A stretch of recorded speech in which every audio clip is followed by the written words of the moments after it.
Collins right now. Hello, Steve. Hey, Tony. Thanks for that introduction. I'm here with Tony Palace, announcer extraordinaire, here at the beautiful Shalom Park for the 2022 Canadian Junior Open. It is a beautiful Shalom Park. You know, we appreciate your patience. We were hit with a massive thunderstorm yesterday afternoon, and now we're in the middle of getting the technical aspects back in fact. But right now on the water, Jacob Chalmers coming in. Jacob Chalmers from BC. Right now we're still dealing with some of the technical things, so we're going to get the information in regards to opening pass speeds and times as we progress. But here we are watching him with his opening pass. Yeah, Tony, checking in with the judges there. That does look like he came out on the 16-meter line, 58 kilometers an hour. So that is the maximum speed in this division. So they're going to shorten the line from 16 meters back to 14.25. So far already off the dock, we saw Lucas Panette, 2 buoys at 12 meters. So Lucas putting another buoy on top of the score that he achieved in the preliminary round. Jacob going to be looking to exceed him, as he did come in a little bit higher, coming in with the same score as Lucas Panette in that preliminary round, of a score of 1 at 12 meters. So going to be looking to add to that here. All right, this athlete's coming in. It looks like he's going to Oak Bay High School. So I assume he's from Vancouver Island, skiing out there. Again, we always ask these guys to fill out their biographies, but a lot of times they don't. So we were making things up about them yesterday, but they didn't really like that. So I'm on. He is actually a D3 skier, which of course D3, the best water skis in the world, and they are of course the best sponsor of our 2022 Junior Canadian Open. So we've got a D3 skier on the water. Coming back in, 14.25, that's 28 off, 36 miles an hour, 58 kilometers an hour. We're going to be calling them both on and off, miles an hour, kilometers an hour, metric conversions, whatever we want to do with that kind of thing, right? Well, we can talk to anyone. Exactly. Here we go. All right, 14.25 meters for Jacob Chalmers. Just setting into his rhythm here, not the pass he's going to be looking to run, just looking to set his rhythm up here for the 13-meter pass, which right now is that make-or-break pass if he wants to challenge our current leader, Lucas Panette. Of course, Lucas was the second skier off the dock. First skier we had off the dock this morning was Ethan Hamilton. Ethan scored a score of 3 buoys on the 14.25-meter line. As I said, our current leader and second skier off the dock was Lucas Panette. He scored 2 at 12 meters. And now we have Jacob Chalmers on the water, already through 14.25 meters, Tony. And it's looking good. You know what his style? He lists his coaches as Cole Grant and none other than Matt Reaney, and you can actually see that on the water. Yeah, you can do no wrong when you list Matt Reaney and Cole Grant as your coaches. I don't think so, right? So he's doing good. He is a 3-event skier, overall skier, so this is one of the 3 disciplines of the sport that he's loving to participate in. And we look here currently to the overall race. We saw Lucas Panette currently in the lead.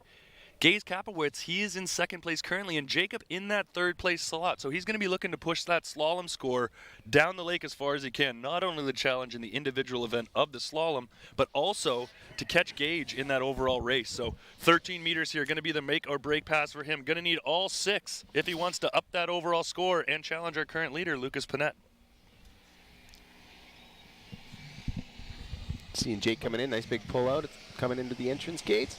Nice angle for ball 1, comes around, a little bit of a bobble there, pulls the rope in, sleeves it up for 2, comes back into 3.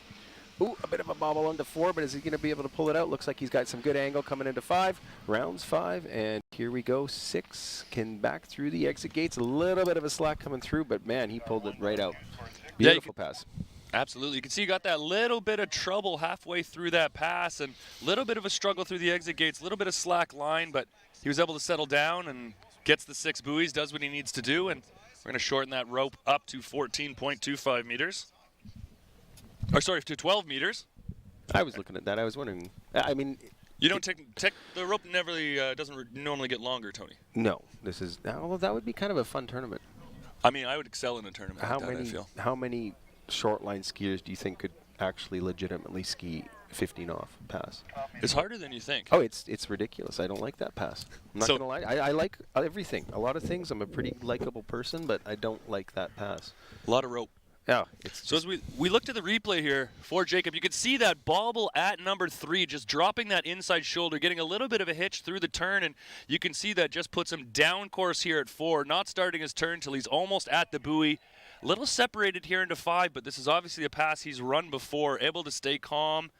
We see a little bit of slack rope coming out of ball 5. By the time he gets to 6, he knows it's done. He's already thinking about 35 off. 12 meter, and here we go. 12 meters. Jacob Chalmers going to need 2 to take the lead. Nice wide pull up for the gates. Beautiful ball 1. Awesome angle. Coming around 2. Oh, a little above the ball around 2. Handle dunks it in. Skis back before the boat gates, and there we go. We've got 2. So that does put him in a tie with Lucas Panette. And looking back to the preliminary round, those boys tied in the preliminary round as well. So Jacob bumping up that overall score a little bit, catching up to our top seed in the slalom event, Gage Kapowitz. Gage yesterday able to run that full 2 at the 12 meters, earning that top seed spot. But if he wants to take that title, he's going to have to turn 2, get all the way over, and get a piece of number 3. And you know what? Gage is one of our U.S. athletes that has done the big flight, big drive to come over and see us and grace ourselves at Shalom Park. Goodness, we just looked to the replay there. You can see Jacob just getting a little bit of a delay out of that first buoy, having to pull all the way to number 2 and actually dunking the handle in the water around number 2 to help slow himself down. Does a little S-turn, comes back to the wakes before the next set of boat guides of ball number 3. That's going to be a full 2 buoys, and like I said, puts him in that tie with Lucas Panette. So I'll get confirmation from our judges how a tie is settled here in the final round. But looking back to the fact that they were also tied in the preliminary round, Tony, I think there might be a runoff here. Well, you know, that could very well be a possibility. Fingers crossed.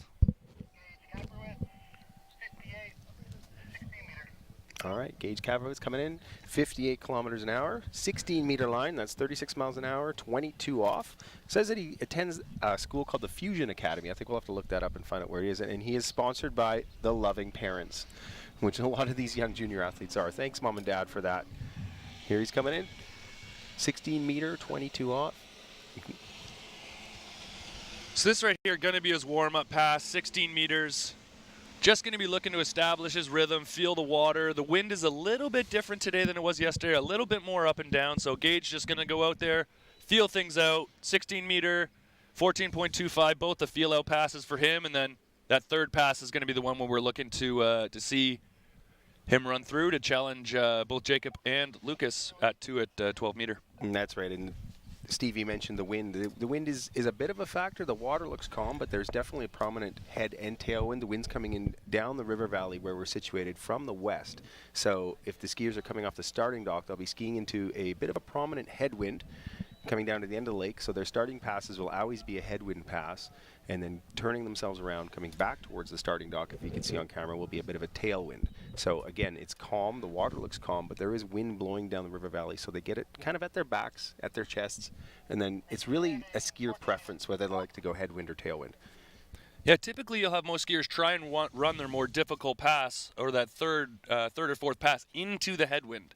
That headwind helps you slow down a little bit. It allows you to pull a little bit longer off that second wake, ensuring you get wide of the buoy, and then that wind just slowing you down. Whereas vice versa, the tailwind kind of pushing you down course later and later as you go. So we'll see the skiers using their starting pass, which they have the option to elect whichever starting pass they'd like, to use that wind to their advantage on their harder pass. And right now on the water, Gage Kapowitz coming in 14.25 meters, second pass.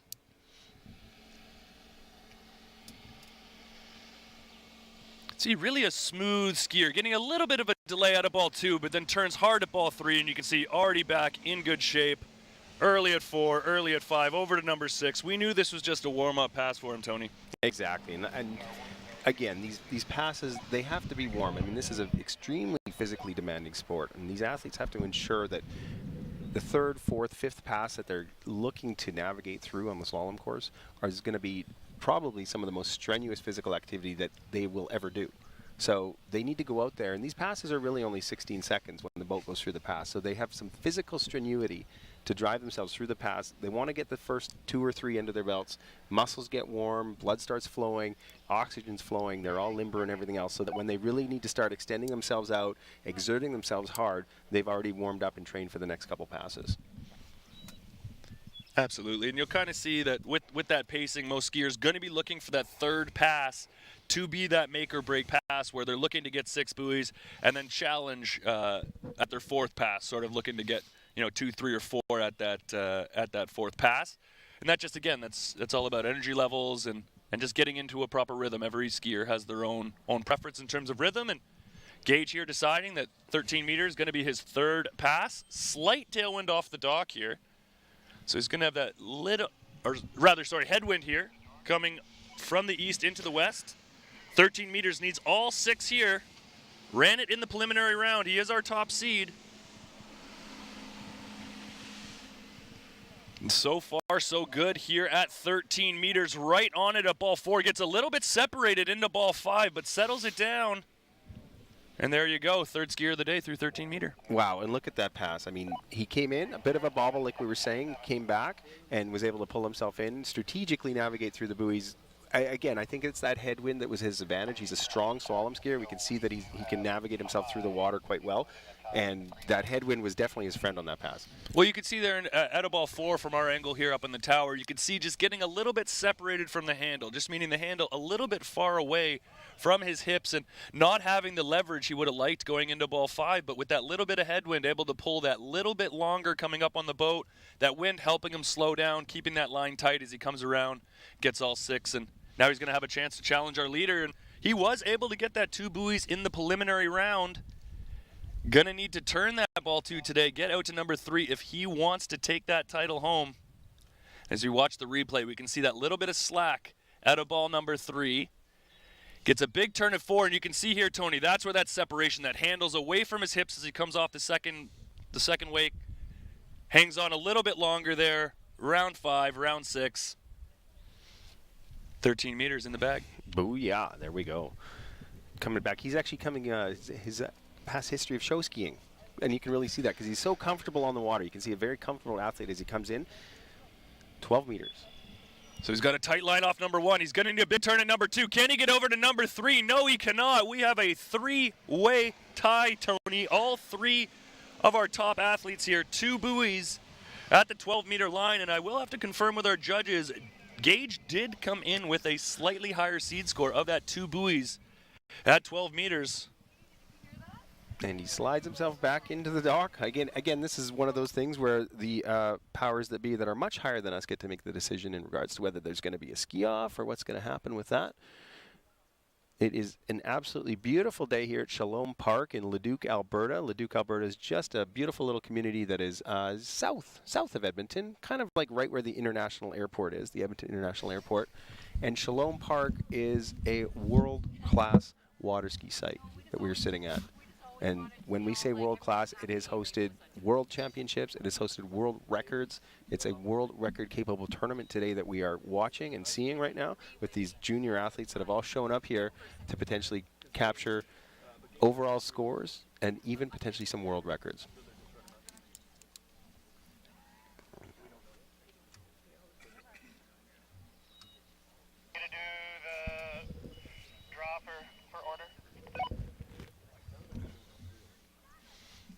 All right, so it's just back from the back from the starting dock. No, you wanted me to do the draw for the order, but it sounded like maybe the chief judge is on his way. That's right, Roger's on his way down. Chief Judge Roger Breckroots is heading down to the starting dock, where they're going to do a draw for the order. Yeah, they're going to draw. We can go back and see. All right, so as the chief judge makes his way down to the dock, Roger Breckroots, who's walking down there to make sure that these 3 athletes are going to draw. What they do is draw straws for a ski-off, which is going to be very fun and very cool. We're going to go back. The technical difficulties preliminary prior to us getting online today. We wanted to show you the guys skiers. Ethan Hamilton from Saskatchewan was out. Lucas Panay was out jumping up the water, doing some fantastic slalom skiing, and unfortunately, again, our live stream wasn't loaded because of that, because of the lovely thunderstorms in this beautiful area of the world last night. Kind of fried one of our trucks, but I mean, it is what it is, and we're going to go from there. And that being said, I mean, iLink is the company that's been putting on this broadcast for us. Huge thanks out to iLink. They've done a fantastic job with everything that they're working towards. These guys have done, you know, WFR, World Rodeo Championships, so many different areas, and now they're coming into the water ski broadcast areas. And Stevie, I think I like it. I like what they're doing. Yeah, some unique camera angles they have out there with the cameras on shore. Great quality on the cameras. And now if we look to the replay, we're going to see our first skier off the dock, who is Ethan Hamilton. So I'll just replay that run of him. This looks to be his opening. I think it's the highlight reel. I think that was the highlight reel. So perfect. He went down there. That was number 3 there at 14.25 meters. Now we're coming into our second skier who is off the dock. This looks to be his 13-meter pass. Could be his 12-meter pass, Tony. Last pass. 12 Lucas meters Panett. We're watching here. Lucas Panett all the way from Williams Lake here in Shalom Park, Alberta. Good. As we watch the replay there, you could just see Lucas not quite getting that great turn out of 1, having to pull all the way out to number 2, doing that little bit of an S-turn to put that full 2 buoys out there. But that ended up being a really significant move, a really veteran move for him, getting out to number 2, not trying to turn it, risking the fall, getting the half buoy, and really forcing those other 2 skiers to come after him to actually have to turn ball 2 if they wanted to beat him, and neither were able to. So we have a 3-way tie here to crown our inaugural champion in the U17 boys division. And here we go, eyes to the water. So it does look like the first skier off the dock will be Gage. They will come out 13 meters.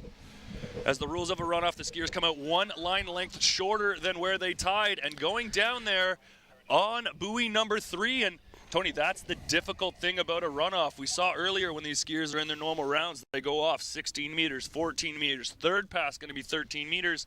In these runoff conditions, these skiers go out cold at that 13 meters. And you could just see Gage not quite in his usual rhythm, getting a little bit of slack at a number 1. You could see he was down course at number 2.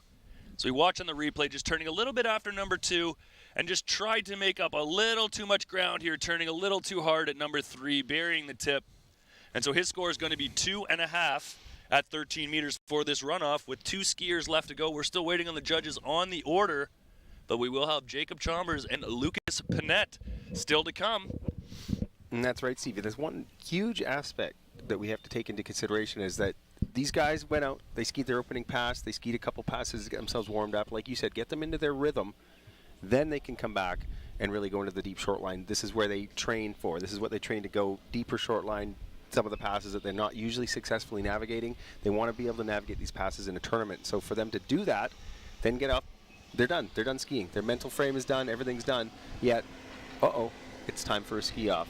We've got to go back out and do my opening pass, my hardest, most strenuous pass straight off the dock. Cold, completely thinking the day was over, completely starting to think about jump or trick or whatever was going on. So huge amounts of mental strenuity for these guys to get themselves off and try to get off the dock and go as deep as they can in this pass. Like you say, cold.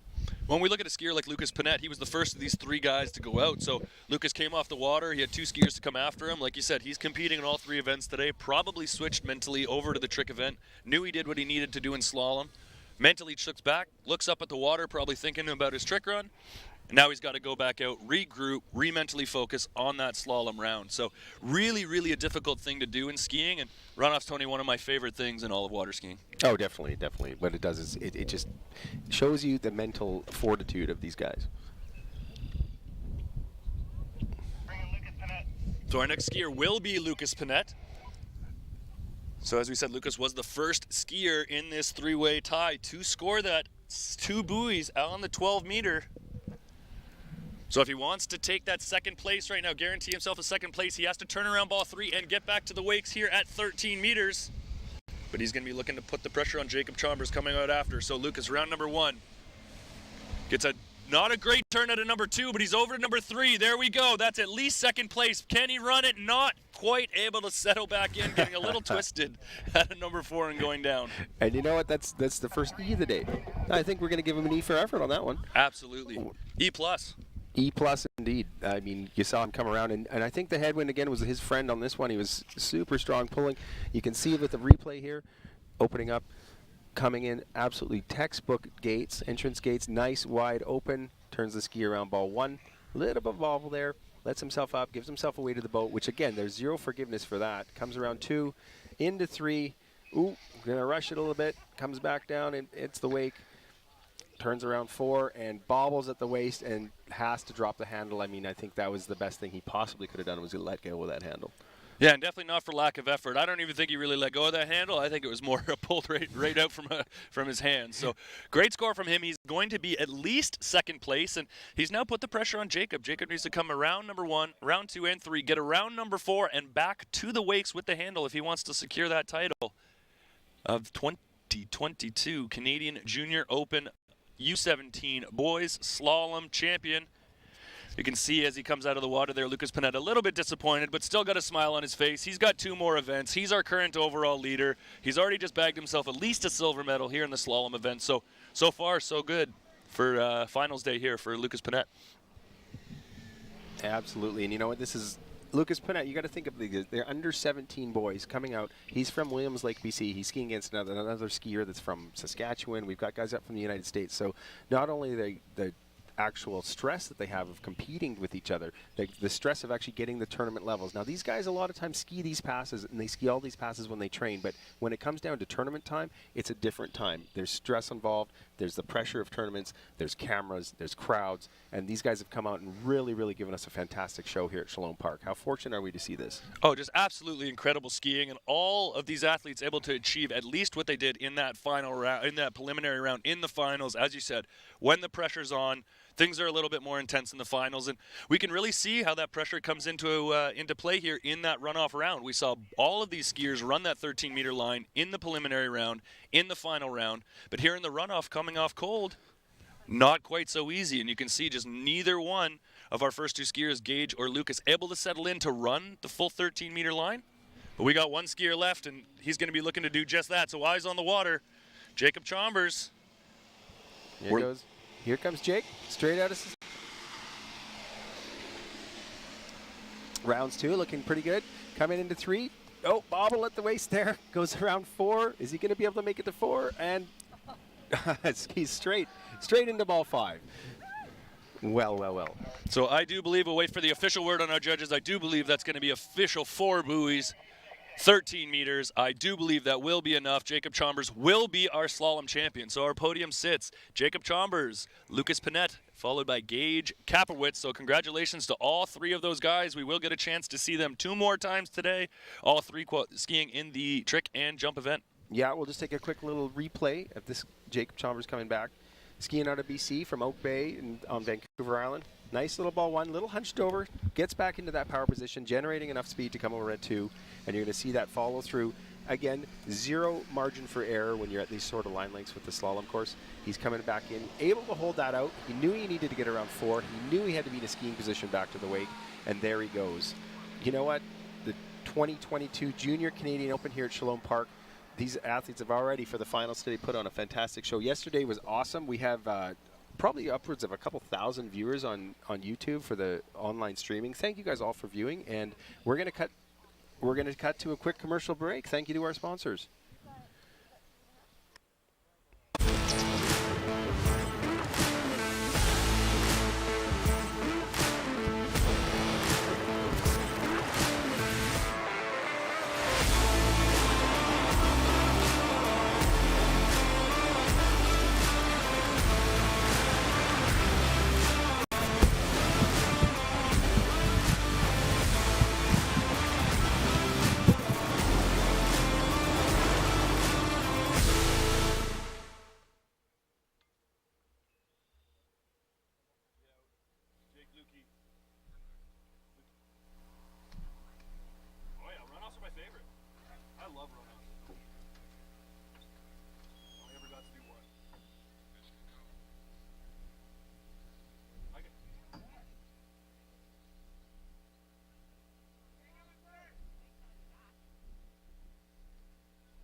So we just concluded our first slalom round here at the 2022 Canadian Junior Open U17 Boys Slalom.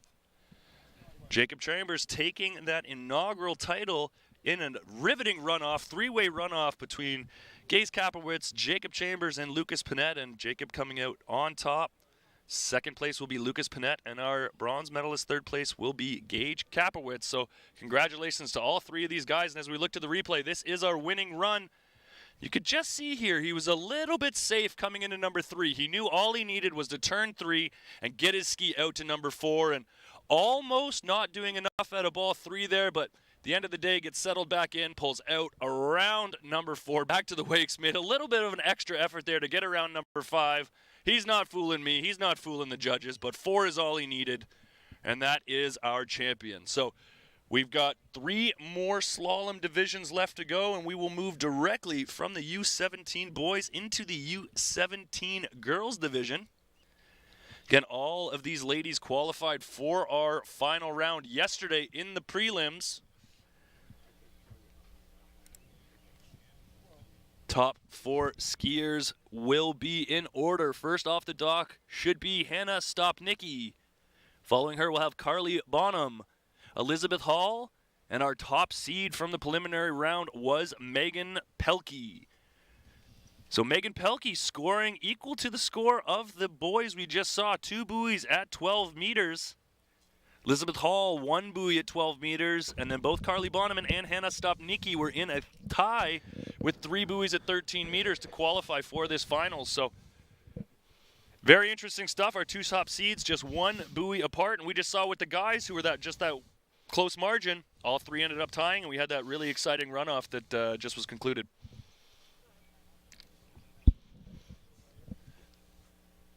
And, you know, again, just the sheer athleticism that these girls are doing. It's been a long weekend already. 3 events yesterday, make themselves into the finals today, and now they're here standing on the dock. We've got 3 Canadian athletes, 1 U.S. athlete, Elizabeth Hall, and we're patiently awaiting that beautiful ski nautique floating down there at the end of the lake, seeing what these ladies are going to do. Carly Bonham coming in. First pass, 16 meters. We're going to do a phantom pass first, never mind. So we will get a chance to see that beautiful ski nautique go up and down the lake one time for what we call a phantom pass. Goal of this pass is just to make the conditions equal for anybody. The boat has a timer inside that monitors how long the boat takes between passes, and we want that time to be equal for all skiers. So as we took a little bit of time there to switch our judges over in between events, that lake calmed down. So we're going to have that boat run down, stop down the far end, come on back, and we're going to have our first skier of our girls U17 final, Tony, Carly Bonham. Stevie, I did it last night. I went on the Wizard Lake Marine website, and I linked to the Nautique website, and I built my boat. What'd you build? I built a ski Nautique. Tell me about it. And you know, it's one of those things. It was you can pick the colors, you can pick the accents, you can pick the interior, exterior, pick your engines, and it was sparkly blue. I like black. I like sparkly blue, and I'm gonna call it Blue Rodeo. Blue Rodeo. You know, I thought, well, I maybe calling it Jim Cuddy would have been weird, but Blue Rodeo. I had a Blue Rodeo, sold it. It was a Mastercraft, so I think Blue Rodeo Part 2 is going to be my ski nautique sparkly blue. Blue Rodeo 2? Blue Rodeo 2, or Blue Rodeo as well. Well, I did the same actually, Tony. When I got home last night, you were talking about that build a boat, and I went home and built myself a boat, and it ended up looking strangely like that all-white and gray boat of Ken Nelson's with that beautiful red interior. So kudos to whoever designed that. We were debating yesterday. It was either Ryan Dodd or Brianne Dodd. And that's just it. Again, this boat, it's Ken Nelson's boat now. It's at Shalom Park. It's the Shalom Park official towboat of Shalom Park, but it actually has a Canadian tie to it because it was originally world champion Ryan Dodd's boat. How cool is that? And now it's sitting here on our lake. And it is beautiful. That's my second choice. I mean, the gray on it, the red interior with black, just the pure white. What would you call that boat if you owned it? You got to name a boat, right? It's best of luck. It's not in good fortune unless you have a boat and you have to name it. I mean, I think that boat might be need to call Betty White. Ooh, Betty White. Betty White. You know, I was thinking like Orca or, you know, Gray Whale or something. But Betty White is a fantastic name. I think we should just call her Betty White. Betty White. Well, Ken's gonna have to get a decal for the back. It might get a little weird though. We're saying, you know, like, here comes, you know, Evan Krause coming in behind Betty White, and it's like, don't think we want to go there. Maybe we just call her B-Dub. B-Dub. B-Dub, yeah. Here we go, B-Dub. B-Dub, the beautiful white ski nautique. Coming at you live through Eiling at the 2022 Junior Canadian Open. Carly Bonham coming in. All right. So Carly Bonham has the handle in her hand. That nautique towboat starting to make its way towards the slalom course with Carly Bonham. That's right. Carly's coming out of Alberta, goes to EP Scarlett High School, and she's sponsored by none other than the Bank of M&D. M&D, a lot of these sponsors, a lot of these athletes seem to be sponsored by the Bank of M&D. Well, you know, she's coached by Cole Grant, Jarrett Llewellyn. Here she goes, coming in on her first pass. 16 meters, 55 kilometers an hour. So we just saw the U17 boys, their maximum boat speed 58 kilometers an hour. So we move into this girls U17 division, maximum boat speed 55 kilometers an hour. So that zero off cruise control locked in at a constant 55 miles an hour. Rope is 16 meters long. Carly Bonham making easy work of her first pass, out and around all 6 buoys, through the exit gates. We'll see her come back at 14.25. Nicely done for her first pass. Looked very strong, very solid. And we see these junior athletes, a lot of them have a lot of different sports that they participate in. She actually claims that she's also, on her biography, participates in ski racing. Now, basically, being as she's from Alberta, I'm going to assume that it's the snow ski racing, not the actual, like, full-on 100-foot line Maharaja jet boat racing that we see in Australia with water skis. Which would be cool too, but I don't think they do that around here. I don't think there's anywhere long enough. No. So we've got an avid alpine ski racer all winter long. Takes a couple times, goes down to Florida, does some training, turns around, comes back into the water, and puts on her slalom ski for the summer. What a life. Well, and Canada has a really neat history with water skiers and alpine skiers. With 4-time Olympian Erin Molzinski. She was started off as a water skier. In fact, was junior masters jump champion, won a silver medal at the Junior Worlds. There was another young athlete from Quebec, Valerie Grenier, as well, I believe a 2-time Olympian now. So you could really see the crossover between the two sports, and we've had a few athletes been able to achieve a very high level of success in both. And here comes Carly coming back in. Home lake is Predator Bay. Predator Bay, beautiful, beautiful water ski club just outside of Calgary. Some of the best conditions in the world, hosted the 2009 World Championships. And right now, Carly Bonham on the water, 14.25 meters. She's wide, she's early, she's around number 6, and we're going to see her come back at 13 meters. And wow, that just shows you exactly the finesse right there with a textbook perfect 28 off pass. She's coming back in.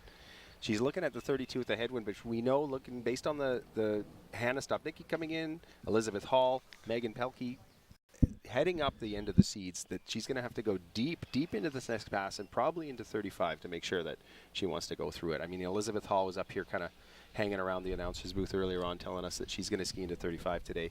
And she didn't actually suggest it. She full-on claimed it. It was a fact. She looked us in. I was kind of scared. She looked me in the eye. She's like, "I'm skiing into 35 today." And she pointed at me. And you then, directly. And then I looked at her, and then I looked at you, and then she looked at you, and she's like, "I'm skiing into 35." I believed her. Yeah, you manifest what you want, right? I believed her. Yeah. So we see in the preliminary round here, to qualify for this event, Carly did score 3 buoys at the 13 meters. Conditions here, she set herself up very nicely, Tony. We talked about that little bit of a wind coming out of the west. We don't see much evidence of it on the water. We're up here a little bit higher. We can feel that wind a little bit more, and she ran that 14.25 meters with the tailwind, so she's earned that headwind. Going to help slow her down here for this 13-meter pass. Let's see what she's got. Strong slalom skier on the water. Used to the headwind, tailwind skiing compilation. Comes around 1. Nice and strong. Good leverage into 2. Rounds it around. Up to 3. Is she going to make it to 4? She's trying to out for it. Definitely going to get some leverage out to 5. Round it. And oh my gosh, around 6. I mean, I don't know about you, Stevie, but I saw her come around 2, and I was kind of in the back of my head going, I'm not sure. A little bit late at ball 2, and she was able to recover. I was thinking the same thing there. I was thinking maybe we were going to see a score similar to what she scored in the prelims there after that number 2, but she had that big turn at ball 3 to get her back in the game. So let's kind of see how things go on the replay here. So a very strong, aggressive pullout on the gate. You can see, Tony, she's nice and wide up on the boat. So she set herself up here really, really nicely for the beginning of the course. She has good position into number 1. Waiting a little bit at number 1. You see a little bit of dip in the handle. She's a little bit of delayed at number 2. This is where we saw number 2. She's down course. Look how far back past number 2 she turns, but this is where she made that pass up. She comes off the handle, she gets this big turn at number 3. Her position's much better over to number 4. Now she's much better, although still a little bit down course here, not panicking, staying calm. She's around 5. She's got a little bit of slack. She's a little delayed, but right here she knows she's done enough to get around number 6. She's now added 3 buoys at least to her overall score. Again, another athlete, one of these athletes skiing in the overall, currently sitting in the 4th place spot. So adding points to that ever important overall title. Here she comes, 12 meters. Great turn at number 1. She's over to 2. Tight line at number 2. She's over to 3. Dip in the line at 3. Can she get out to number 4? We'll wait for the judges to see, but 3 buoys there, Tony. You can see that jump coming up quick. Wow. She was progressively getting pushed back down the course with that tailwind at her back, but you could definitely tell her coming out with that strong pull up for the gates, and an absolutely textbook picture for ball 1.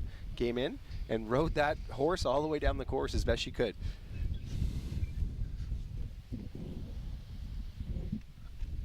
Here we look on the replay. You can see her gaining that leverage.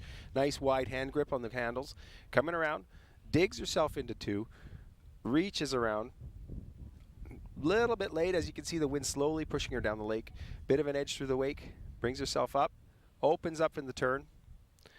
Claps the handle back and trying to do whatever she can do to get over to 4. Is she going to make it? She's trying. Almost. That jump comes up pretty darn quick when you're a ball 4 at this lake.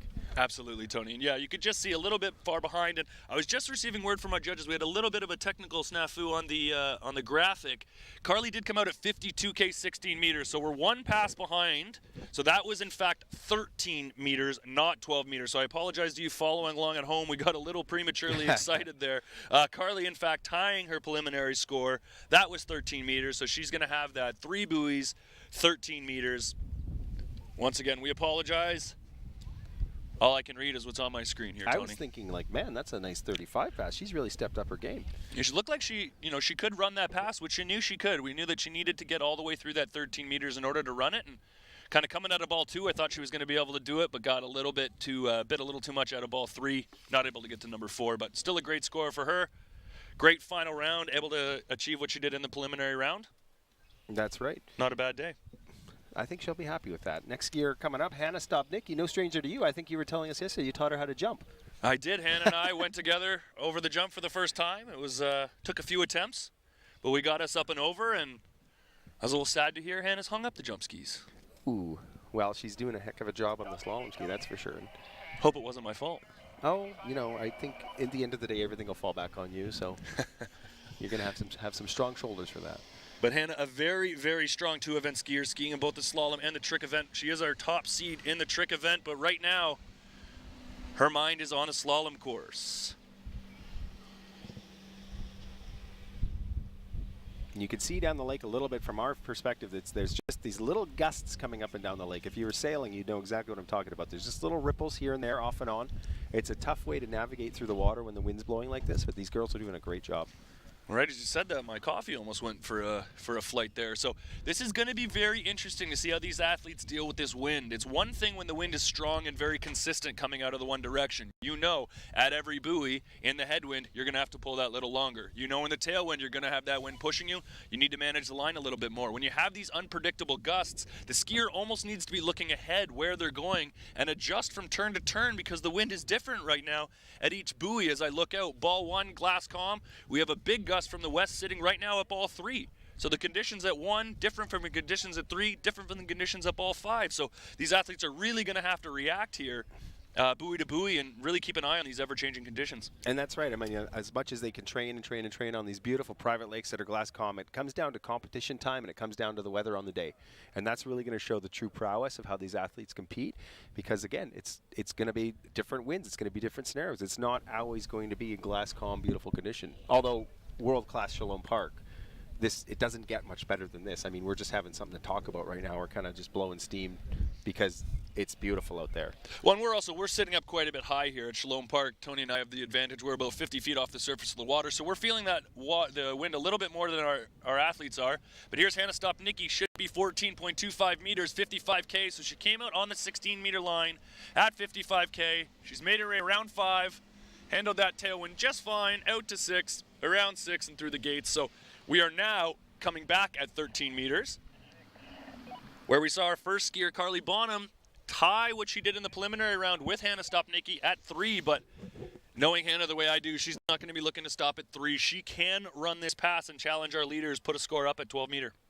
That's right. I mean, you can see her pulling out for the gates, eyeing herself up down the course, initiating the turn, And I'll be coming back in at 13 meters. trying to come in as she can. She's gearing it up and setting herself up with a bit of that tailwind for an absolutely perfect pass. Looks like she's coming down. Look at the leverage that she gains behind the boat. And that's where the skiing, that's where the sport really takes off. If you have power in that power zone behind the boat, you're going to be successful at this sport. We can see one thing that Hannah's doing really, really well on her slalom skis. You can see her axis is right over top of that ski at all times. You can see that body position nice and stacked over her ski. And I think a lot of that comes from that trick ski background. Hannah's, a 6,000 point trick skier, tricked at the Junior Masters this year, currently ranked number 2 in the world in the women's U17 in the trick event. So you can see that balance and that athleticism that she displays on the trick ski paying off here in the slalom event. So 13 meters, Hannah Stopniki going to need more than 3 if she wants on the podium. Let's see what she's got here, Tony. She's coming in. Nice, easy 1. Got to pull herself back down a little bit. Easy to 2. Rounding 3. Looks like she's coming in for a great pass right now, setting herself up hard. A bit of a bobble around ball 4, and you know what? She skis herself right back down to the wake. So that'll be likely 3.5 away for confirmation on our judges. Reason for 3.5, she did go around number 4. She got halfway back to the wakes before losing the handle. So 3.5 there for Hannah Stopniki at 13 meters. So puts her half a buoy ahead of Carly Bonham. Unofficially does seal her a spot on our podium. And as we watch the replay, we'll see what happened there with Hannah. She had a good start. She was looking into it at the beginning here. So a little stretched out at number 1, but she gets around. She gets into that good body position we were talking about before. Over to number 2. You can see she's turning down course at number 2. So now this is where things get tricky. You're going down course. That ski's got a lot of speed going down the course. You can see that little bit of a hitch through that turn at ball 3. So she's running straight at number 4. She tries to crank that ski around, gets stuck over the tail of the ski, not able to hang on. 3.5, 13 meters for Hannah Stopniki, and unofficially does move her onto the podium with just 2 athletes left to go. We have Elizabeth Hall representing the U.S. Was able to score 1 buoy at 12 meters in the preliminary round, and following her, we will have the Canadian Megan Pelkey. Came in with a score of 2 buoys at 12 meters, so both of our remaining skiers more than capable of taking the lead. That's right. Nice work, Hannah. Representing Canada out of the province of Quebec, and here she is at Shalom Park, Alberta. Next skier up on the water, Liz Hall. They have her written down as Elizabeth, but she is blatantly telling us to call her Liz. And this is a seasoned competitor, under 17 girls slalom right now. She's also, if you look at the list of competitions that she's already been in this year, it reads like the list of a Pro Tour athlete already. I mean, she's been at the Mooma Masters in Australia. She's done into the open events down in the United States, and now she's here, sitting on the dock at Shalom Park, coming in for her opening pass, Liz Hall. And a very, very strong overall skier. She had a bit of a disappointing outing in the trick event yesterday, but she came up, she put that behind her. She said, that wasn't really what I was looking for, but she regrouped. She got 2 great scores. She's second top seed here in the slalom event, second top seed going into our jump event as well. That's right. She hails down in Florida right now, sitting pretty, skiing at a lake with none other than Mr. Scott Ellis and Marion Ellis. So she's out there. She was telling me the other day that she gets to drive for him. She's like, nobody just drives for Scott Ellis, but he taught me how to drive jump, and now I was driving jump. Obviously, Scott's retired now, but I don't know. I think he still secretly puts on his skis and goes out and gets, Liz, take me for a pull. Let's go. Quick jump. Don't tell anybody. Quick casual 220 for the Rocket Man. The Rocket Man just can't hang up his skis that easily. All right, Liz Hall on the water.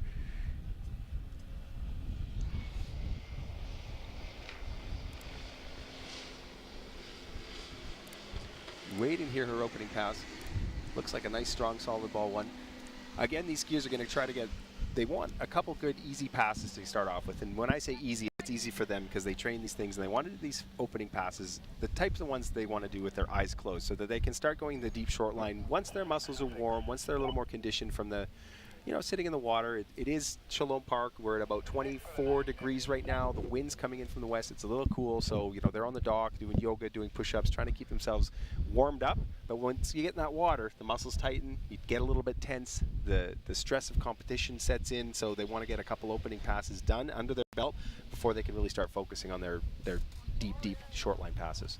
Yep, Liz electing to come out 55 kilometers an hour, 16-meter line. So same as we saw from Hannah Stopniki, and nice easy pass for her. You can see there a little bit of slack out of number 1, but again, this is just a warm-up pass. These athletes can run these passes in their sleep. She's just looking to feel the water, get a gauge of that wind. We've talked about the little bit of gusts here and there kind of blowing down the lake, not really affecting the water too much, but still going to feel that wind against your chest, both in the head and tailwind. So feeling it out for Liz Hall. You can see nice and easy here. Great slalom technique. You can see Tony coming off that second wake, that handle nice and close to her hips that allows her to have maximal leverage out to the buoy, to slingshot that ski out and around the buoy, get back into a strong position. 6 buoys for her on her opening pass. 14.25 meters coming next. That's right, and we saw her come around, and like Stevie had mentioned prior, she bit of a disappointment yesterday in the trick event. She was full on looking to get some key tricks in and drop the handle a couple early passes, but here she goes, 14.25 coming back in. Really nice gate, beautiful ball, and look at the leverage that she's gaining behind that boat. Hammers it around 2, comes back, opens herself up into 3 with lots of speed, around 4. Ooh, pushing it down the lake a little bit more. That tailwind's definitely being prominent there. Oh, the door, and there she goes. There's your 28 off pass. Beautiful pass. And you saw that little bit of a tailwind pushing her down course. You could see that line getting a little bit slack coming off the handle. And as soon as you come off the handle in the tailwind, if that tip of your ski faces straight down the lake, that wind's going to push you down. It's going to be hard to get that ski around without getting that slack line. So able to get it through, and what she's done now is earned herself that headwind pass. So let's just have a look here at how that tailwind was pushing her down. So nice control on the line out of number 1. Getting tipped in a little bit here at number 2. But a nice tight line, strong pull out of number 2. Coming back in at 13 meters. Good, slight delay out of number 3, but so far this is looking like a walk in the park. And then this, you got that little bit of delay out of number 4, just making 5 a little bit more of a rush. And this is where that tailwind starts to push her down course. You can see how much further she turned past ball 5 than she did ball 4. And coming into ball 6, that's the one, doesn't really matter. Get your ski around, get back to the wakes. She did enough. This is 13 meters. And we've seen it before with Liz's jumping skills. She's a strong presence on the water. And then she's been looking at this. She's been eyeing this 32 pass. She knows she needs to run this pass to make sure she can secure herself on the podium. And here she's coming back. Nice strong headwind coming up at her. She's going to blow it around. Nice around 1. Coming back. Easy around 2. Keeping it nice and leveled. Pulls it through 3. Making speed over to 4. Bit of a bobble there. Nicely around 5, and oh, there you go. What do we have? First female athlete of the day through that 12 meters. She's on the podium. Can do no worse than silver at this point. Again, we're going to wait for official confirmation from the judges, but great pass from her, and you can see, Tony, she really had to work for it there at ball 6. Not a gimme of a pass. That headwind helping her here, so let's watch her through this 13-meter pass. This is the pass that got her into the lead so far. Was able to get 1 in the preliminary round. You can see that nice stacked position behind the boat, Tony. You mentioned that jumping background, and you can see getting just nice and in line behind the boat. Able to generate lots of leverage, lots of width out to the buoy, and you can just see here she's a little bit down course. She gets that delay at 5, and she's separated now from the handle. You can see on the replay that position not the same as she was earlier in the course. A little bit pulled up, a little separated, but able to get out and around number 6. She's now going to be regrouped, catching her breath, letting that heart rate calm down. She's got 12 meters next. She knows Megan Pelkey still left on the dock, was able to score 2 at 12 meters, so that's who she's going to be looking to put the pressure on here. Let's see what she's got. Liz Hall coming in. She's born in Georgia, lives in Florida, living the water skier's dream, and even as an under-17 athlete right now, she's come a lot further than a lot of people have gone. I'm truly fortunate to be in the presence right now of her and seeing what kind of performance she's going to do. Coming down the lake, tailwind at her back, through the gates. Nice ball one. Definitely prominent with that win. She had the turn, but you saw the slack in the rope, and that's one of the things that if she was going to continue to try to go over to ball two, it wouldn't have ended very well. No, not at all. And you can see there's that wind playing into is a big factor there. Coming out of that end, the west end of this lake, a little bit shorter than the other end, so the setup already a little bit rushed. And when you have that strong tailwind, what the athletes are going to be looking to do is back it up, pull out a little bit earlier, account for that wind pushing you a little later, but very difficult here coming out of that west end at Shalom Park with that short setup. And I think she just got a little bit rushed on her gate, and you could see she had all that speed coming into number one there. Big hunk of slack, was able to hang on for that full buoy. And we're going to see that full buoy is very significant because coming around and actually getting to number one. So let's watch here. You can see she's just pulled a little long. She's way up on the boat here. You can see that line already starting to dip in. Nope, pulls it back, eats up that slack, and holds on. She didn't want to walk. Not wanting to walk, and you can see the significance of hanging on there is going to force Megan Pelkey now to turn that first buoy with enough of a pull to get out to number two if she's going to want the win. And any time you force the athlete behind you to turn that buoy, there's always a risk of falling, getting that half buoy. So Liz Hall getting that full one buoy could be significant here and really put the pressure on Megan Pelkey. She now knows she needs to get all the way to 12 meter and not only get there, but make that turn at number one to get out to number two if she wants to take home the title. All right, on the water, recipient of the 2019 Canadian Air Force Award, a jumper, three-event skier, Megan Pelkey, top seed in this under-17 division at the Junior Canadian Open. Here she goes. So electing for the same strategy as our first two skiers coming out, 16 meters, 55K. This is going to be a warm-up for her, and she's just out there. She's gauging that wind. She's having a look. She's seeing it's a little bit inconsistent. And she's just taking mental notes, because this pass here, like we said, she could do this pass blindfolded with her wrong foot forward. But she's out there getting herself set up for that 13 meters and ultimately for that 12-meter pass coming out of that west end. So right here, this is going to be a significant pass. It's only 14.25 meters, but this is the last time, Tony, she's going to get a chance to look at the gate and gauge the wind from this end. That's right. She's had this extremely successful water ski career, even if she's under 17. We saw her representing Canada in the juniors down in Mexico last fall. Came home with a lot of hardware from that tournament, and now here she is at Shalom Park, really trying to chase the tail of Elizabeth Hall. And it's going to see what she can do. It looks like she's out of southern Alberta. She didn't fill out her biography. So I had to Google her, and I saw an ad from High River newspaper. And High River is in Alberta, southern Alberta, I believe. I'm not an atlas, but I'm pretty sure that's where it is. So we're hearing from the truck just south of Calgary. There we go.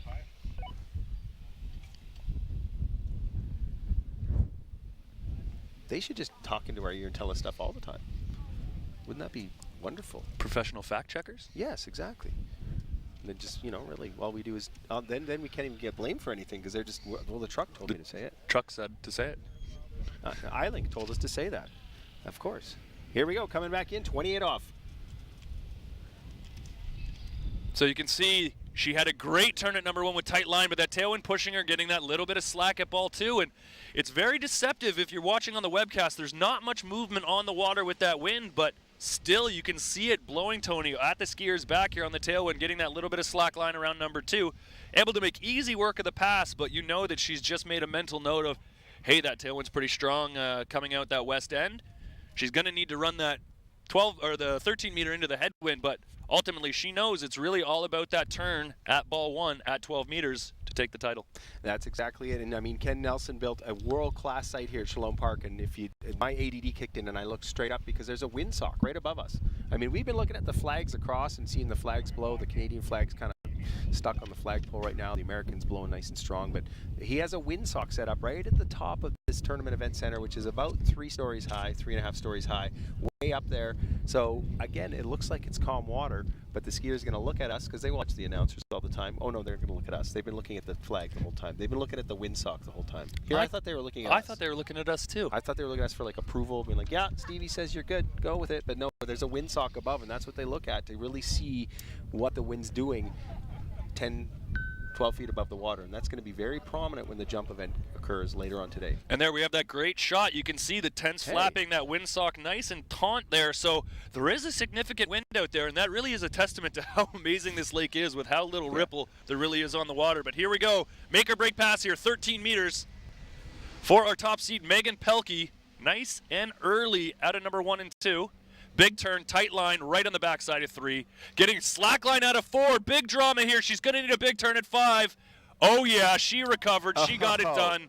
Wow. Great skiing from her. A little bit of drama there out of number 4. You know what? That shows, though. The drama was there, but she was calm. She's a seasoned veteran competitor. Even though she's an under-17 girl competitor, she's been in enough tournaments to know that she's got to bear down and do whatever she's got to do behind that boat to get through to the next pass. And she did that. Good for her. Absolutely beautiful display for Megan.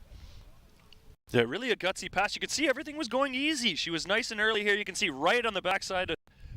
Sorry, that was... actually, watching the replay, she was a little more down course than she looked from up here. Right from the start, ball 2 getting the handle way up high, and really had made herself really work for it. I thought she was a little more on it than she was from our viewpoint.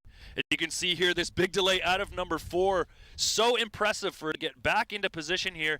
Gets the ski around number 5. And didn't even get as good a turn out of number 5, but guts her way out and around number 6. That's a true competitor right there. She knew she needed that pass if she wants to sniff at the win. And you know, her style of skiing, her finesse of skiing reminds me, some skiers don't like headwind. They are so technically correct in skiing. They actually prefer a tailwind because all they got to do is dial that in and turn the volume up a little bit more for the intensity and go down with it. Reminds me of Andy Mapple, and watching Andy Mapple, he used to ski tailwind 39.5 offs just so he could focus on 41s. Here he's coming back. We've got Megan Pelkey coming back in at a 12-meter line. So this is it. She's got to turn around 1. She's got to get out and around number 2. Can she get her ski around number 2? Yes, she can. There you go. 2022 Canadian Junior Open Slalom champion Megan Pelkey with an absolutely gutsy performance, Tony. She earned that win after running that 32 off. We saw on the replay as we were watching, she was behind the 8 ball right at the start, right at a number 2. Handle up high, slack line, down course, got herself out and around number 6, did what she needed to do, and an absolutely veteran win for just such a young skier. Absolutely veteran, and that's exactly, you hit the nail on the head with that comment. Veteran skier, you can see her experience in already with tournament skiing, that she had to get through that 32 pass. She had to get that 13-meter pass in order to get some hardware. She wanted it. She had her vision on it. And she did whatever it took to get through that pass, and then she had her eyes on two buoys, 12 meters, and she got it. And same as that, we talked about her sort of showing some experience beyond her years there. Even that move at ball 1, she sort of had a bit of a safety turn at ball 1. She knew she didn't need a big cranking turn. All she needs to do is get around number 6. So she did what we call a safety check. She kind of came around the turn. She made sure she didn't fall. She was in a good position before she made that pull, guaranteeing that she gets over to that number 2 buoy for the win. So great skiing from her, and big things to see from her in the future. Just absolutely showing some great experience for just somebody skiing in the U17 division. Great work from her. Congratulations for Megan Pelkey. Here we go, going to a commercial.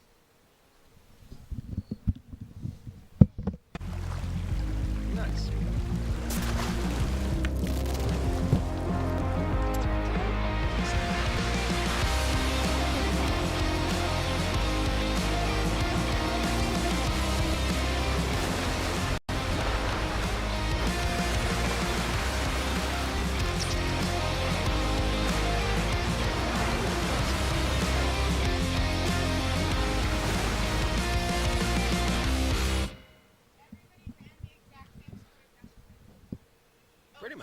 And we just got that beautiful commercial from D3 Skis, one of our sponsors here at the 2022 Canadian Open.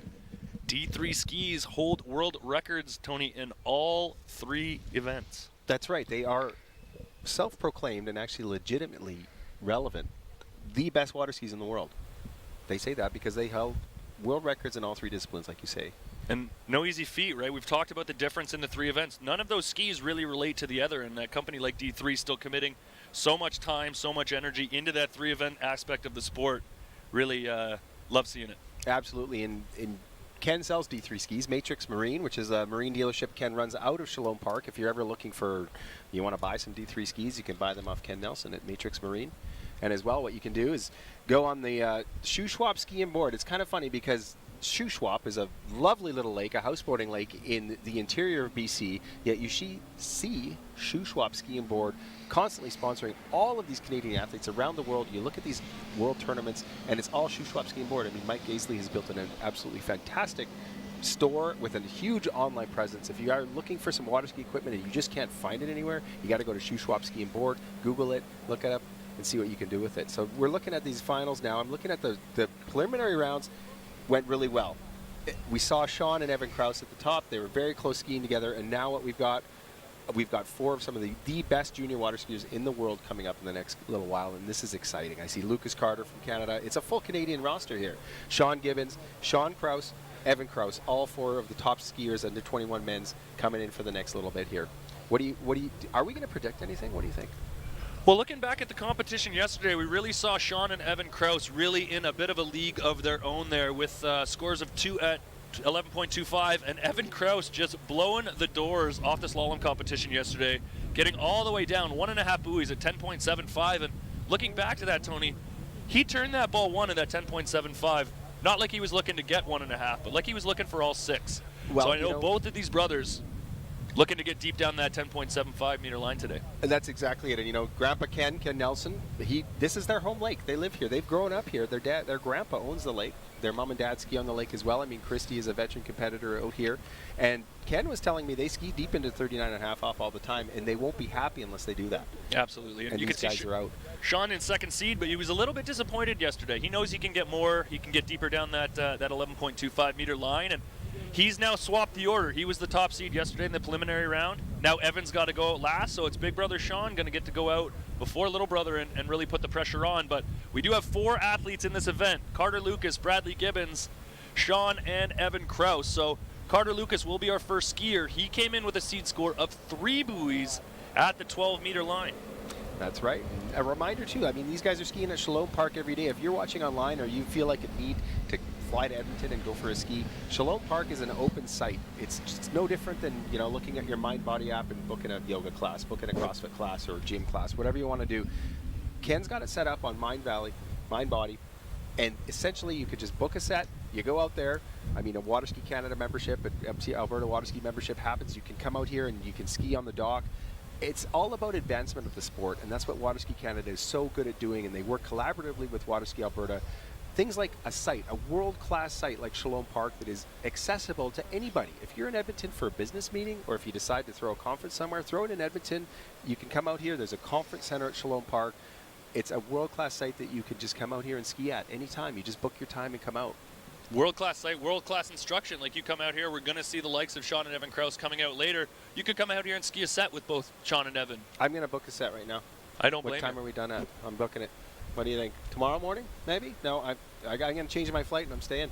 We'll have to check the Mind Body app and see what's available. Exactly. I'm going to borrow one of Ken's skis and go for a ski, I think. I'll join you. I saw Johnny Hayward here. He is here. Johnny Hayward, Deep Cove. If you're on Instagram, what's he? Deep Cove Photography? Something like that. Johnny of Deep Cove. Johnny of Deep Cove. Go on Instagram and watch Johnny of Deep Cove. He takes the most fantastic pictures of these athletes. He's got this crazy long camera lens. And, I mean, he might think I'm a bit of a creeper because I follow him on Instagram and like all his shots, but they're amazing. You should see some of the shots he's been taking today. Go check out the Waterski Canada Instagram profile page and you can see it. First skier on the water, Canadian boy, Carter Lucas.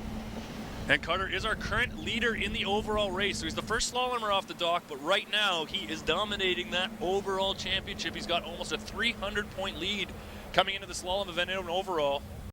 As I mentioned before, 3 buoys at 12 meters in the preliminary round, so he's going to be looking to get at least that to add a few more points to that overall score, just to push himself that much more into the lead, leave a little bit of a buffer with 2 events left. That's right. Carter's originally from Saskatchewan. Saskatchewan is pretty. It's pretty darn flat. Pretty darn flat. Pretty darn flat. But you know what? He actually is now a student at the University of Louisiana, which we've seen a lot of Canadian athletes go down on full scholarship and excel with themselves in this sport through the University of Louisiana. Do you think Carter's afraid of heights? Because I think Louisiana is fairly flat as well.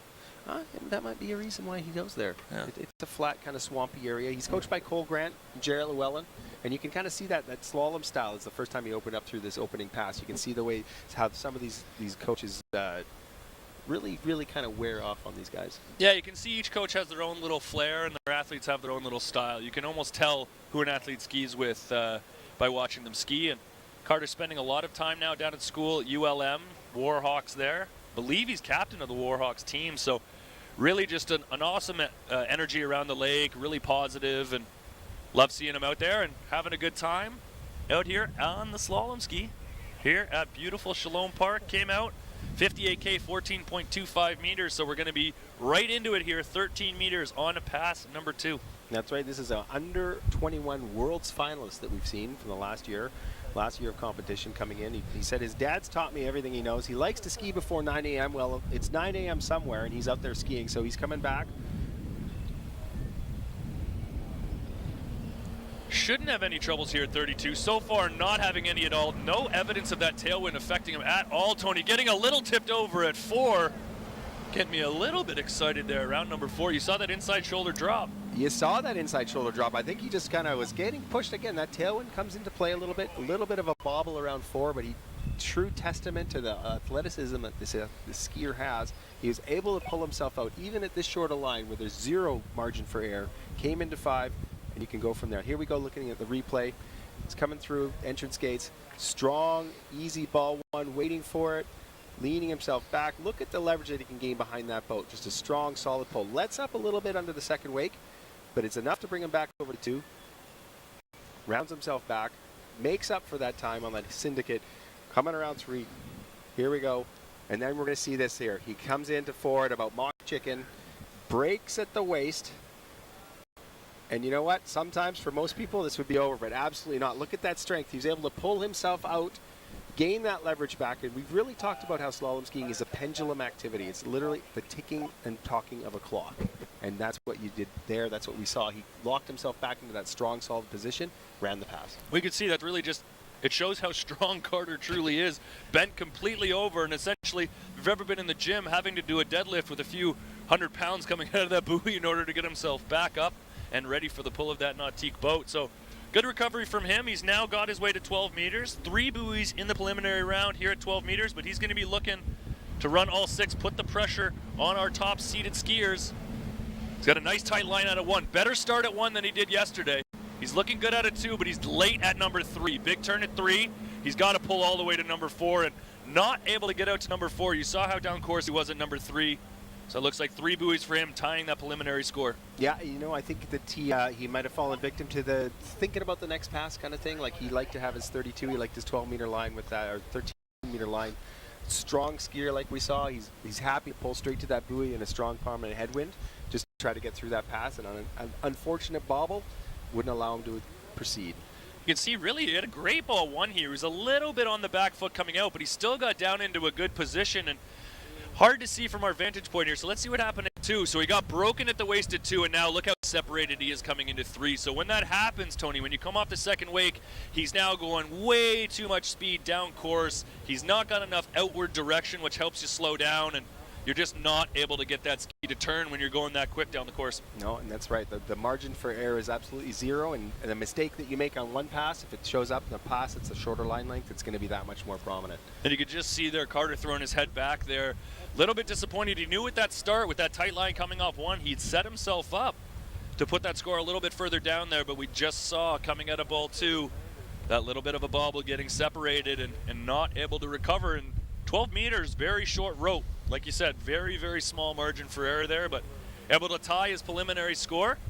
3 buoys at 12 meter. Strong multi-sport athlete. He says he likes to snowboard, plays hockey as well, and that really kind of showed us around that ball 4 that he was able to kind of pull that back out and fight that boat to get through that first pass. So he's 1 up, and there we go. 3 at 12-meter line. We've got Bradley Gibbons coming up, Sean, and then Evan Krause. So those guys are just sitting on the dock. I think it's kind of like Ken's big Diesel, his Rottweiler. Those guys are literally sitting on the dock, like chomping at the bit, watching these guys go out there and ski, and they're going, what do I need? What do I need to do? What am I going to do? Drooling, waiting for this to happen. And ultimately, this men's U21 event going to culminate with the Battle of the Brothers. Absolutely. They hail in Texas now. This is their home site. They grew up. This is their home lake. Grandpa Ken Nelson built this lake. It is a world-class site that is now set up to host all of these events, all of these tournaments.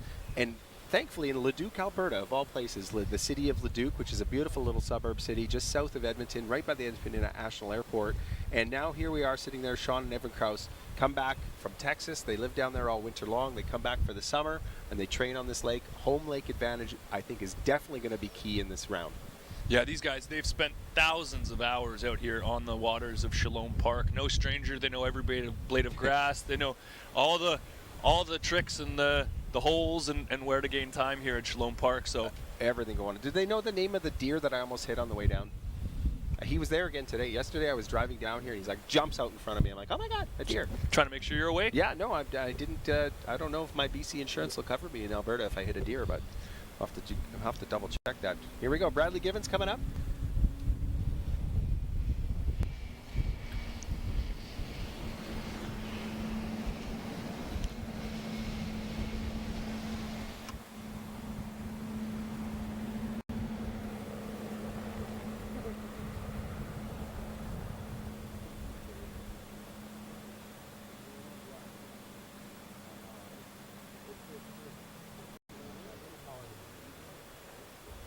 And just waiting from the boat to get what Bradley's first opening pass was. So Bradley electing to go out at 55 kilometers an hour, 16 meters. So not quite at the maximum speed, but wanting to start on that shorter rope. We talked about that a little bit yesterday. The maximum speed in this division, 58 kilometers an hour. And we saw Carter Lucas come out at that 58 kilometers an hour, 14.25 meter. Bradley electing for a bit of a different strategy. He's come out at that same line length, but at the 55K. So now that rope's going to shorten, that speed's going to speed back up to our maximum speed of 58K. We'll have Bradley coming back in for his second pass. And you know, that strategy worked yesterday. It worked for him. I think he's just kind of doing what he did yesterday. He knows he's got the Krause brothers nipping at his heels, but he just wants to come out and essentially there's 4 skiers. There's only 3 spots on the podium, and he's got to do what he's got to do to make sure that he can secure himself a spot on that podium. Looking for his biography. We don't have it. It's not here. Nobody tells us nothing. So we're just going to have to hang out and check it out. I think Bradley Givens is actually, he's out of Calgary, skis at Predator, and he's in chemistry and goes to UBC Okanagan. He's a thinker. Yeah, he's a thinker. He tutors young kids. He's that smart. He's going to be like a rocket scientist or something. And, you know, you see him coming out here skiing at this level. Not only that, the guy's got brains on him. What a catch. Here we go. Coming back in. This will be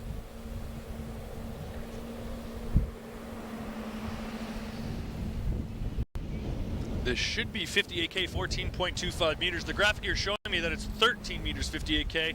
So we'll just confirm with the judges. But I do believe that was 14.25 meters, 58K. We'll just wait for that confirmation. And in fact, that was 13 meters. So the graphic leading me astray once again. Wow, 13 meters. Well, I mean, again, he's a smart guy. He's a chem major at UBC Okanagan. Like, this guy is in school to be a chemist, and so he's got strategies. He's got this kind of Steve Jobs thinking going on. I'm sure he's trying to figure it all out. I mean, Steve Jobs wasn't a chemist, but I think he was a pretty smart guy. Pretty big thinker. Pretty brilliant. So this guy's a pretty brilliant guy. He's thinking about what he's got to do to get into those. We know that Bradley can ski into 38 off. He actually holds the course record on a brand new lake just down the road called Shakers Lake. He has he's tied the owner Todd with Schaefer with the record of the lake at 4 at 38 off, which is kind of funny. And now he's coming back down here into Shalom Park. I skied at Shakers last year. Shakers Lake and Shalom Park ski very similar. They're very similar together. The water feels the very same, and he's usually skiing on a Predator, but he's actually skiing a lot at Shakers Lake. So we're going to see what he can do here, knowing that he can go deep through 35 and into 38 off. Let's going to see what he's going to happen there. Well, and a score like that, like if he gets through that 12 meters and he gets all the way deep through that 11.25 meters, that will put the pressure on Sean and Evan Krause, and that'll be interesting to see how that plays out. But first, he's going to need to get through the 12-meter pass. He's got a headwind here. Current leader, Carter Lucas, who we saw come off the dock first, with a score of 3. So Bradley moves into the lead and unofficially onto the podium, but he's around 5 out to number 6. He's just got to get through the gates. 12 meters, easy work, and now this is where he's got to get dialed in. This is where he's got to get as far down this path as he can and really put that pressure on the 2 Krause boys coming out last. Absolutely. I mean, no big deal. He skied that pass perfectly. perfectly. It looked really good. It looked like he was strong and solid. And again, he's one of those skiers that really relies on the technical aspect of skiing. We mentioned that he's a smart guy. He's in university for chem, going for his chem major. So he's got his brains, and he's broken down the technicality of the sport. And I said technicality. It's like technicality of the sport. It's very, very technical. So you know that he's the kind of guy that's down on the dock, dialing in his fins, dialing in everything. Is just going to go out and not going to just throw on a ski and go. He's got to go down to the angles and get the tribulations and everything else and the formulas that he's going to do to maximize his time on the water. So, you know, running that pass, coming through, making really nice clockwork of that pass is setting himself up. I think, again, he's thinking for the headwind for the pass after this next one. Yeah, if he can get through this 11.25 meters in this tailwind and set himself up at 10.75 in the headwind, really, we're gonna make things interesting for our final two skiers, who yesterday probably felt like they had a pretty good buffer coming into this finals, being the only two at the 11.25 meter line. Evan actually running all the way through it. But here we go, Bradley Gibbons. This is his chance to put the pressure on the final two skiers. He's on the podium already.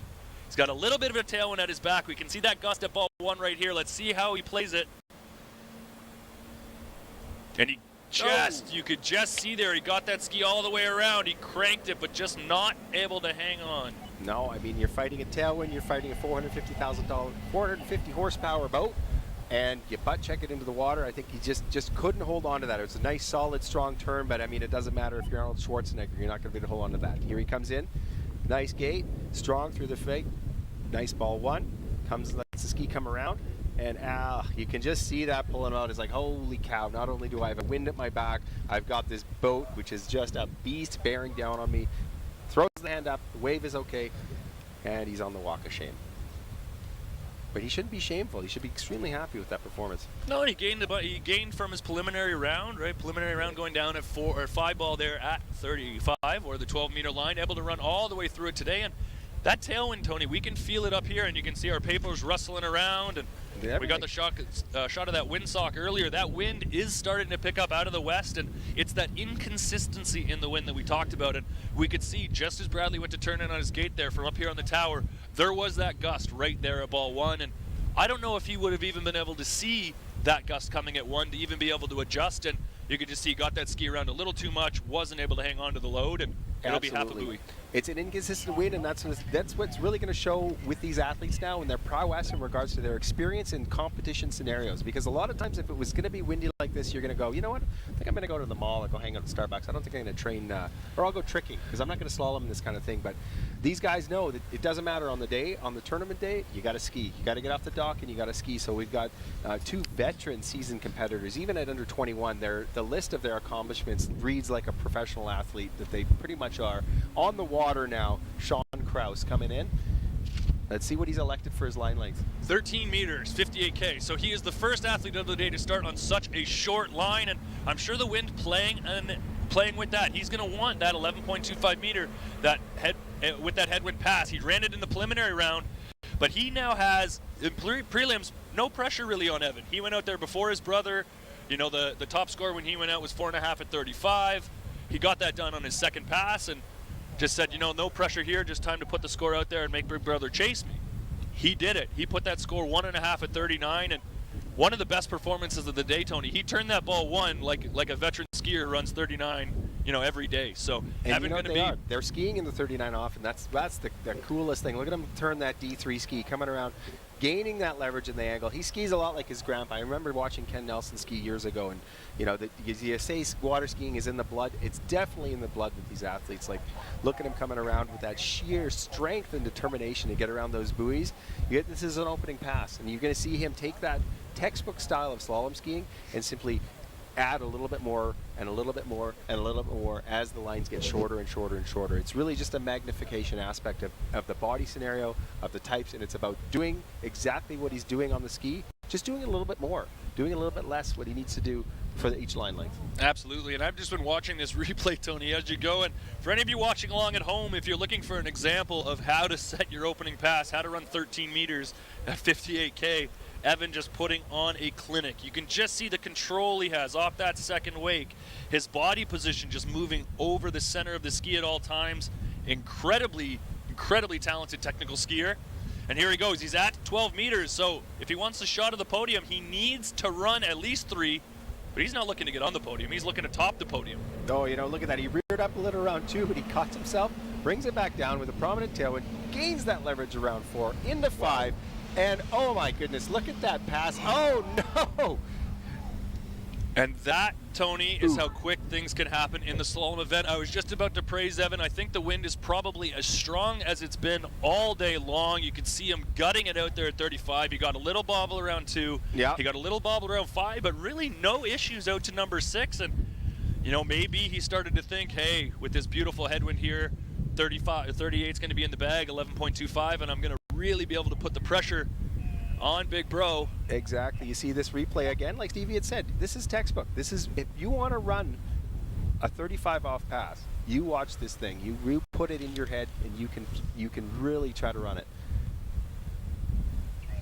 So let's see what Sean Krause does. He comes around, easing into 5, and I think it's really what's happened was he's coming into 5, pulling himself back down. Zero margin when this kind of thing happens. He's thinking about the next pass, and I mean, that's happened to all of us as a skier. That happens. Everybody watching too. It's like all of us has happened. He's not happy about that. But again, you have to focus on the task at hand. You have to ski buoy to buoy to buoy, and that's it. And there's Ken Nelson, Sean's grandpa, coming down to talk to him about it, and he's not too not sure what's going on with it, but we'll go from there. Yeah, just a shocking fall there for Sean. I think twice there I called him Evan. So if we watch that back, Sean, I do apologize. I didn't know that it was you. I think I did just catch myself. And really, he came out unattacked. Yeah. He came out on that first pass, that 13-meter pass. I saw that replay. Absolutely textbook slalom skiing from him. That's right. Textbook slalom skiing, and again, no margin for error. He was thinking about his next pass. I mean, I'm going to call it. You always say it, you don't want to tell him that. But you got to know, you got to see the skier, and that's just one of those things that happens. Just comes down, ski sinks in, and unfortunately, there we go with it. Absolutely. And ball 6, typically that gimme, but it just shows you at these short line lengths at 12 meters, nothing is a gimme, and you got to stay focused right till you're out that exit gates to the next pass. So really disappointing for Sean there. He was looking so good to start there, and I know that's not what he's looking for, but that does unofficially put him into second place right now, so he is looking at a podium spot. Not going to be where he wants to be on the podium. No, and we've got the friendly sibling competition coming up. Evan Krause is sitting in the water, getting ready to get pulled out. We're going to see what he can do with that. I mean, these guys are skiing on D3 skis. D3, of course, one of our major sponsors of this tournament. Extremely appreciative that they have the world's best slalom skis. Brother Evan coming out, same line length, I'm willing to bet.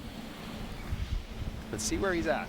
Now looking here, it appears Evan is elected to come out at 14.25 meters. Okay. So we talk about these veteran moves of these skiers. I think Evan might have made an adjustment, seeing that his brother went down a little bit earlier. That score that he's looking to, that he needs for the win now, a little bit lower than he might have anticipated, with his brother running through that 12 meter, likely going to get deep into the 11.25, if not deep into the 10.75. And Evan sees that his brother goes down. He knows right now the score to win is half a buoy at 11.25 meters. So by my calculations here, 14.25 going down, 13 meter in the tailwind. He's going to take that 12 meter into the headwind. Smart move, taking no risks. Going to run that 35, that 12 meter into the headwind, so that he has that ultimate chance to run that pass. And he knows all he needs to do is stand up around 1. And he's crowned champion here at home at Shalom Park. So really a heads-up move for him. We saw him in the prelims start at 13 meters. I have a feeling if we saw Sean get a little bit further down the course, we would have seen Evan come out at the same pass as well. But changing up his strategy here, really great to see. Absolutely, and Brad Gibbons comes out. He sets the pace right now. It's all in Evan's hands right now. Really, it's his decision to make. Bradley came out, set the precedent. We need one or two buoys at 38, but again, we're going to see what Evan can do. Hailing, he's an occupation as a student athlete, of course. He goes to the ULL, University of Louisiana. D3 slalom skis, sponsored by Shalom Park. D3s in Buxton, and he's skiing out there on that beautiful D3 Ion right now, coached by Trent Finlayson, Cole Grant, and here he goes. Coming in, 13 meters.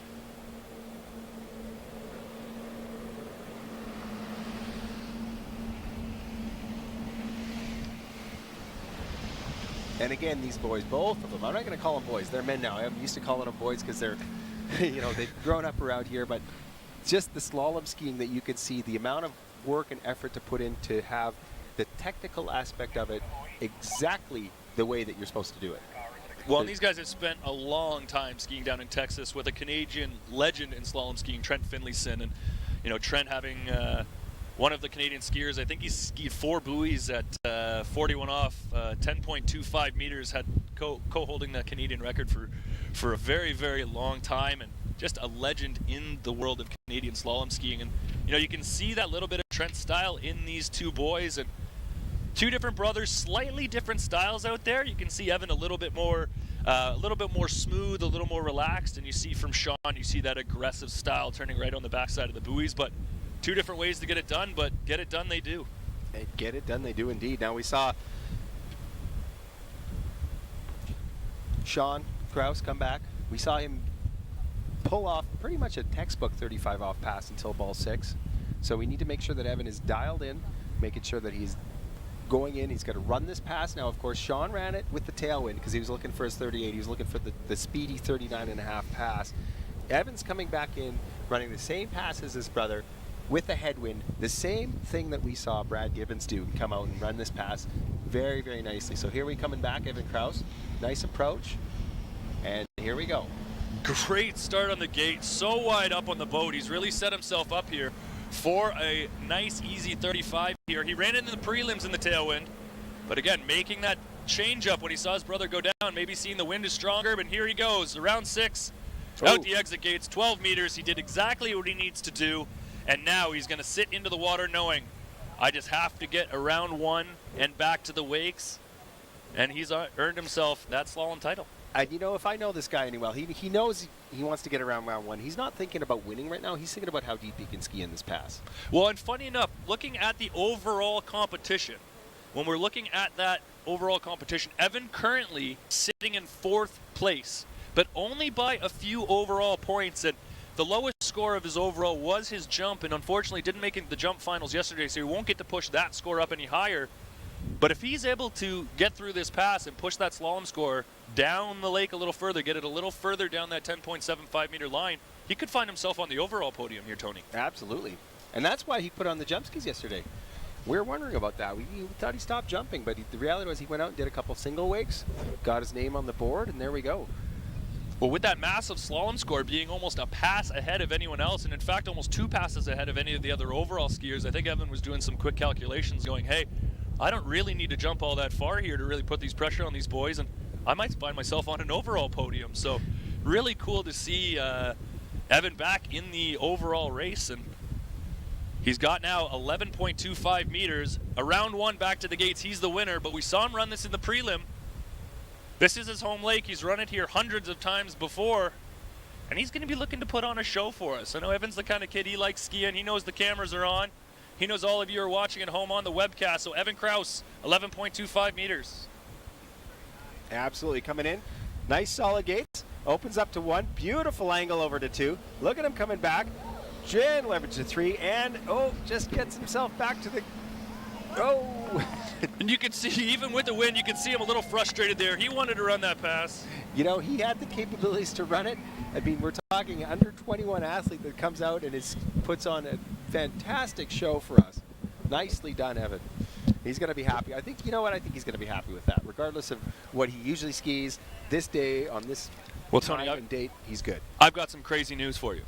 That was not 11.25 meters. What? That was 10.75 meters. Evan did come out at 13 meters. The graphic here led us astray. Oh, my God. So he did come out. That was 3 buoys at 10.75. So, Tony, he had the win in the bag a pass and a bit ago. And he was looking to push that score down. Like I said, that is going to be significant in the overall race now that I look at it, because he went from 1.5. He got that extra 1.5 buoys. He's pushed that score down the lake a little bit more, and I'm going to be fascinated to see how this overall race comes out.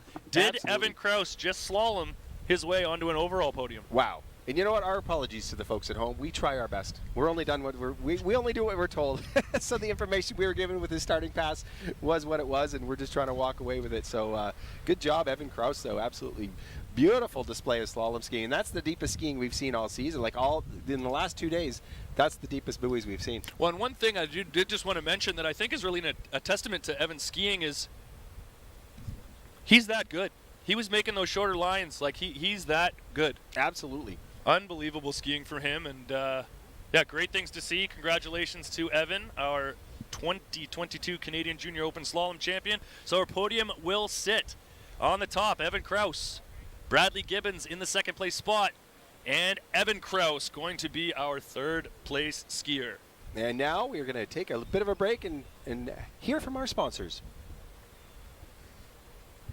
False alarm there on the commercial. I think we're rolling straight into our U21 men's division. Or women's division, sorry. Avery. We just saw the men. So Avery Colclew should be our first competitor. I'm going to pull her up here. We thought we were going to commercial, but you know what? We want to get things rolling here, so we're going to keep on keeping on. So Avery Colclew, our first of 3 competitors here in the women's U21 division. After her, we're going to see Allie Drake and Kendra Nathan. Right now, Avery Colclew on the water, coming in with a preliminary round score, 1.5 buoys on the 13-meter line.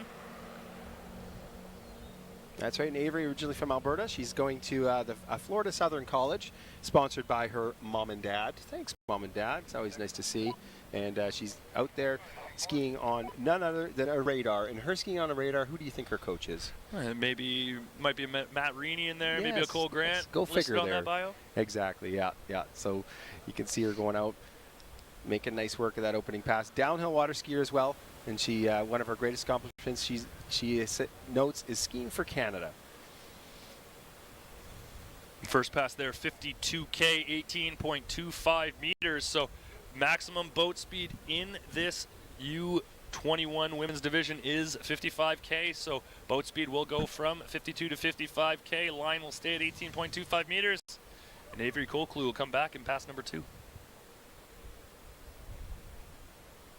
I wanted to mention too, with the Krause brothers skiing so well, and of course one of our major sponsors of this event is the Vern Oberg Legacy Fund, and of course Vern being one of the major Canadian athletes, not only as a competitive water skier but then becoming a world sanctioned judge, president of the Pan American Water Ski Associations.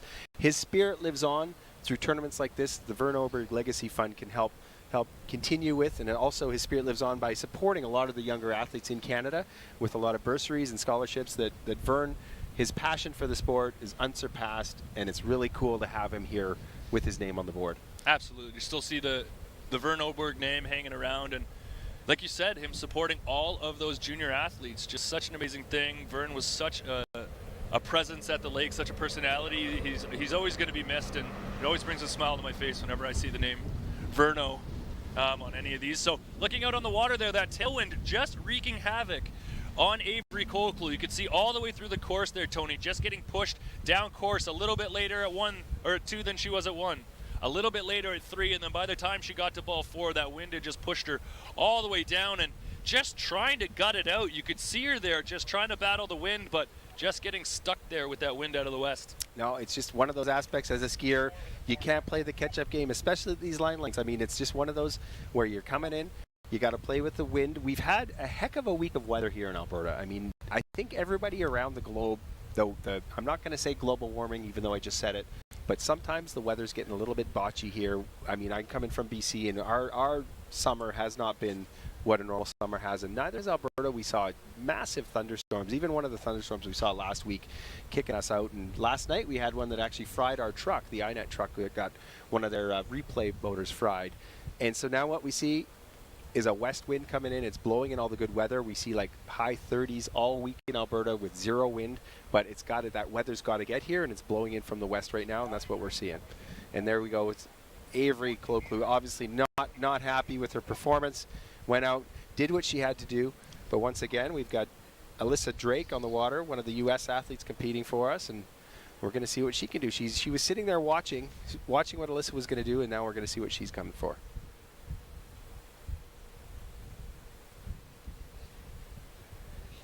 we've been talking about that overall competition, because not only are these athletes competing in these events individually, but we are going to be crowning an overall champion at the end. And right now, Allie Drake very comfortably sitting in the lead in that overall battle. Looking at the scores, I think for her it's going to be very hard for these other girls to catch her in the overall battle at this point. So I think that's pretty signed, sealed, and delivered for Allie Drake, but she's going to be looking to add to that list of hardware here. In the slalom event, came in with a seed score of half a buoy on the 12-meter line. That's right. Oh, you go. I was just going to say Kendra Nathan, our top seed was 2.5, or came in with 3 buoys at 12 meters. So she wants to challenge for that that gold medal. She's going to need to put a little bit more on the table than she did in the preliminary round. Coming out, just waiting for the line length at 14.25 meters, 55K, Tony. That's right. And guess what I'm going to say right now? Alyssa is from Oconomowoc, Wisconsin. Good for you. I don't even know how I just said that. But this Wisconsin athlete is making competitive waves as a water skier. She's a world-ranked water skier from Wisconsin. You say that. I just said it. You say what that says. Well, no, you say it. I think you killed it. I'm not even going to. Doesn't need to be said again. You nailed it. I don't want to repeat what I just said, but it's like Oconomowoc, Wisconsin.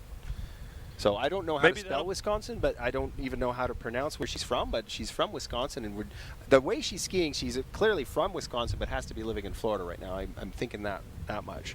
But she came out and just absolutely stomped on that opening pass. Well, she spent a lot of time down in Florida with the likes of Matt Rini. I was talking to her dad, and been recently spending a little bit more time at Jack Travers down there at sort of the world-class facilities down at Jack's. And Allie, one of those skiers just so dedicated to all 3 events. She really doesn't have a weak event out there. She's strong in all 3. Right now on the slalom ski, 13 meters, 55K. Remember, we got that big tailwind, and there we go, Tony. We see that wind playing a factor. The wind has picked up since the guys went. The trees are flapping.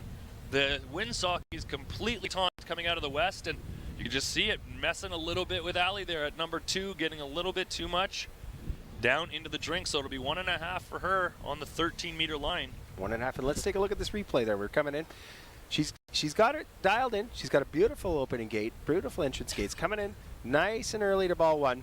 But you could see that wind's pushing her down just enough for her to realize it's like, oh crap, I'm coming in a little fast at 2, and I am so late. And I mean, we've talked about this, is the fact that she's throwing the handle. Otherwise, that's going to be a visit to the chiropractor. She's not going to hold on to that. It's not worth it. And we've talked about the fact that the buoy's here. The skier wants to make the turn and come around the buoy. They want to come back to the buoy as opposed to skiing to the buoy and then turning it. So essentially that's what these guys are trying to do. She's coming across the wake. She came around ball 1. Wind pushed her down course enough to the leverage that she generated behind that beautiful ski nautique got her over to 2. She turned at, if not after 2, realizing it was too hot, and she had to make that choice and threw the handle. And that's just how quickly that happens in slalom. We saw Allie have no issues at all in the preliminary round with that pass, but the conditions are changing out here. There is that inconsistent wind, and it's not even like these athletes can get a feel about what the wind's going to be like on pass number 1, because it could be completely different coming into pass number 2 and 3.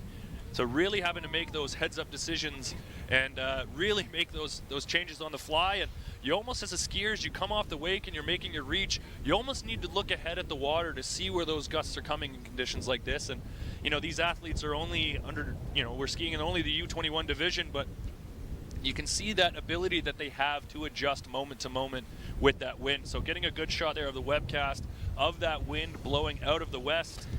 Exactly. Now we see the next skier on the water, Kendra Nathan, down there. We just saw a little shot of the boat. They were switching the handles around. Each skier has their own specific handle. It's like they have their own ski. And then the dock starter on the dock gives the skier the other handle. So here comes Kendra Nathan. And this is the fascinating part of skiing, being an outside event and the conditions ever changing. This is the strongest wind we've had all day. So I think that's what happened with Allie Drake. That wind has really picked up here, and Kendra's our top seed, which is typically an advantage for the skiers, knowing what the athletes did before them. But what can also happen is the weather can change, Tony, and we don't guarantee the same weather for all athletes. So as this wind picks up, it's going to be up to Kendra to really deal with it and make the adjustments she needs to. Allie left that door a little bit open with that score 1.5 at 13 meters. Kendra coming out at 55K, 16 meters, so she's going to need to get through this tailwind pass at 14.25 meters, and has set herself up at that headwind 13 meter. Avid skier, originally hails from Canyon Lake, California, which is no stranger to some of the winds that she's seeing here. So we're going to see her probably navigate these passes pretty well. She's now a student at the University of Louisiana and skiing on the University of Louisiana water ski team. So she's out here looking to get deep. She's got to get through this next pass and well into the next one. And I think that's, again, what her strategy is that she's confident that she's going to get through her 14.25 meter pass because she knows she's got to get deep into the next line pass to make sure that she can push these other skiers. She's top seed. There's 3 skiers in this division, so they've all secured a spot on the podium. It's just a matter of which spot it's going to be. So trying to remember back to the preliminary round, I cannot remember if Kendra started at 16 or 14.25 meters, but electing to set herself up for that 13 meter headwind pass, knowing she needs to get at least a full 2 to sit on top of that podium. Well, and guess who Kendra lists as one of her skiers? And I think I could probably not even tell you, and then when you see her ski again, it'll come up very prominently. But it's a name that doesn't come up too often, but we all remember it as Ronnie Barton Bischoff. Is coaching her. And I mean, Ronnie Barton coming back in the day was one of the top female competitive water skiers that we've seen. So here she comes back in. Kendra Nathan coming back in 14.25, 28 off. When skiing with Ronnie. Ronnie just such a genius mind in water skiing, and I've heard so many people speak so highly of Ronnie and her coaching. Look at her pass here, 28 off, coming through with that prominent tailwind, and look at this. I don't want to say anything until she's through the exit gates, but that is where this true athletic prowessism comes in. Good job, Kendra. That was a beautiful pass. Well, you can see 14 meters, pretty easy pass for her, but we've talked about those challenging conditions, and we've seen people go down uncharacteristically early here with that wind. You know, we saw Sean Krause having that shocking fall around ball 6, and, you know, Allie Drake just now having that fall at 13 meters. So making the smart decision, taking the 14 meter a pass she's very comfortable with in that tailwind, and she's now set herself up here. She's got a good, strong wind here at the start of the course. So we've had a big gust roll through. As we look down to the end of the course, Tony, ball 5 and 6, pretty calm. As we look here to her gate, we have that big gust. So she's going to have to get a good pullout on her gate here. That wind is going to slow her down and be a factor here. She does need to get all the way out in round number 2 and back to the wakes on this pass if she wants to take the lead. Absolutely, and I mean, like you said it too, that she's got to be nice and wide for her opening gate, and she's got to push herself down the course. She's got to get at least 2 or 3 in this part, and I see her. She's more than capable of skiing deep into this line length, and of course deep into the next few after this. On this day, let's see what she's going to do.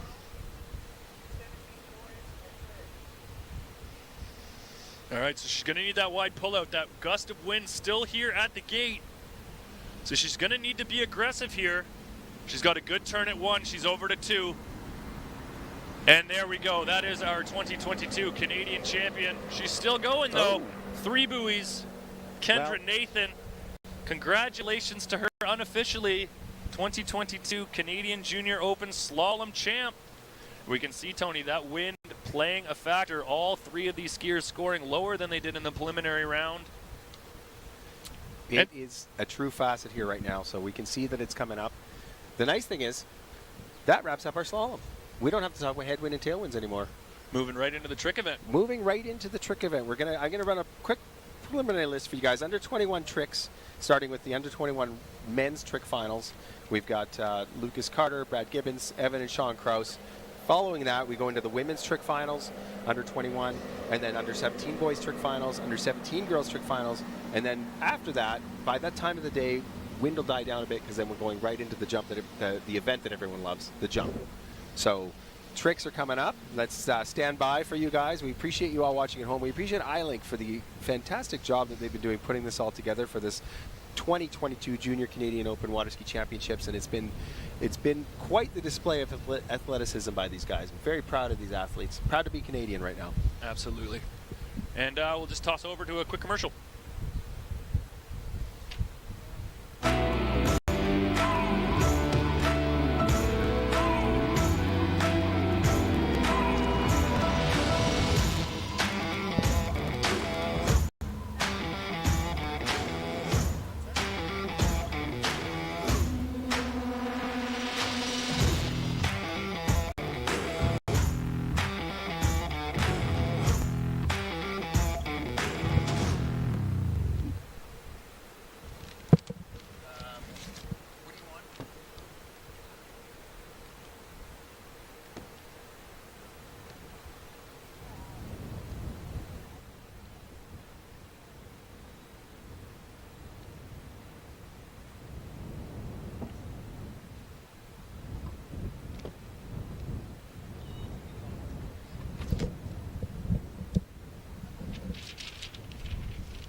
as the wind blows, the beautiful Shalom Park is getting ready to switch the course over from slalom skiing to trick skiing. And what a really cool aspect of this lake is that a lot of times in tournaments, the buoys all remain. There's like a set of jump buoys, there's a set of trick buoys, and a set of slalom buoys. But here, this lake is, of course, World Championship designed, and Ken Nelson will go through, and the slalom course disappears. The jump course disappears, and then we have a trick course that comes up so that none of the other buoys that are on the lake will be impeding anything. They'll just go down, they sink into the water, and then the trick course comes up so that way when these guys are doing their tricks, there's not going to be any buoys that are going to be hit or anything else. We thank you guys all. Thank you, everyone, for watching online and, of course, at Shalom Park, Leduc, Canada. There's a schedule change.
Looks like Phantom Pass.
Then U21 boys, then U21.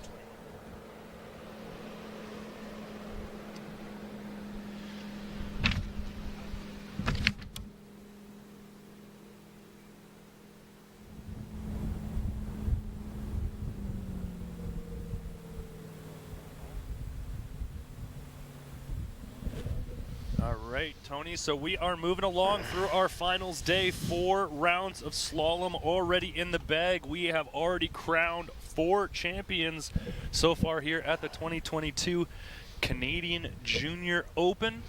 But we're moving right into the trick round.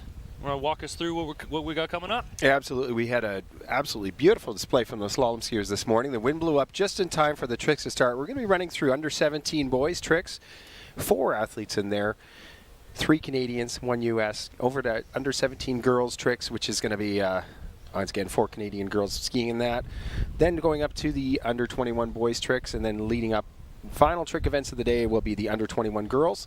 But off the dock, off the water, starting off Lyndon Panay, then by Jake Chalmers, Gage Kapowitz, and then Lucas Panay for the starting off on the dock right now. And it looks like right off the bat, speak of the devil, so to speak, we've got Lyndon Panay coming up right on the water right now.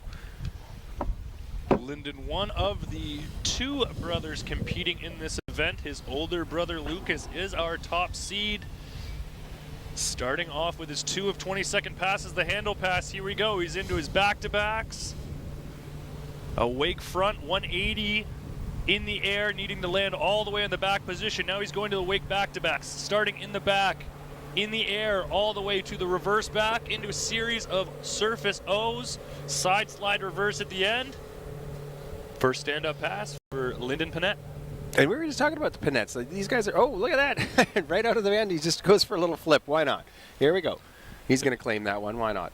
I have a feeling his 20 seconds are over there. He was just looking to have a little fun. And I mean, that's the nature of this trick event. And maybe you can summarize this. I have the honor today to be sitting beside Mr. Stevie Collins, water ski announcer extraordinaire. And Stevie, can you explain to me and explain to the world of the internet the 2 trick passes that we have? We're going to see these guys go through a handle pass.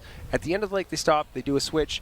Then what happens? Then they're going to go back. Lyndon's going to have his foot connected into the rope. So there's a special harness designed on that handle that he can strap his foot into. So he's going to have one foot on the ski, the other foot on the rope, and he's going to do a series of spinning in and out of the rope, jumping up in the air, spinning as well. We call those toe tricks. 2 20-second passes, 40 total seconds. Each trick has a set point value. They must be executed correctly. Our 5 judges sitting down below are going to be watching on the live video, making sure each trick was done correctly. Totals of the 2 passes get tallied. We're going to have a winner. And there we go, 2 20-second passes. And what we will see at the end of the lake is they actually switch skis between passes too. They have a predominant handle pass trick ski that they're going to use, and then at the end of the lake they switch it to a specific toe pass ski as well. Yeah, the 2 different passes just requiring very different things from the ski. You saw there on the first pass, Lyndon a little bit more, a little bit jumping up and down over the wakes, doing a little bit more of the wake spins. As he gets a little bit older, we saw at the end there he threw that flip. So the hand ski tends to be a little bit faster, a little bit easier to edge, makes things a little bit easier for the flips. The toe ski tends to be a little bit more slippery, usually has a rubber edge around it, makes those edges a little bit less forgiving as you're spinning. Each ski has just makes each event that little bit easier, just to match the demands that that there are for each pass. So You can see there on the video, he's got that foot in the tow harness. So balancing on one foot, the tow pass really a ballet on the water. Truly a ballet. And here we go, Lyndon Panay coming in for his tow pass, representing Canada, hailing from Williams Lake, BC, one of 5 skiing children in the Panay family. What a family. And their dad actually, of course, so there's more because the dad and the mom ski too. Panay family is going off. Here we go. So here's toe wake back. So that's a 180 jumping up in the air, needing to be in the air for the entire duration of the turn. Going for that toe back to back. He's got his hands in the water, but he recovers. Great work from the pin man. 2 stand-up passes. The crowd goes wild. And we're off to a great start here in the trick event. Lyndon Panay, there we go. He's there playing you go. with Look the at that. crowd. He's claiming the crowd. He likes that pass. And that's right, Stevie mentioned there is a pinner there. So you can see that this athlete is affixed, and he's legitimately harnessed in with his toe into that rope. So if there's anything to happen where he's going to miscalculate and perhaps miss a trick or not perform the trick properly, come off balance and fall into the water, there's a safety pin and a switch release on that trick ski rope. So that way he's going to be able to fall into the water and safely fall, so to speak, as opposed to being dragged down the lake by that boat. Well, that just shows the trust that these skiers have in that pin person. There's no ability for the skier to let go of that rope. Their foot is locked into that rope, and it's up to the watchful eye of that pin person to watch. And if that skier is to fall or that skis to catch an edge and go into the water, that pin person needs to have lightning quick reflexes to release that boat to avoid injury. And we saw yesterday Sean Krause pinning for most of the tournament. In fact, I think I talked to him at the banquet. He said he pinned for every single skier of the day, and we saw a few times, like we saw from Lyndon, with the skiers bobbling, looking like they're almost going down, and Sean just having those nerves of steel hanging onto that rope, and was able to actually help his brother Evan pull off a few more tricks, and almost helped younger brother Evan surpass him there. They're about 100 points off. So pinning, the pin person's relationship to the skier is absolutely critical. And we've got next skier coming up, Jake Chalmers. Jake's coming in. Looks like he's elected to be. I can't see quite. Looks. Oh, he's going to start the day off with his toe pass. So once again, these skiers can elect to do a handle pass, toe pass. There's a bit of a prominent wind. It's all going to depend on what they want to do with it. And here he's coming into the course in toe position. So you can see he's wrapped up into the rope. So he started by putting that rope over his head, and that allowed him to do that first trick, that toe 540 to the back. Now he's into the toe back-to-backs, which are 360-degree rotations from the back position to the opposite back position. A few wake slides here, and then jumping over the rope for a toe line back at the end of the run out of nowhere. So a very athletic move there, Tony. You can see him having to pull with that rope leg, jump up over the rope while completing a 180 in the air, landing backwards, and great trick skiing from him on pass number 1. That looked fantastic. This Canadian skier hailing out of it looks like Vancouver Island. It's going to Oak Bay High School, skiing on a D3 ski, and of course D3 is one of our proud sponsors of this event. Some of the best water skis in the world come from D3 skis, only because of the simple fact that D3 holds world records in every single disciple of what they produce, whether it be a trick ski, a jump ski, or slalom skis. There we go, and you can see the replay just showing, as Stevie mentioned, it is a ballet on the water with these guys doing this. He's got his hands out for his balance. He keeps his axis straight up and down, really using that cord to spin around to the different tricks side to side as he goes through this all. The pinner diligently watching in the boat, because within a split second, that trick ski is so slippery, those edges are so sharp, so to speak, to hit the water, he could go down at any second, so you got to have the most trusted person pinning for you. We see here on the replay that toe wake back-to-back. So starting off in that reverse toe back position, very difficult as your legs are crossed, holding that position all the way through the top of the wake. The toe wake back-to-back is 360 degrees of rotation from that back position to the opposite back position. And then as we watch on the replay here, here's that final trick, that toe line back. So you see him pulling in on the rope, advancing into the boat, hops that ski up and over, a bit of jump rope, if you will. Landing backwards, finishing with that toe wake front, and a great toe pass from him. Really impressive trick there at the end. Absolutely, and we saw that he elected, off the dock, he chose to do a toe pass, so now he's going to be coming back. The winds are howling a little bit here at Shalom today. World-class site, still a bit of breeze going. He's going to come back, handle pass. You can see this, he's going to get some big air, get some go. And he's coming back into the course, just trying to get the bottom of his ski warmed up, so to speak. Obviously, he's just trying to get the base of that ski happy with the water underneath him. He's also a snow skier. He states in his biography he likes to go snow skiing. So here he comes back. First flip of the day. Starting off with the mob, a back-to-back backflip. That was the trick that gave him trouble yesterday, going down on that mob. But here he is working through a series of flips. Here's his front flip and just getting off axis at the end. That front flip, so difficult, Tony. Your axis of rotation, so critical. If you're just slightly off balance coming off the wake, that rotation is not going to be centered, and you're going to come down like he did with your weight a little bit into the in towards the boat there going down. But a super impressive run from him there. I believe that was his 6th flip of the run. And let's watch the replay here.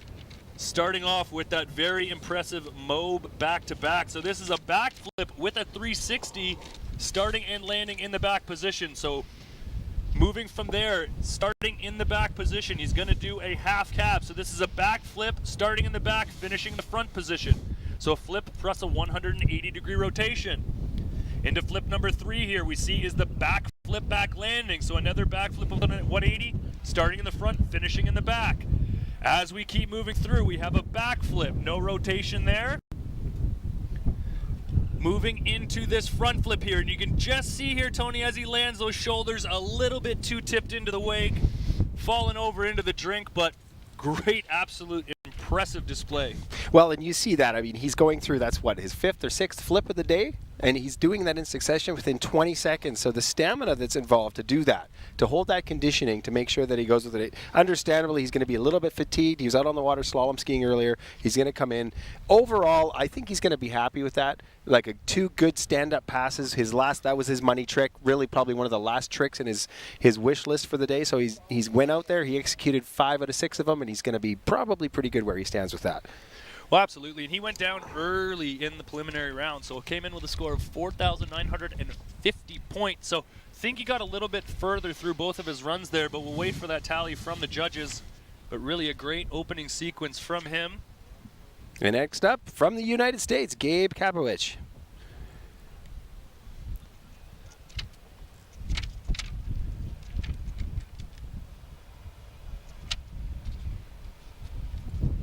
And it looks like Gabe's going to be doing handle pass to start off with, and here we go. He actually put on a pretty heck of a great trick display to get himself into this final round today, and there he is right off the bat, spinning off the wake, up and down.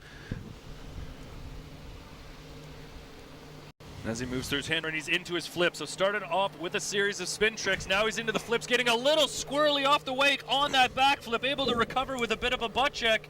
And there he goes into that half cab, back to the front flip, and going for that reverse. You can just see getting swallowed up by the wake there, coming off the top. But great recovery. You saw him get a little bit squirrely off the wake there on that second back flip, landing handle over the head, butt check into the water, but he was able to pull it off and able to get another flip on the board before going down on that reverse half cab.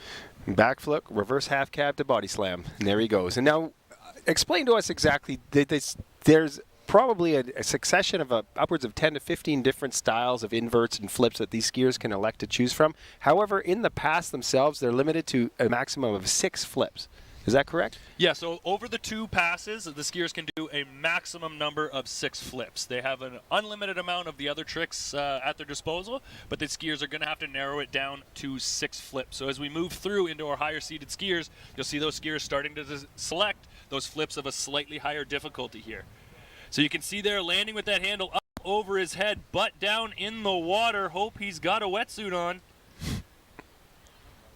You can see there that nice half cab, but he just got a little bit compressed on the landing. He goes back for this reverse half cab here, and you can just see the tail of the ski catching in the wake, him not able to get all of his rotation and going down there, but sort of midway kind of towards the end of that hand pass that I'm going to say, so still got lots of points tallied on the board. Came into this event with a seeding score 4,470 points. So good preliminary score for him. He's in that overall hunt as well.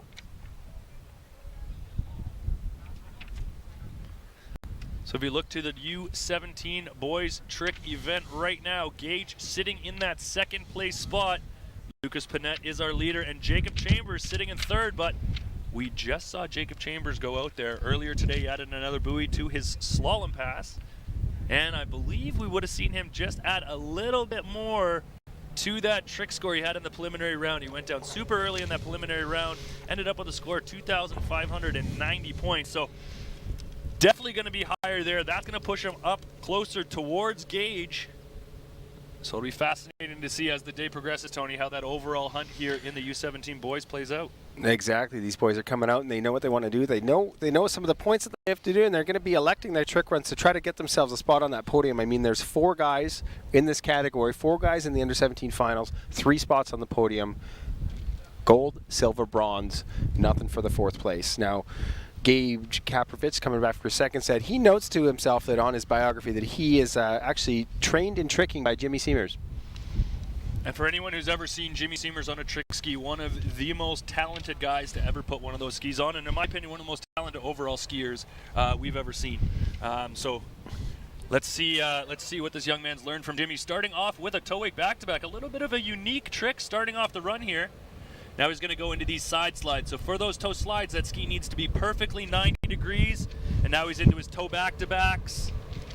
Going to wrap in for the toe 5 front. Getting a little bit out of position, able to save it. Is he going to do a toe wrap in?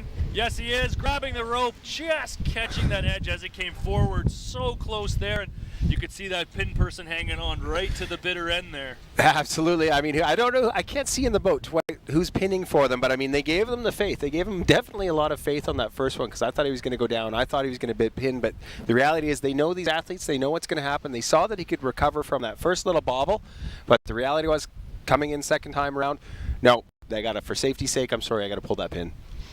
Well, I think that's why nobody's coming up here asking us to pull the pin, because I think I would have pulled it on him a little bit early on in the run there. So luckily he's picked Sean. We're too cautious. We're just too. We've gotten soft sitting in this booth here, instead of sitting in the boat. So let's have a look at this trick here. So that is a toe 5 front. So a 540-degree spin, and so difficult because the skier actually needs to pull that rope in to wrap themselves into the rope to be able to complete that rotation. And you could just see getting a little bit out of position, coming to the front, turning to the back to catch his balance. And then this is the trick he goes down on. You can see pulling in on the rope, just not able to get enough of the rope in. So as he's coming forward, that line starts to come tight, pulls his feet out from underneath him. We saw that pin person hanging on right to the bitter end, but unfortunately going down there, I think that again towards the end of that second pass. So not able to stand up, but I think he got the majority of both of those passes in. Tony will wait for the judges to tally it up and see if he can improve on that 470 points he got in the finals. And there we go. Or prelims. Top seed in the finals right now, Lucas Panette, hailing from Williams Lake, BC. He's a student, goes to Lake City Secondary High School, sponsored by Sun Valley Gas and, of course, Shuswap Ski and Board. A huge supporter of that. He's coming out here. Looks like he, too. I guess, you know what, there's got to be some chatter on the dock because these guys are all starting with their toes. The first of them are starting in toe position. So I wonder if that headwind is going to make a bit of a difference for them. Yeah, and I'm wondering if that's a decision more to do with his hand pass. I know traditionally, for myself with my toe pass, I always like to use that little bit of a tailwind, makes it a little easier to get the rope in. But for some of these guys, if they've got the leg strength there to keep themselves into the boat, that headwind helping you keep the rope tight and helping you move a little bit faster from trick to trick. So Lucas making his way through his first of 2 20-second passes here into the toe 5 front. There's that rapid forward trick, and you could see why that trick is so difficult. Having to pull that leg all the way in, Tony, and you need to create enough time for you to come all the way to the front position before that line comes tight. And you could see as he was coming to the front there, that line starts to go tight and literally pulls his feet right out from underneath him. But those wrap-in tricks, very, very difficult. Lucas is our current leader in the overall race. He has a pretty commanding lead right now over the second place of Gage Kapowitz. But Jacob Chambers, we saw earlier, go out there and really push that trick score up. And is going to be right in that same territory, I believe, as Gage. So going to be a very, very close fight in this overall battle. Lucas going down, I think, a little bit earlier than he did in that opening round. He qualified with a score of 5,790 points. Absolutely, and I think when we talk about the maximum amount of 6 inverse, 6 flips allowed, we're going to see that coming back with this handle pass.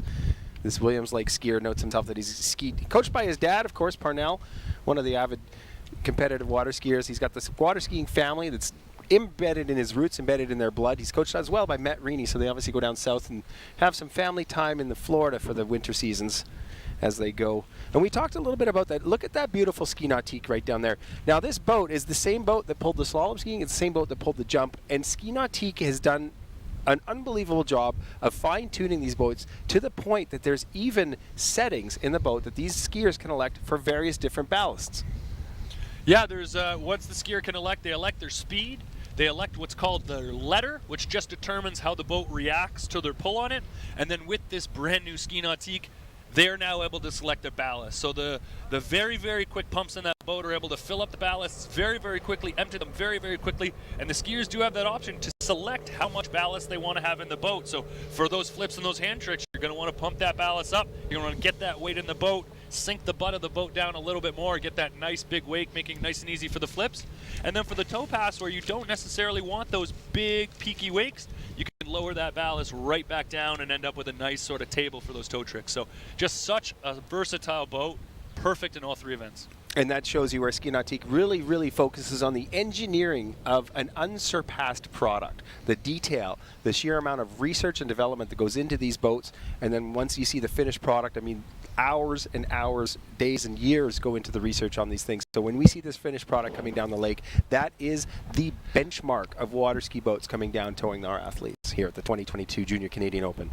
And you can see here as Lucas comes into the course, he's just loving those beautiful peaky wakes behind that boat, doing a few double wake backs, a few wake jumps, just kind of getting himself warmed up, because here he comes into the course for his first flip. It is a big front flip from him right off the bat. That's an 800-point, very high difficulty flip into a series of back flips here. He's in the back position, back to front half cap, casing the wake a little bit, but he's settled back in. Now back flip to the back landing. Finished with the flips. Now he's going into the surface spins, back-to-back reverse. Oh. And going for the wake 5 front, just losing the handle there. And there is no worse feeling in trick skiing, Tony, than when you lose that handle and just watch that nautique disappear, get smaller and smaller as you sink down into the water. You know what, Lucas? Heck of a job. Good job for you. Essentially, though, no. You know what? He wanted to hold on to that handle. He thought he had that pass. You saw those tricks. He actually, you could see a few of those rotations. He let go with his backhand to speed himself up a little bit with those. You're going to see that in the replay. He was definitely dialed in this pass. And look at this first trick, the front flip. So difficult and just perfectly executed. Excellent axis, nice soft landing. The hard part of that front flip is that landing and then settling into a rhythm in the course after that. And Lucas doing such a great job of settling back in here. And you see here he is hopping to the back position for that half cab, a back flip from the back to the front. You can see, Tony, he got into trouble there, just slipping as he came off the wake, but so strong, able to still get those feet underneath him. Just like a cat, lands on his feet, finishes off with the back landing on his flips, and then here he is to his surface spins. And this is just heartbreaking. I'm not even going to say anything. We're just going to watch it. Brings himself around. Yo!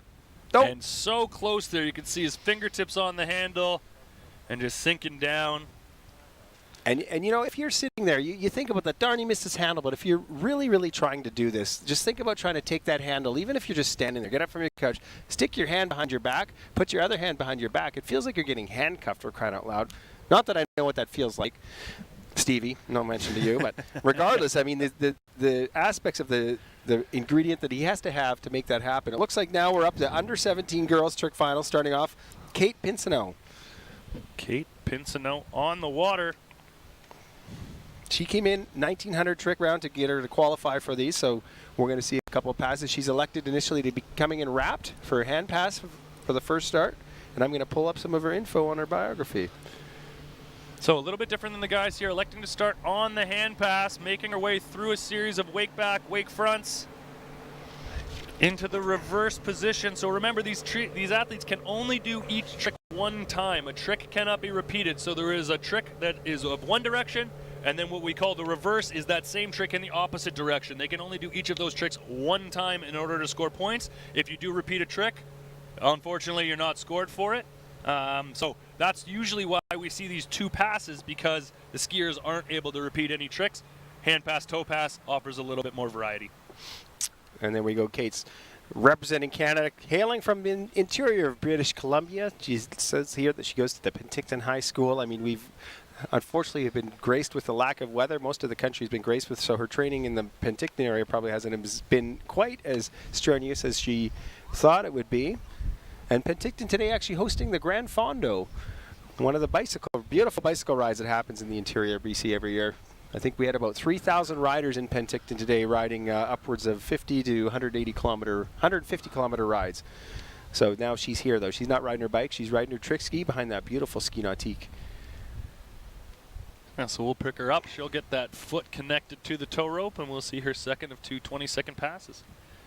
While we wait for that, there is someone that I promised Tony that I would make a shout out to. Oh yeah, let's do it. A little upset at me yesterday. I mentioned all of his siblings, both of his parents. No. I don't think he deserves a shout out. And my favorite of all of the Panettes, I didn't give a shout out to. So big shout out to Cam Panette, watching along at home. Cam, I miss you, buddy. My man. Wish you were here, but he had to work, Tony. Can you believe that? That's what his brother said. He said he had to work. I said, good, you should be working too. Cam, don't know you, but you know what? I'm sure I'll be at Williams Lake sometime, and I'm sorry, I'm not going to shout out to you. You're not here. You can't come support your family. I'm not saying nothing to you, my friend. Take that, Cam. Get back to work. Coffee break's over. But eyes back on the water. We have Kate Pincinel. She's got her foot on toe. Time to do some ballet on the water. Toe back, toe front. And there's that reverse. So those are 180-degree rotations in opposite directions. So that's the toe wake back and attempted toe wake front. We saw that she spun before the wakes there. The judges can't hear me, but the judges will be watching each one of these tricks to make sure she executes them absolutely perfectly. The judges have a great view from a camera in the boat. And now she's into these line tricks, standing on one foot, stepping up over the rope while spinning backwards, stepping up, spinning backwards. Very, very difficult tricks. Tony, I could never get those ones sorted myself. No, and that's why you're sitting here talking to me. Exactly. I'm kind of in the same boat. She liked that trick. You know what? The crowd was going wild. She obviously has a great cheering section here. I think a lot of the Panays, it looks like they all ski together at some points as well. And you know, at the end of the pass, she was able to kind of stop and fix her hair as she drove by the crowd here at Shalom Park, and everybody cheering her on. And there we go. We're going to see that slow her down with that toe pass. So is that the new saying? Those who can't do announce. You know what? It's all an election of services, really, and I think that we realized our calling for service is to really talk about the sport. It's a passion that is never going to leave me. I love it. I absolutely love the sport. I love these guys being out there, and if I could, get into their brain for 5 seconds to do what they do, I'd be that much happier, because every day I go out and I beat myself up behind the boat. I love it, though. Wouldn't trade it for anything. Well, exactly. And these skiers make this stuff look so easy. Like we were talking about earlier, some of these skiers coming out at 13 meters, 58K, when you look at Sean and Evan Krause, and just making it look like an absolute cakewalk. And sometimes when I'm watching myself, it's like, oh yeah, I could get out there and do that until, I'm up on my ski myself, and you realize how difficult it really is, and it just showcases how good these guys really are that they make it look as easy as they do. Absolutely. And that's, again, it's a passion that's instilled in people, and they love to do it, and that's why we're here. So Kate went out. Now we got Carly Bonham coming in. Carly Bonham for her first pass, representing Canada, of course. Actually, all the skiers in this division are Canadian, so it's pretty easy for me. And she is going on a handle pass. Here we go. So interesting to see the girls coming out a little bit different. You saw the guys all starting with that toe pass, but the girls coming out on the handle pass, starting off with some wake back-to-backs. We talked about those 360-degree rotation from the back to the reverse back position. Now into the wake backs and wake fronts, and into a series of surface 540 handle passes. Line back, wake line front, line back, line front, stand up pass. And there she goes. She's skiing out. It looks like she's from southern Alberta.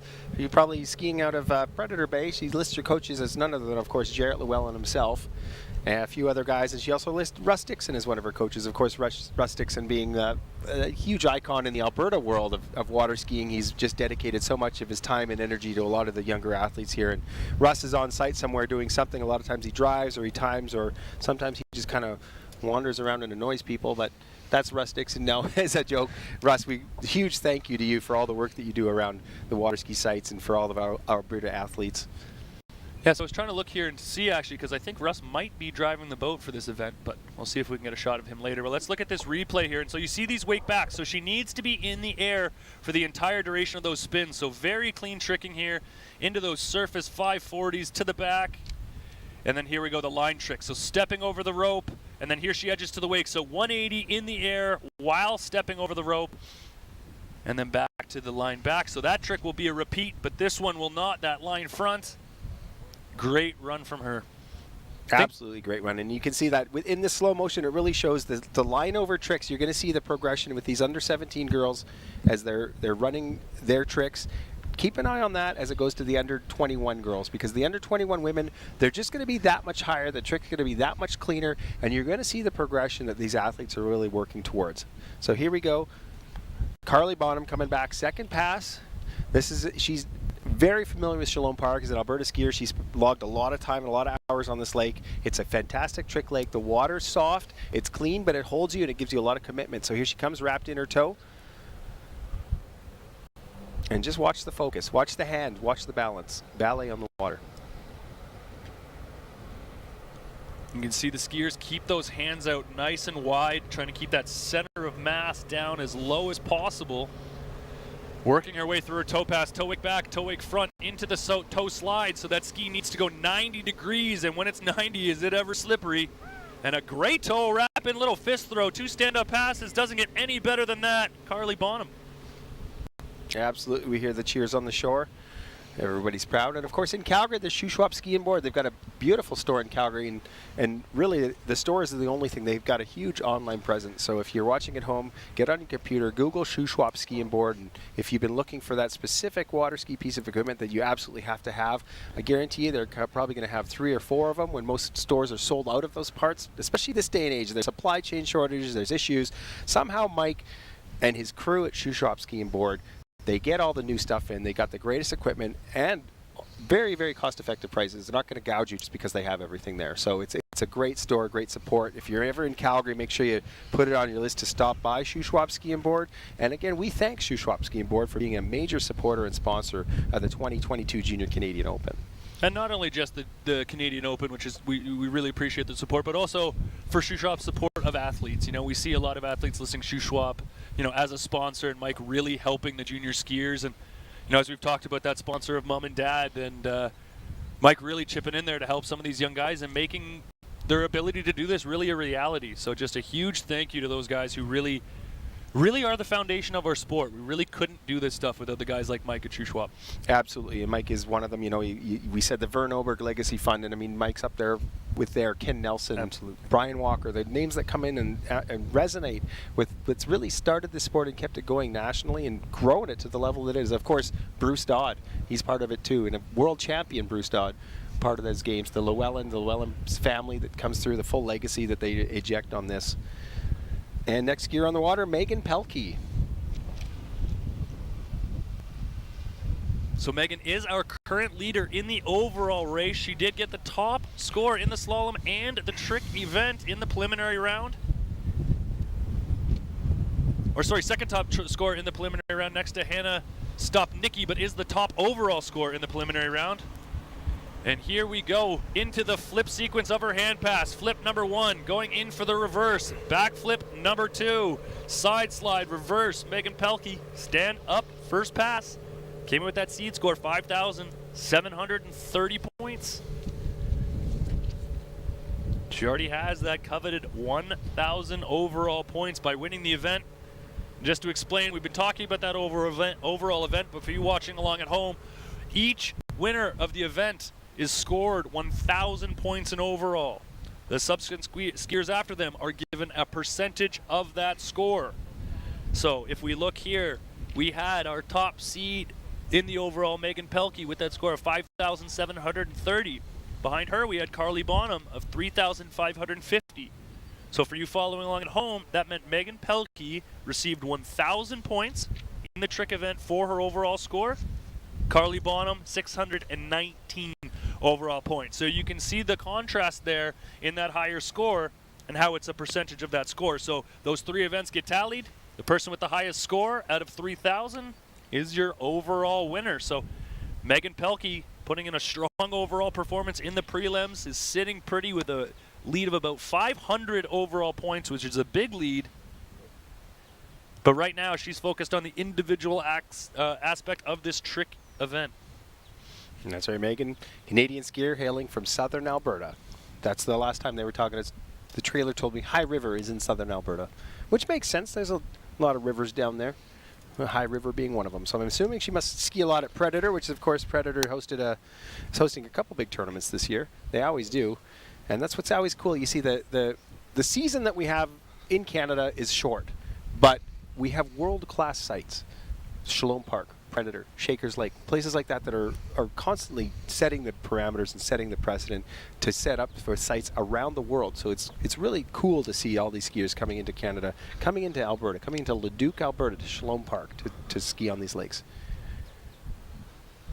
And on top of that, I've been coming out here, Tony, for a number of years doing events such as the Pro-Am, the Canadian Open that we had here a number of years ago, and I recognize Megan Pelkey. She was, I believe, back when we started, she was in the girls' 1 division, kind of leading things off here. And to watch her progression here now, top seed in the women's U17 event, just great skiing from her. And it just shows what, what really comes from Ken opening a site like this up for Shalom Park and allowing these athletes like Megan to really showcase her stuff. And look at her go through this toe pass, toe rapid into the toe wake go. Toe wake back, toe front, toe slide and reverse.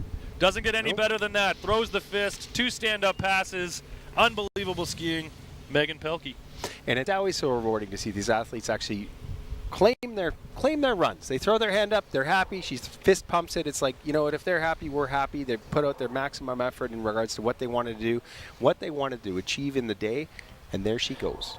Well, when you see that fist throw, it's never something conscious that's being done. It's just you see that excitement, and it just manifests in that fist throw. You just love to see it. It's like, yes, here we go. On to the next one. So let's walk through this run. So she started off with a toe 7 there, so a 720-degree spin. So having to start in the wrapped position, come all the way around 360-degree, pull back in on that rope, wrapping back into the rope in the reverse direction. So a very hard opening trick. You just see that control she has, balanced over top of that slippery trick ski all the time. That foot that's connected to the rope, just acting as that shock absorber. You see her just keeping that rope tight all the time with the control of that ski leg. Textbook toe tricking, 2 stand-up passes. Unbelievable performance from Megan Pelkey. Unbelievable performance. And there we go, representing Canada, representing Alberta, Southern Alberta athlete, followed by Hannah Stopniki, who, again, on the other side of the country. She's from Quebec, hailing. She says she goes to West Island College in Montreal. Sponsored athlete with Masterline, Eagle skis, Quantum skis, Monte Carlo skis. What the heck's a Monte Carlo ski? I believe a slalom skier from France, Boris Laval, started the MC skis. Boris, I know, coaching Hannah quite a bit in the slalom event, really putting that time in with her. And Boris has got a great little ski school down in Orlando. And there she goes. She's on the skis. So, and again, happy to be here. Beautiful Shalom Park. And we wanted to stress the importance of Waterski Canada as well and Waterski Alberta for the support as provincial and federal entities that they do to support the sport. So our top seed on the water of under 17 girls, Hannah Stopniki. She has set the precedence to get herself into these finals with a 5,700 point trick run. And she's coming in the toe. She's doing what the boys are doing. And just watch Hannah on the water here. She's currently the 2nd ranked skier in this event in the world in the U17 women's event. And you're about to see why here. Just excellent technique, great balance. Going to start off with that toe 7. And you can see 720 degrees, no hitch in her rotation whatsoever. Into the toe wake back-to-back, and it's reverse. That reverse, such a hard trick, landing with your legs crossed there in that reverse back position. Here she is to her toe wake go. Now into the toe line tricks. Jumping over the rope, toe line back. And just landing on top of the rope there, Tony. So we'll have to see on the replay here. From here, it looked like as she pulled in and spun, didn't quite cross over the rope. I think the tip of her ski might have hit the rope and landed on top. Pin person in the boat there gave her the benefit of the doubt. Thought that rope might pop out from under the ski. Unfortunately, it didn't. Hannah going down there on what for her is a relatively easy trick, but it is towards the end of that run. Absolutely. We talked about how clean and concise these tricks have to be. The margin for error is very, very small, especially when you're riding this little skimmy little cutting board on this water. And here you're going to watch her go through that. And a great from this angle. It really showcases that control she needs with that foot connected into the rope. You see her keeping that knee really high and that leg coming in and out, really controlling where she is on the rope. On this toe wrapping, she needs to pull that rope right into the back of her knee in order to come around. Perfect. Into the toe weight go. Up into the air, 360 degrees. And then this here, and you can just see, oh, and you can see there, Hannah just ending up a little bit too far away from the boat. A bit of a strange fall there, but really great work from the pin person there, hanging on right till the bitter end. But going down there on the toe line back for Hannah, she's got one more 20-second pass left. And I think even with that early fall, if Hannah's able to stand up all of her second pass here, she's got more than enough to take that title. Is that Sean rocking the bass boat? I think that is, in fact, Sean Krause. I think we need to get him a Waterski Canada hat, maybe. he's wearing his $7 Bass Pro hat. It's all right. At least the skiers could do is buy him a nice hat after pinning for the entire event. Well, and that does look like Russ Dixon driving. I think it is Russ. I don't know. Although Russ is never really known to wear his hat backwards. It's either Russ or Chuck. Oh, I think that looks like Chuck. No, that's Chuck for sure. He's going with that. He's got his cool guy shades on. Well, Hannah last year, oh my gosh, it feels like a year ago, but it was yesterday. Hannah, in her run, her handle pass run yesterday, she looked more comfortable upside down than she did right side up. And that's what we're going to see. Like, we're talking, some big air going on. This is a trick ski event, but she's going out and, you talk about your man crush on Joe Poland. His trick skiing that he does, he goes out with the comfort levels and some of the things that he's been pulling off and posting on Instagram, the talents that he shows, it definitely resonates with what she's doing here in her trick ski. Absolutely. It's that ability to be comfortable on your ski in all positions. And you mentioned Joe Poland, and he's the guy right now who's the absolute best at it. You see him just get up on that ski. He can be in control in all positions. And when you watch a skier as talented as Hannah Stopniki, you see those same elements. You see, even if there's a little bit of a bobble, they just know how to recover, how to get their position back on top, right over top of that incredibly slippery trick ski. And we're going to see here, we talked about the line trick. So Hannah putting that rope in between her legs here. She's going to turn into the back position. So you see she's all wrapped up in the rope here. She's going to do a 540 stepping over the rope.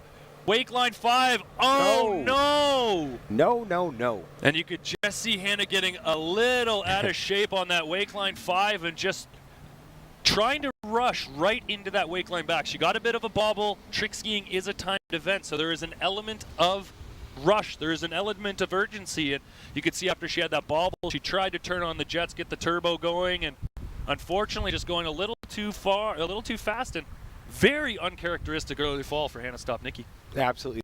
The funny thing is she fell and she smiled. That's the realms of competition. There's always going to be another day. There's always going to be another tournament. And you know what? Having that positive mental attitude as a professional athlete, that pays off right then and there. Well, you love to see that. Like Hannah knows that's a routine trick for her. She's been doing that trick since she was 10 years old. And, it happens sometimes. And just because a trick is routine doesn't mean it's easy. It's still trick skiing. And you could see there, she just did not take that extra second to settle down before going into that wake line back and was just out of position. And you can kind of see here on her face, she's like, oh yeah, I should have taken an extra second before doing that trick. But still just unbelievable things to come from her, tearing the trick ski world completely on fire lately. Like I said, she's ranked second in the world in this event. And lots of big things to come for her. Unfortunate fall. She's not going to be happy, but definitely not going to be the last time we hear the name Hannah Stopniki. Absolutely not. The second ranked in the world is a key element. And that last move, falling flat on your face backwards, that move sponsored by Sinutab or any sort of strong sinus medication that you can have, because no matter how beautiful, crisp, and pristine Shalom Park is, when you take half the lake up your nose, you're going to need some decongestant. So here we go. We're looking at it back as Hannah's walking back. There's her quantum trick ski. You can take a look at that thing. And like I say, it's so small. It's not like the size of any other ski. And for these guys to perform and execute so perfectly, the moves that they do on these skis shows the true prowess and athleticism that they have. And it's so fantastic to see that they're here competing.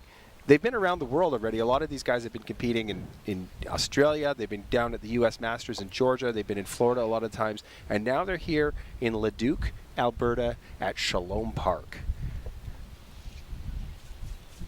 we have two more events left here in the trick event. We got the U21 men followed by the U21 women.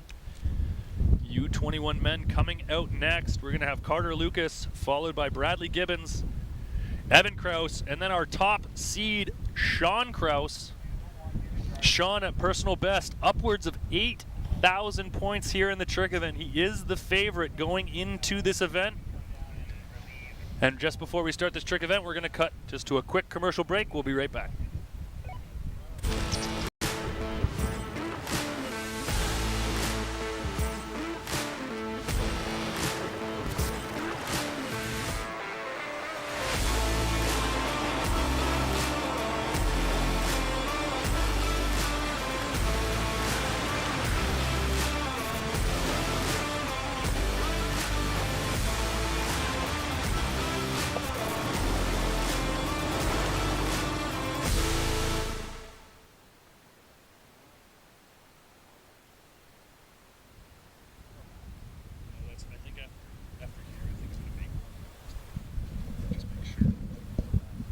And we're back. Wow, that was a red ski nautique in that commercial, and I noted to you before that I created Blue Rodeo. Blue Rodeo 2. Blue Rodeo 2, thank you, yes, because and that's Wizard Lake Marine, which is located 20 minutes from here. They've got one here in Edmonton. Well, it's actually in Kalmar, Alberta. And it's oddly enough, Wizard Lake Marine, Kalmar, Alberta is one of the largest nautique dealers in the world. In terms of volume, in terms of revenue of what they do. And a lot of Albertans, a lot of the people that live around here also live in the Okanagan. They have summer homes here. So the guys at Wizard Lake Marine built the identical shop in Kelowna.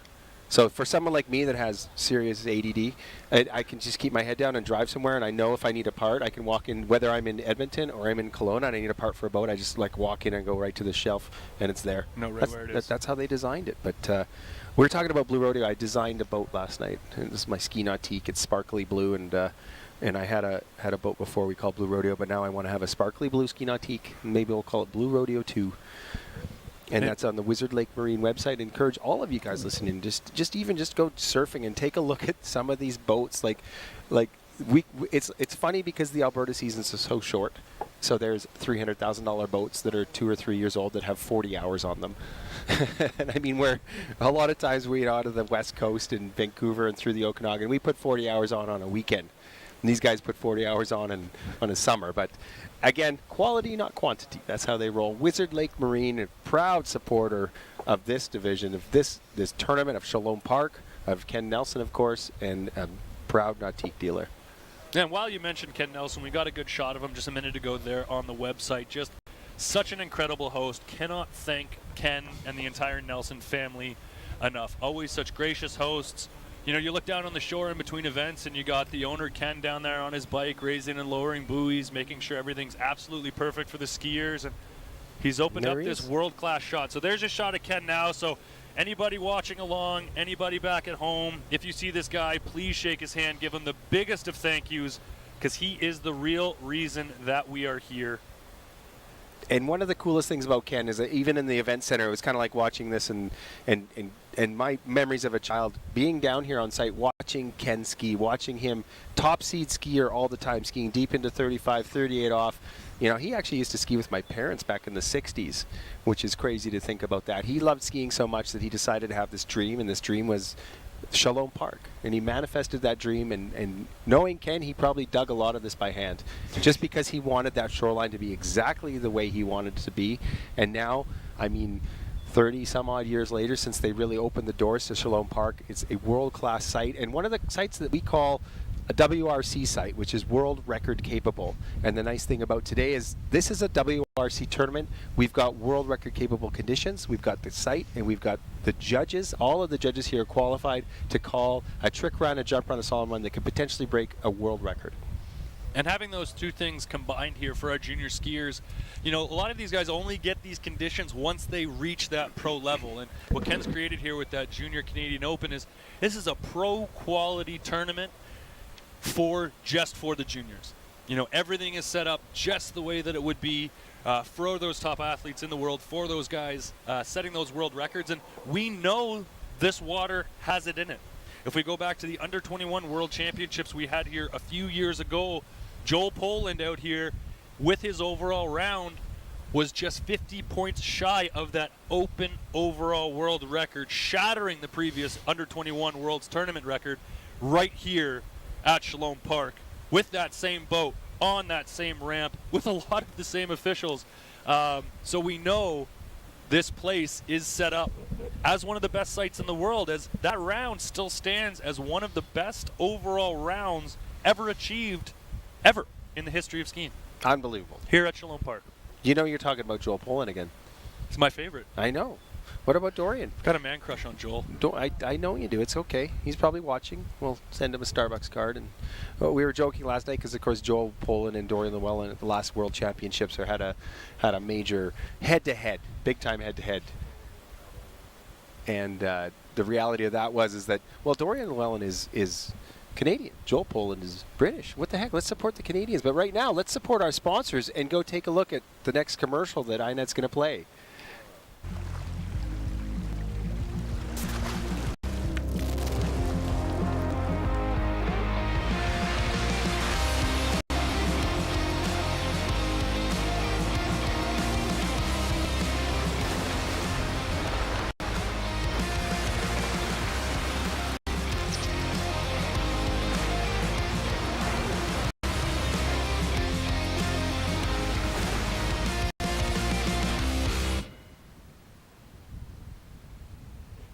So another great commercial there from our sponsors, D3 Skis, Tony.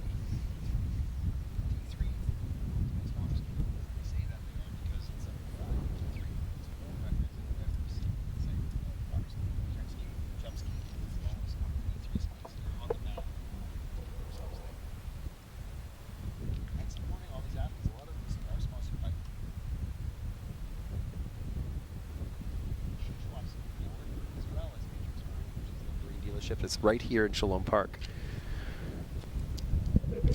So we're looking at our startup list. Just a bit of a hitch. I think they switched drivers. They might have had to put some gas in that boat and figure some other stuff out. But we're going into the under-21 women's trick finals, of which we've got 3 women. 1 Canadian leading off the dock is Avery Koklu, followed by 2 from the U.S., Kendra Nathan and Alyssa Drake. So that's the under-21 women. We're going to see those guys wrap up the trick event.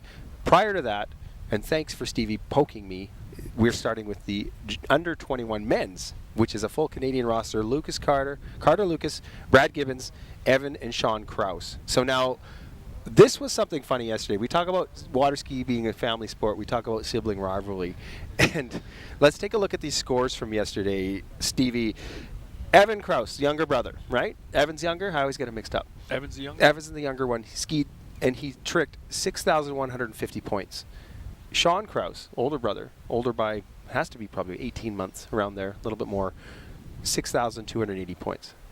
The point spread, and I'm not a mathematician, is 130 points, which is really one trick. Did you do that in your head just now? I did, yeah. I'm sort of like Rain Man. Very impressed. Well, no, I actually worked on that last night. Yeah, definitely that. 130 points, definitely that. Dad lets me drive slow on the driveway. But it's 130 points. Like, that's like not even one trick. That's like one side slide away from beating each other at this. And that's what these guys do. These two, Sean and Evan Krause, like pushing each other to the limits every time. Not only on slalom skiing, but now you see this in trick skiing.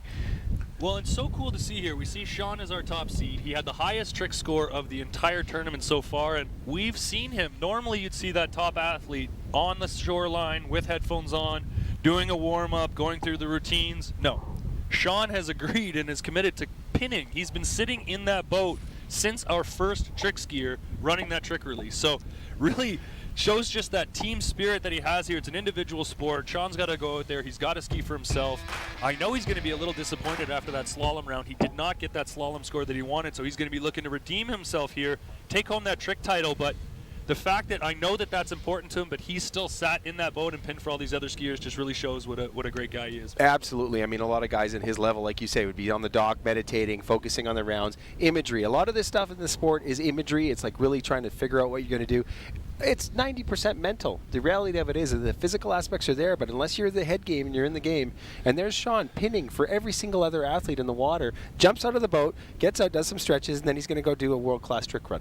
Well, not only that, he was pinning for his number one competitor in Evan in the preliminary round, and I watched the replay with both of the brothers there, and Evan kind of said, man, he could have pinned me about 4 or 5 times during that run, and I wouldn't have blamed him because I was bobbling all over the place. And Sean just hanging on, gutting it out there for his brother, and like we said, Evan put down that 6,150 point score, just nipping on the heels of older brother. That begs the question, and they always say that if you want to get metaphorical on this, it's like you want to encourage and embrace your competitors to ensure you're on the same team, or is it, do you keep your friends close and your enemies closer?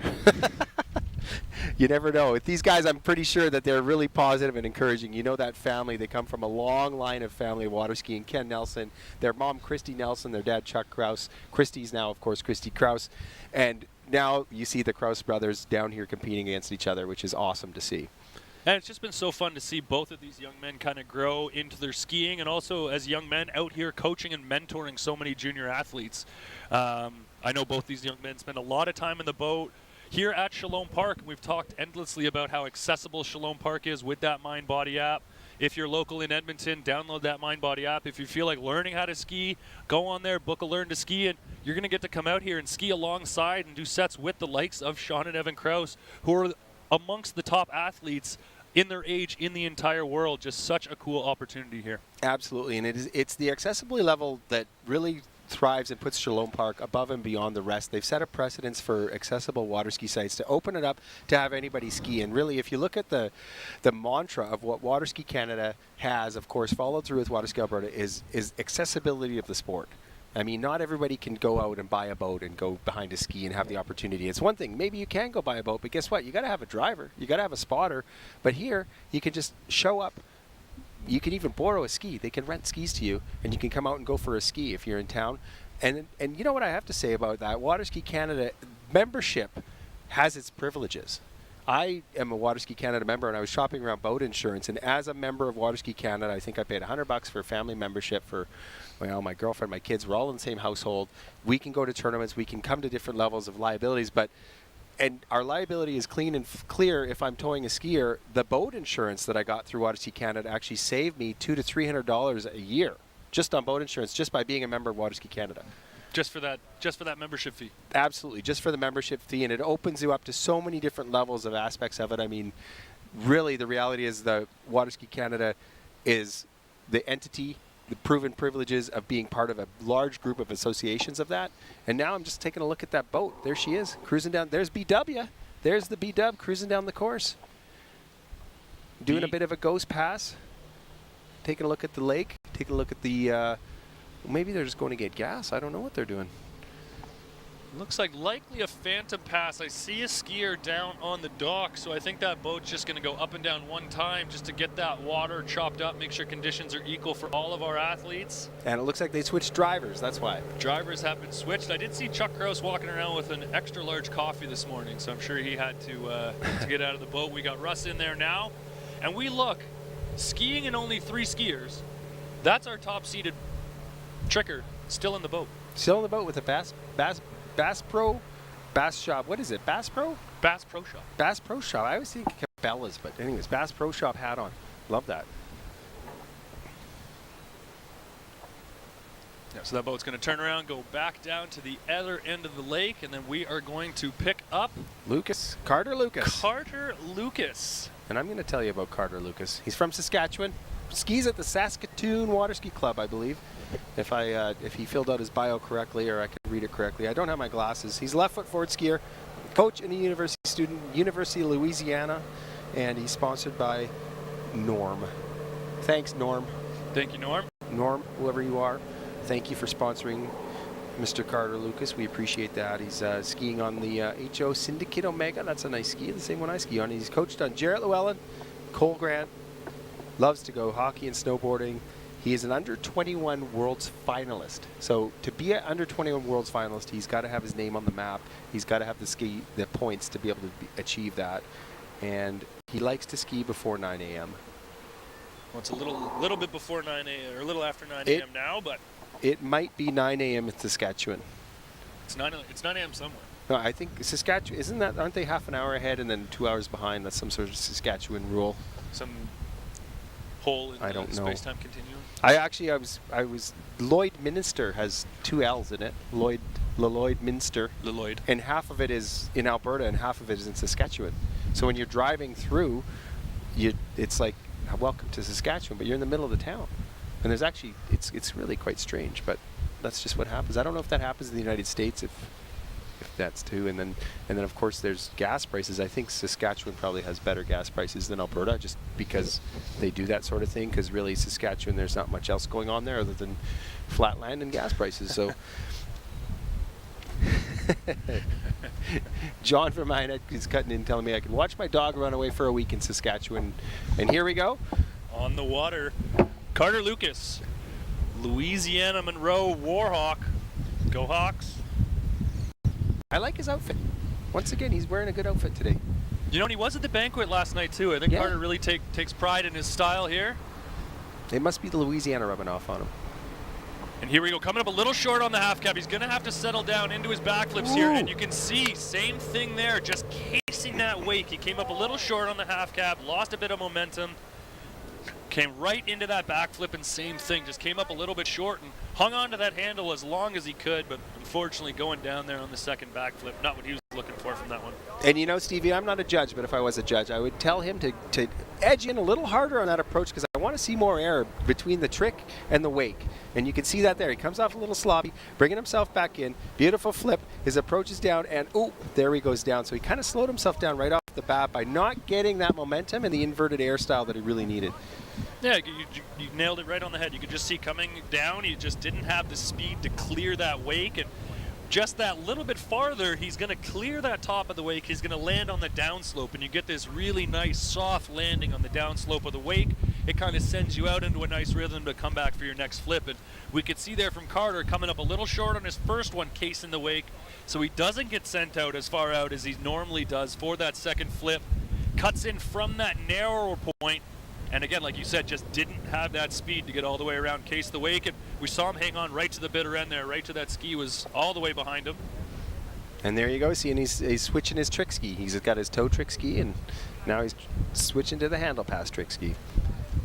Pinner Sean Krause in the boat, and you can see Sean actually has his wetsuit on halfway on there in the boat, because he's going to be hopping out in just 2 skiers as our top seed.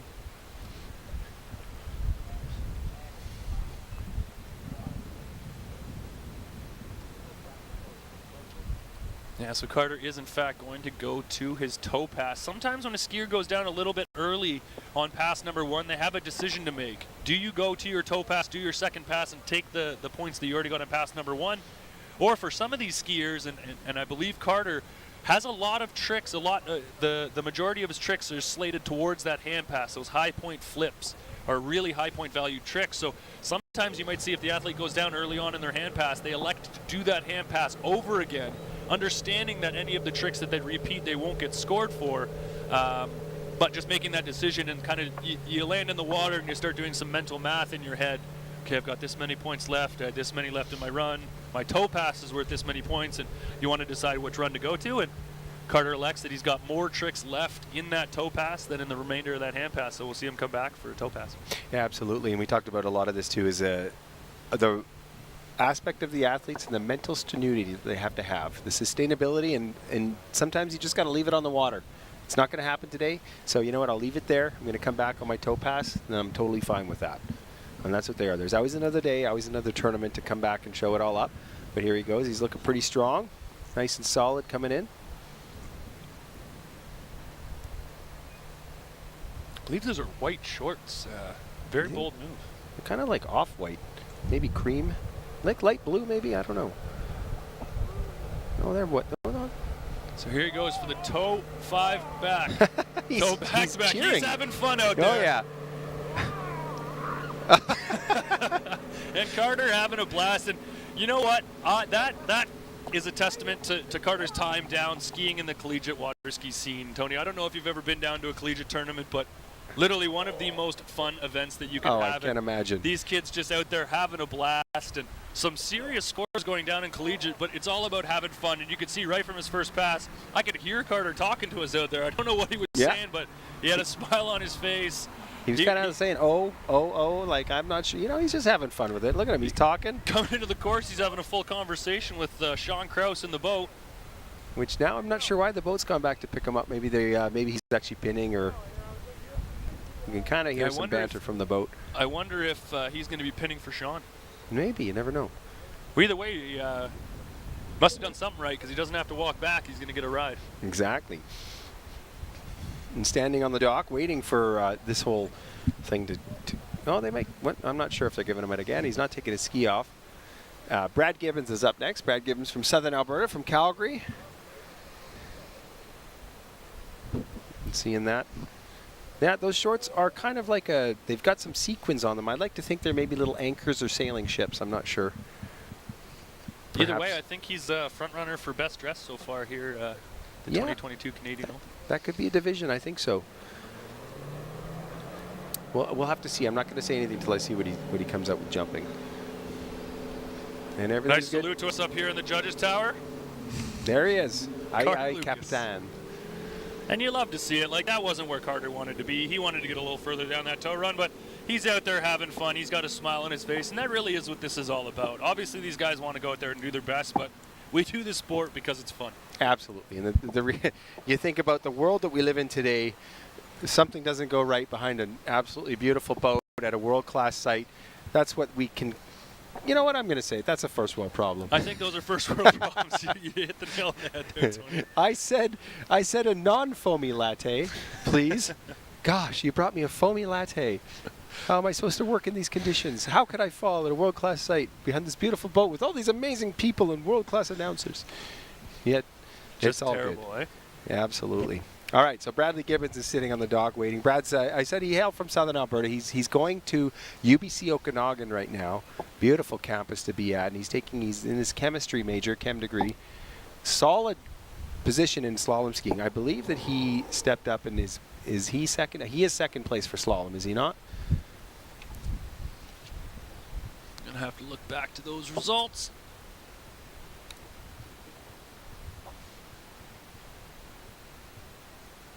Yeah, Bradley ended up with that second place and ran that 12 meter in that preliminary round, gutted it through that big wind that we saw out there. He elected to take it headwind, got through, got half a buoy at 38, 11.25 meters, secured himself that second place spot in slalom.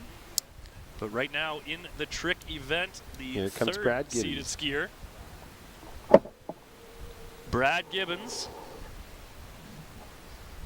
And you know, I elected to give Carter Lucas the best dress, but I think going back to jump yesterday. Well, hold this on young a second. man was Look at pretty Brad. dapper. He looks kind of like a rocket pop right now. This is nice. I'm digging this. Is red and blue? So it's neck and neck right now between Carter Lucas and Bradley Gibbons on best dress. But right now into his trick run, going into his first of the flips, back flip. And it's reversed. We saw Carter Lucas going down a little bit earlier than he would have liked. So he's going to be looking to pass Carter here. Back flip back to the front. And it's a front flip. Can he stick it? Yes, he can. Oh, Big baby. Fist throw at the end. That was the trick he went down on in the preliminary round, was that front flip. It was his last trick. We were guessing yesterday when he went down on that trick. Was that his last one? It indeed was. And that front flip is significant. That's an 800-point flip there, Tony. So he's already 800 points up on the score he got in that preliminary round. We still got Evan and Chuck Krause coming out next, and he's going to be looking to put as much pressure on them as he can. They came in with a bit of a higher seeded score. He came in with a 4,950 score, but we add 800 points to that. We're up into that 5,000 point range. And look at him come back on this replay. Just the prowess and the athleticism that he's showing right now. Coming back, landing and switch like backwards, coming back in, thinking about it, and just a fantastic display right here.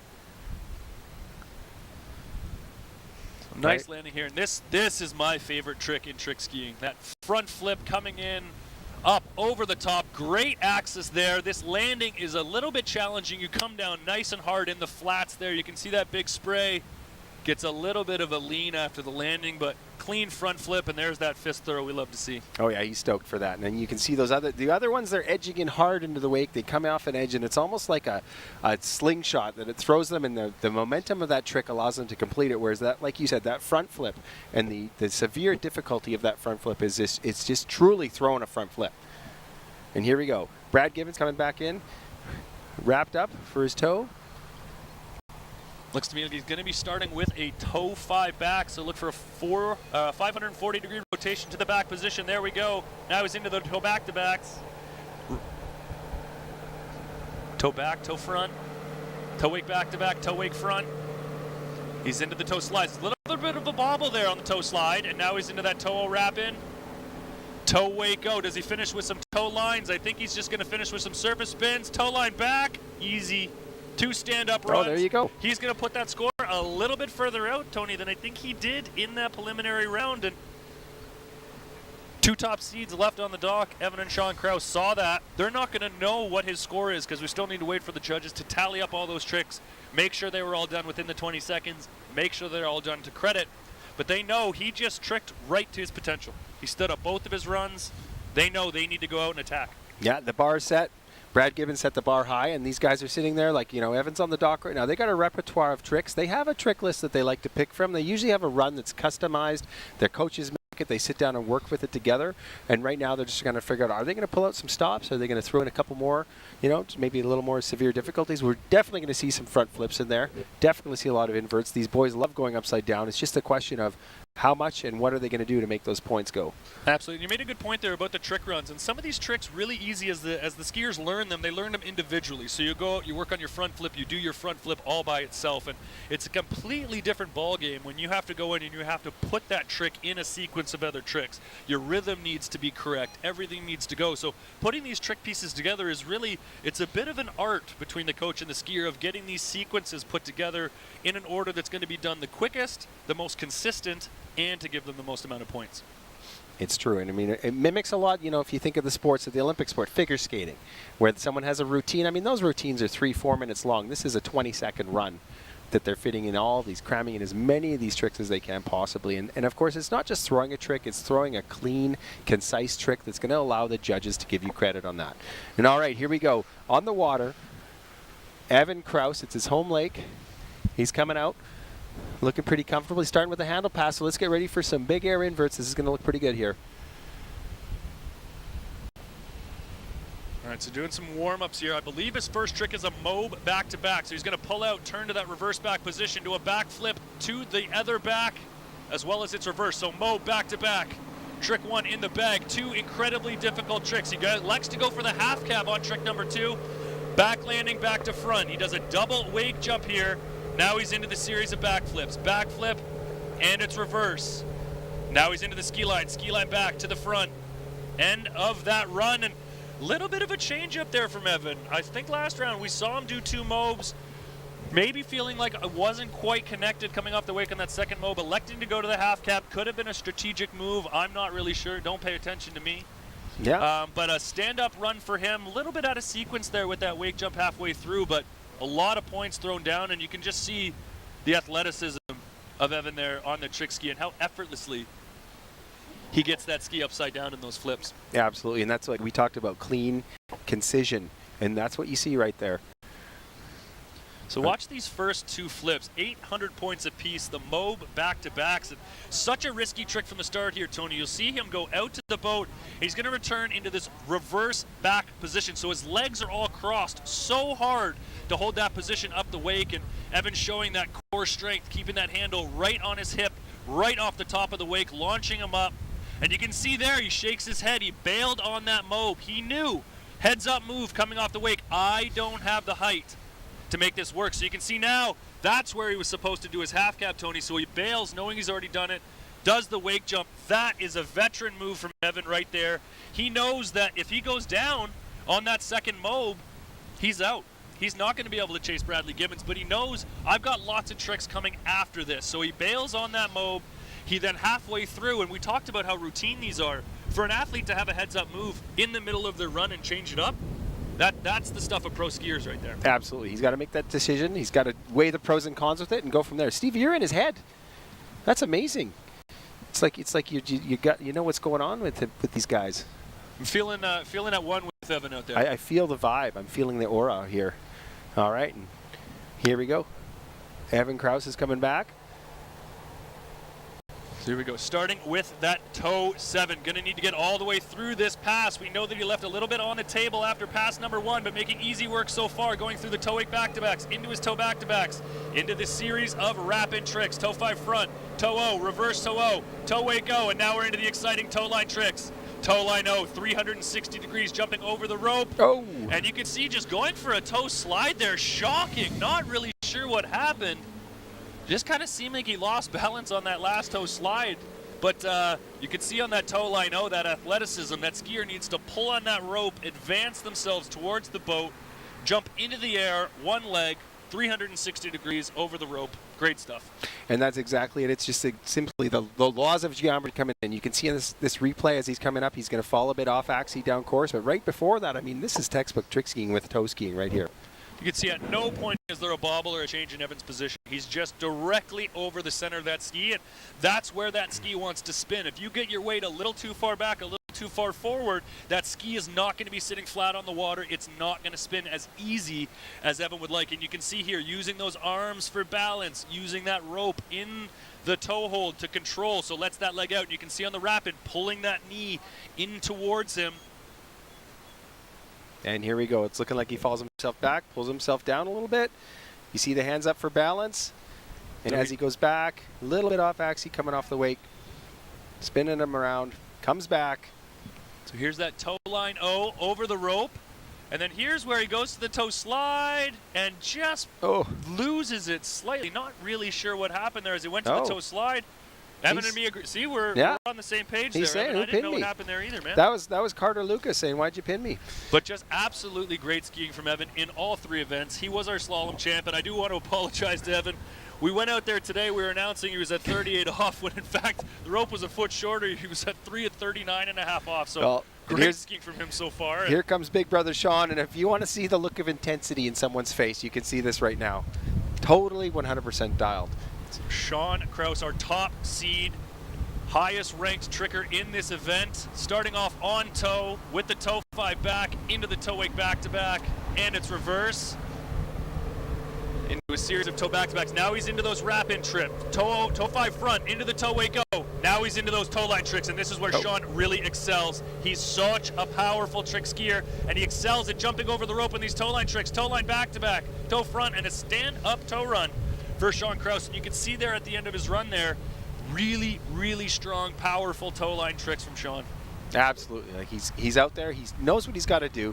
He's focused on what he's going to do with it. There's a couple bobbles in there that you saw, but it's quick whips. And like you say, with his experience in trick skiing, the top seed of this event, he's able to kind of pull himself back, recover from any of the bobbles that he had, and pull off a completely beautiful stand-up pass. When I was noticing in the slalom event on that first pass, the technique that Sean had on the slalom ski, and it carries over right here into the trick ski, and you can just see his raw athleticism here. Toe line O, 360 degree over the rope. Toe line back, 180 over the rope, and then here's that toe line back to back, another 360 degree rotation, jumping over the rope. That one starting from the back, ending in the back position, and those are just such difficult tricks because they require such a degree of power and raw athleticism.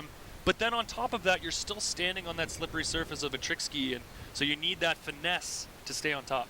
Well, that's exactly it. I mean, imagine if you're just standing in your driveway and you tie up a rope to the back of your car, or tie up to the fence post, and then you start trying to do these tricks just standing on solid ground.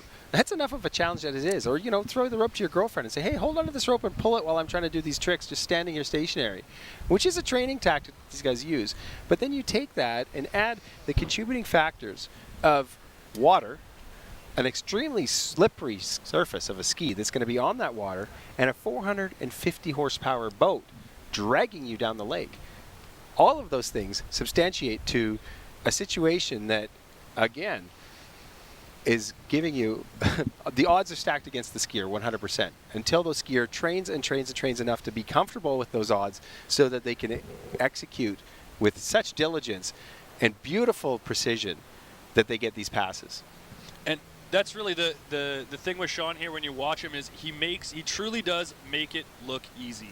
He's just so strong. He stands up so well over his ski. And if you're watching along at home, don't miss this run. His hand pass is absolutely dynamic. He gets so much height off the wakes here. He looked dialed in after that toe run. And we're going to see some big inverts. So getting nice and warmed up here. I believe first trick is going to be that mob back-to-back and the reverse. Sean Krause, here we go, turning to the back position, up off the wake. Look how high and effortless that mob is and the reverse. Coming down like a pillow into the half jack, starting in the back position. A front flip with a 180 into the series of back landings. Super high point flips here for Sean Krause into the half cab. Now into the ski line tricks. I'm pretty sure he's already done enough to win at this point. Ski line, misses the ski line back-to-back, throws the fist. I think he's done enough, Tony. That was such an impressive run. And as I look back to the replay here, not a single backflip in that run. So we talked about skiers having a maximum of 6 flips. As you master those flips, you start to sub out those 500-point regular backflips for those higher point flips. And as we go here, we see Mo back-to-back, 800-point flip.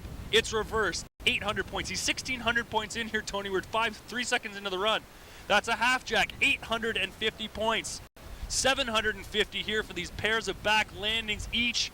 This half cab here, 550 points. Huge points in a quick period of time. The crazy athleticism on that ski line O. And you can see he was excited there at the end. He pulled in to jump over, not able to get over the rope on the ski line back-to-back, but wow. Yeah, that he's got his hands. He's either a bit fed up because he didn't quite do it, or he's pretty happy. I mean, you got to think the amount of times he sat there and mentally imagined himself run that trick run.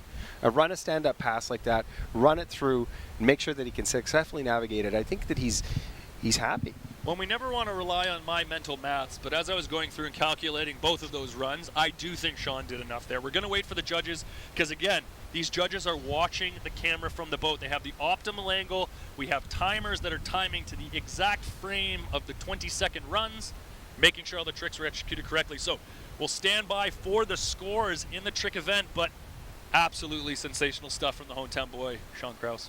He's got to be proud of that. And you know what? Proud grandpa Ken Nelson, proud parents Chuck and Christy are very, very happy to see what he's got going on. And coming straight up into the water, we're going straight into the under-21 women's finals. Avery Koklu from Canada, followed by 2 American competitors after Kendra Nathan and Alyssa Drake. So here we go. Avery Koklu coming up. She's elected to be in her toe pass for the first position. She got into this round. She got into the finals with a 1,200-point trick round. So again, not the multiple levels of digits that we've seen from the other trickers today, but the under-21 women's coming off the bat. Avery starting with that toe pass, and you can see how slippery that ski is. She got that toe wake back. She comes in for the toe wake front, going from the back to that front position. Her weight, Tony, maybe 6 inches a little further back than it should have been, and that ski, just like greased lightning, shoots out from underneath her, and that's how quickly it's over in the trick event. Yeah, just like that. The margin for error is not there. There's zero forgiveness, and she's got to just kind of figure out what you can do. You can see that here. A little bit of a balance there, off, and nope, not so you going can to happen. just see that weight, little bit over the heels, leaning a little bit away from the boat, and like I said, as soon as your weight is not perfectly centered over that ski, Tony, it's literally like a banana peel, and it'll slip right out from underneath you. On a positive note, it was a fantastic product display placement for D3 skis. Do you see that? She just put it right up there, and you saw the logo, you saw the emblem. You really, from a marketing standpoint, couldn't ask for a better product placement shot. Think she did that on purpose? You know, she's probably sponsored.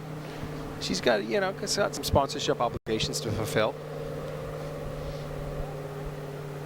Subboat will take her down to the far end. They'll settle down there. Avery will get settled into her second of 2 20-second timed passes. This one will be her hand pass.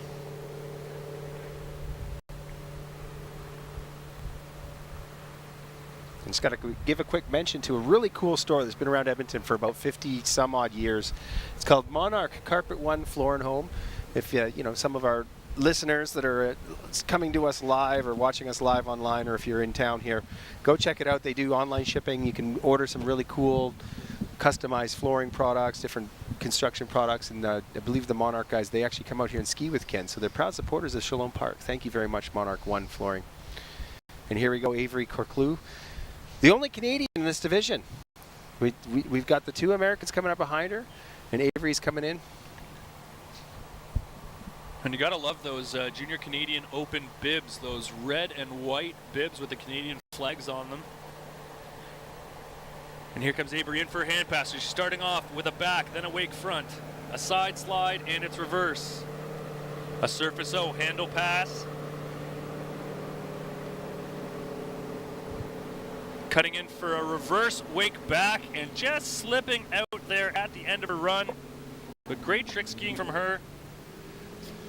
And good for her, you know. She came out. She obviously fell early on her toe pass. That's not something she wanted to do. And then she came back, dialed herself back in, and probably got about 75% of that handle pass done. She came back. You're going to see her there. A couple different spins on the lake. Southern Alberta girl. Putting it all out there. Not quite as clean as the judges want to see. And look at her. She's taking her time swimming. She's like, no. I'm gonna let this water clear off a little bit for you guys to come back. Well, it's a beautiful day. I don't blame her. Well, I know. I want to go swimming. I could go jump in. Maybe we'll take a break.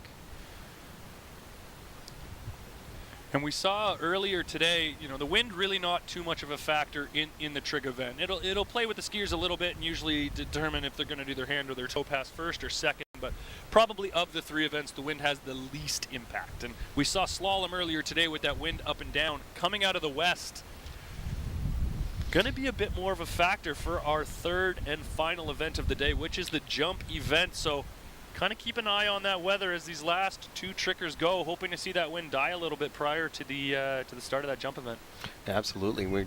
It's going to be an interesting one to see, especially based on the caliber of jumping that we saw yesterday. All right, hailing from Canyon Lake, California, now a proud member of University of Louisiana, we've got D3 skier Kendra Nathan on the water, electing to be a hand pass for the first pass. We saw her trick 26.50 to get herself a position in these finals. And here she's going to come in, electing to start wrapped with the rope right off the bat. Here we go. So it's looking like a wake line O. So wrapping into the rope, that step over 360 degrees, and oh no! Going down on trick number 2, the wake line back. Such a difficult trick. You're standing on one leg. You have to step up over the rope while going over the wake. You land with that rope between your legs, and you could see as she landed there, that tail of the ski just catching weight a little bit too into the boat, and down she went. And a little disappointing for her there on pass number 1, but she's got another pass. She got that wake line O. She's got some points on the board already. She's got one more pass to see how many more she can tally. And you know, it looks like she fell exactly where Avery fell. There may be a hole in the lake or something. Just a little bobble, a glitch in the matrix. You don't know, right? But it's sort of the same spot, you know? Well, I think you might be onto something, Tony. Their hometown boy, both the hometown boys, Sean and Evan Krause, did start a little bit past that point. So maybe there's something. Maybe there's a hole out there they know about. There's something, a hole in the Shalom dome that Ken's not telling us about. You see the wake dampening elements in the lake that are. It looks like green floating algae, but it's actually wake dampeners that Ken's put in the lake, just to dampen the backwash from the boats. And you know, the jump is right there, so it could be something around the jump. There's a magnetic field. We don't know. We've heard, you know, you've talked about it. The athletes have talked about this jump being one of the best jumps to jump on in the world. It's just soft, it's happy, and it likes skiers. It's just it's absolutely incredible ramp. And as skiers, you go around the world, and every ramp has its little bit of differences here and there. But you know, my first jump ever over the 200-foot barrier, which is something that every jumper kind of looks to do, was here at Shalom, and I still remember that being one of my favorite jumps of my entire career, and how smooth that ramp was, how high it kicks you up in the air, and just such a beautiful lake here at Shalom. And watching these kids ski, I'm getting a little bit jealous, Tony. I'm not gonna lie, I'm pretty jealous. I didn't get to ski this morning, so I'm kind of getting a little edgy, but that's fine. I'll go do some push-ups later, and we'll be good. Canyon Lake, California. I should Google that, see where it is. I think it's pretty nice. Anywhere in California is quite nice, you know. Sometimes I get a bit of animosity when I see people are from California, but you know, that's okay. It's good for them. I like, you know, California's a nice place. Busy though, lots of traffic. Lots of busy, lots of traffic, lots of busyness. But it's beautiful. The lakes down there are really low this year. It's like Lake Mead has a 160-foot shoreline. That's how low it is, like vertical shoreline, but regardless of that, she's now skiing for the University of Louisiana and sponsored by D3 Skis, one of our major sponsors of this event. And here she's coming in. Whoa, wrapped with her toe. So looks to be wrapped for a toe 5 back. So look for this 540-degree spin ending in the back position. There we go, into the toe back-to-backs. Toe wake back-to-back. A little bit of a slip on the wake there. Toe wake front. And then here she goes into the remainder of that run. Toe 5 front, wrapping out. That's a toe O, meaning 360 degrees. Now into the toe wake O, 360 degrees in the air, into those toe lines. And you could see weight just a little bit away from the boat after that toe wake O. Wasn't able to get her balance into the boat. Went to throw that toe line back, and you could see as soon as she went into the air there, Tony, all that weight away from the boat and sort of hands and face down into the water. But that was her last trick. She got lots more points in there after that early fall on round number 1, and it'll be very interesting to see where we end up point-wise with Avery Kolklug. Absolutely. You know, Steve, you talk about the skier staying on axis, being straight up and down in order to maintain that level of balance that they have to have and to maintain the proper ergonomics to execute their trick runs. And you can see that right here. She goes a little bit off axis, and it's just the conditioning factor that will not allow her to complete the pass. Comes over the toe. There you go. She bends forward, breaks at the waist, brings herself down. If she would have stood up and stayed her straight self up, we would have seen her fully fulfill that. And that, ladies and gentlemen, concludes the trick event. That's all of them. Is that not right? I believe we've been told that. We're just going to wait for... We should have any... oh, no, sorry, Drake. Alyssa Drake is still up. Jeez. We got one more skier, our I'm top ahead of seed, myself. Tony. You're just getting excited for jumping. I know you. I know. We were talking about the jump. I like jump. It's just one of those things that we do, right? One more tricker left on the dock. Allie Drake, our top seeded skier, came in with a preliminary round score of 5,050 points. Ooh, baby. She is our overall leader. I do think she is not, it is not possible to catch her at this point with just the jump round left. So I do believe she is going to be our overall champion here at the 2022 Canadian Junior Open. But right now, she knows she's got the trick in the bag. Now it's all about, she knows she's got the overall in the bag. Now it's all about tricking. So Absolutely. she's got to go out there, stand up 2 runs, just like she did in the preliminary round. 5,050 points, more than enough to put her into the lead. Let's see what she can do here, our final skier of the day. Here goes Allie Drake. You get to pronounce where she's from now, from Wisconsin. I'm even going to zoom my phone in so you can see with it. My turn? Yeah, exactly. A Wisconsin skier, but she obviously skis out of Florida. Oconomowoc. Gesundheit. Now, where's she from? You did so much better than me on that one. You know, it was one time, one shot. That's all I got, and now I can't even say it again. But here she goes, coming in. Oh. Oh, no. No. And no. that wake line 5. Such a difficult trick. You're wrapped all the way up in the rope.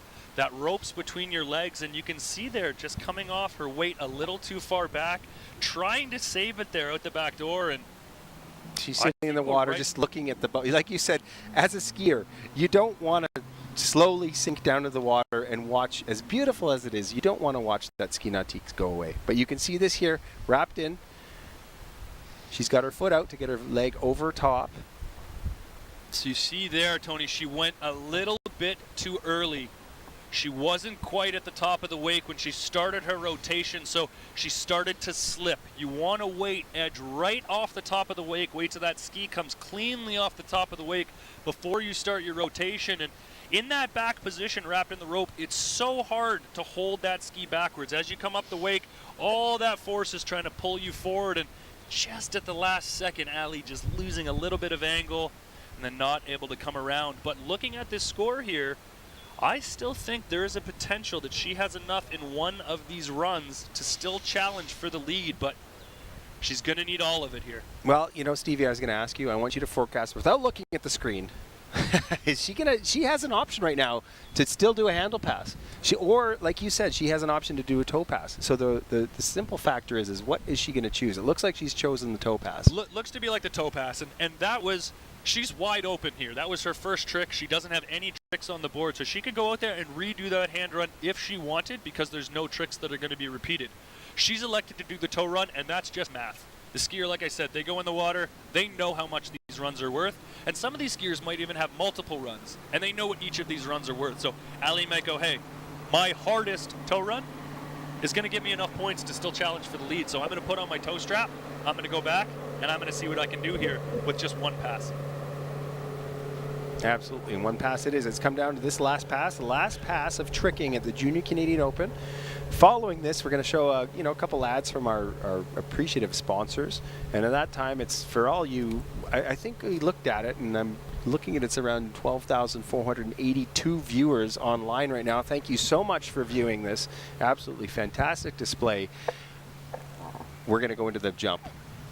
Cannot wait for that jump event here at Shalom Park. It's going to be good. I mean, these guys are going to be on their heels a little bit. There's a bit of a tailwind. When I say on their heels, I say that more metaphorically, just because they're going to be wanting to be a little bit apprehensive approaching that ramp with such a prominent tailwind today. It's still going to be an awesome jump. I look at the list of it. I'm not even going to tell you the order because they're going to change the order on us anyways. So I'm going to tell you we've got, 4, 6, 12 or 14 of the world's best junior jumpers to come up here after this last trick run. So here's Allie Drake coming in, toe pass, last trick run of the day. And Allie is such a competitive young skier, so experienced already and going down early on pass number 1, but she's going to regroup here. She knows she needs all of this pass if she wants to challenge and end up on the top spot of the trick podium. She was the top seed going in. She only has this run to accumulate points, unfortunately going down on that first trick in round number 1, but so far, so good here on the toe pass. Into the toe, wake back, toe front, toe back, toe wake back to back, toe wake front. Does she stand up or toe run? Slides at the end. Yes, she does. That is a great performance from her. There is nothing harder in the sport of trick skiing than falling on your first trick on pass number 1. Your heart sinks. Half your points are gone. You now have 1 of 2 passes to try and get on the podium. And Allie Drake just showing that experience. She went out there. She settled her nerves down. There was no real sign of nerves on that toe pass. She made it all the way through. And we're going to have to wait for what the judges say, but that's going to be very, very, very close. Absolutely. Steve, you hit the nail on the head with that. This is a competitor that's, even at under 21 has a docket of tournaments under her belt that probably surpasses a lot of people that are just seeing what her experience lies. And so what she was able to do is kind of leave that first pass in the water, go for it, leave it behind her, get in a toe pass, and successfully navigate that toe pass. And now she's looking forward to that. When you can see on the webcast, she had her game face on. She went out there and she meant business. I think she knows she has enough points if she gets everything through on this run. And just a great mark of a skier to be able to recover from that adversity. Really like to see that there from young Allie Drake. And as we conclude the trick rounds here, we are starting to get some scores coming in for some of our earlier trick rounds. So we go to the boys U17 trick results. In third place with a score 4,320 points, Gage Kapowitz of the U.S. Improving his score from the preliminary round, we have Jacob Chambers, second place, 4,580 points. And our inaugural trick champion here at the Junior Canadian Open U17 Boys, Lucas Pinette. 5,440 points. So Lucas Pinette is our champion, followed by Jacob Chambers and Gage Kapowitz. Congratulations to those young U.S. Improving his score from the preliminary round. The jump ramp. We have absolutely Jacob good job to those guys. Notably to say, Jacob qualified for the finals with a 2,500 trick point run, 25.90, and he came out today and stomped 4,580 points.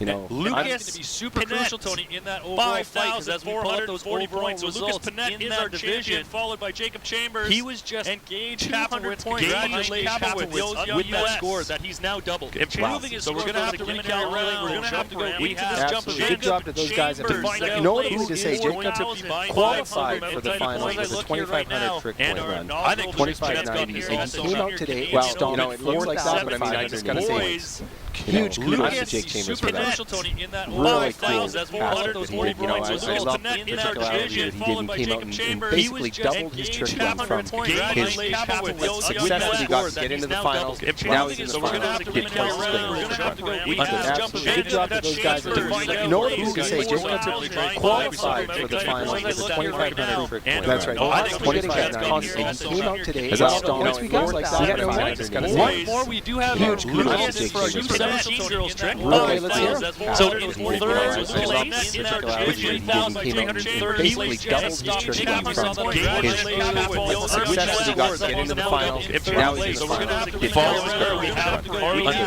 good job to those guys. No one can say just qualified for the finals. It's a 2,500. That's right. 25 now. And he came out today as a stalwart. One more. You have Pelkey for a 17-girls trick. So in third was Pelkey, which you doubled his tricking from that. You display that for these girls. I mean, now we wanted to follow that. She was incapable of dropping those guys. No one can say that. She didn't. But then look at the consistency of these athletes. And this is where that's right. Yes, as a stalwart.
Yes, because I'm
Yes, because I'm Yes, because I'm Yes, because I'm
Yes, because I'm Yes, because I'm Yes, because I'm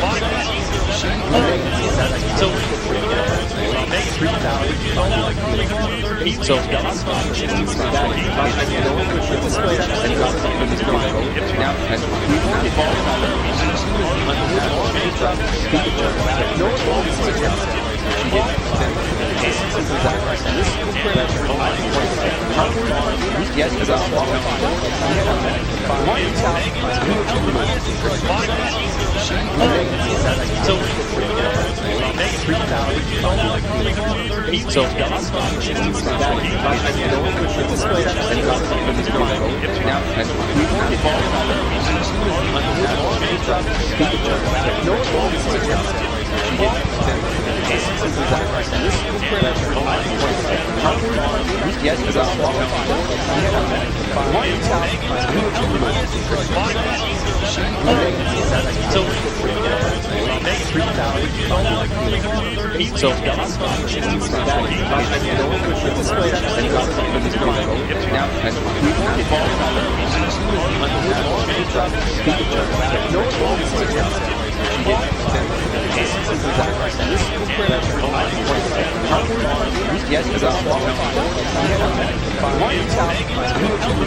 Yes, because I'm Yes, because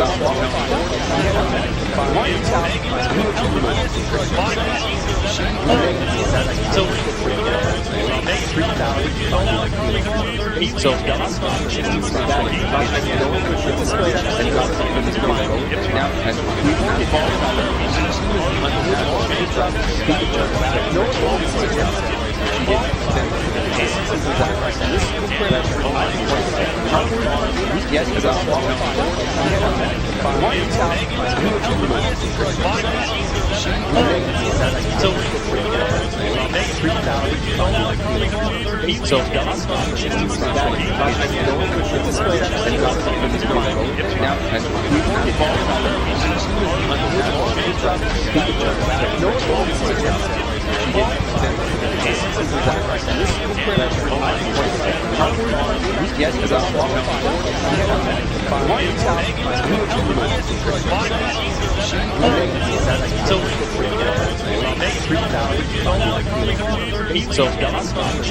So Gus,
Stevie's mic's live too. There we go. Now we're live.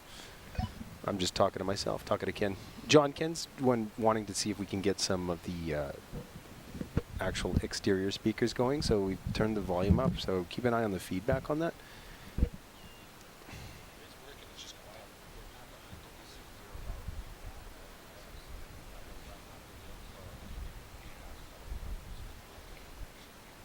10-4. Sorry. All right. And Ken's asking, pursuant to the discussions yesterday, he just wanted to see a little bit more camera on Stevie and I. I think now that we have the monitor.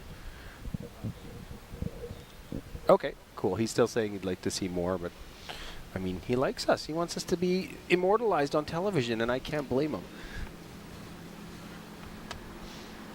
So that's cool.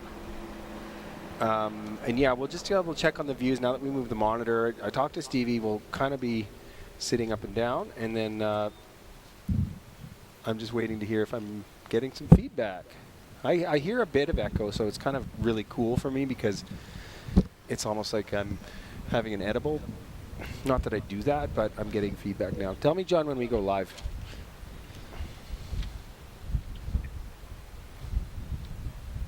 Okay.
We are live to the world with the 2022 Junior Canadian Waterski Open. So happy to be here. So happy to be at Shalom Park in beautiful Leduc, Alberta. And Stevie, it's my honor to sit beside you today. We have seen some of the most fantastic junior water skiers in the world show up at Shalom Park and lay it all on the line for some fantastic scores.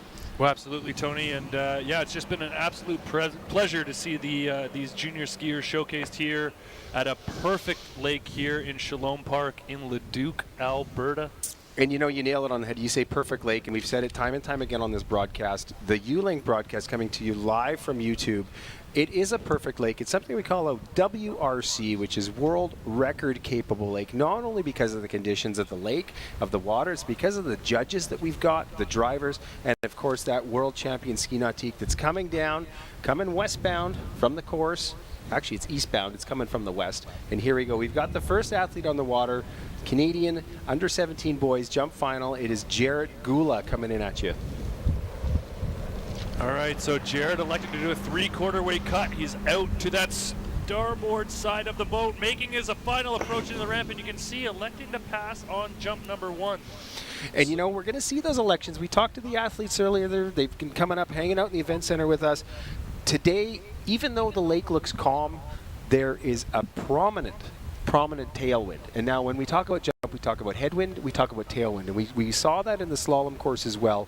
Headwind, tailwind. Here we go. The tailwind, meaning it's going to be pushing the skier down the lake, closer towards the jump. Predominantly in the jump event, skiers like a headwind. Today, it's on their tail.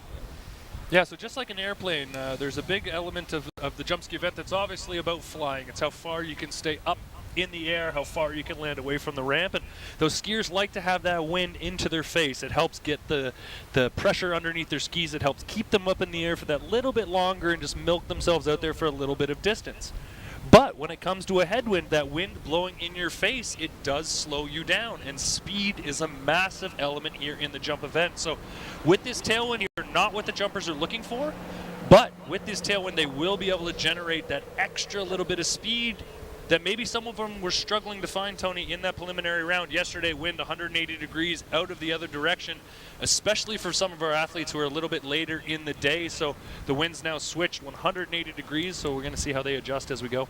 Yeah, absolutely. And I mean, you know, Stevie, I'm not going to preach to you by any means, but it's an honor to be sitting beside you because you are a 200-plus foot jumper.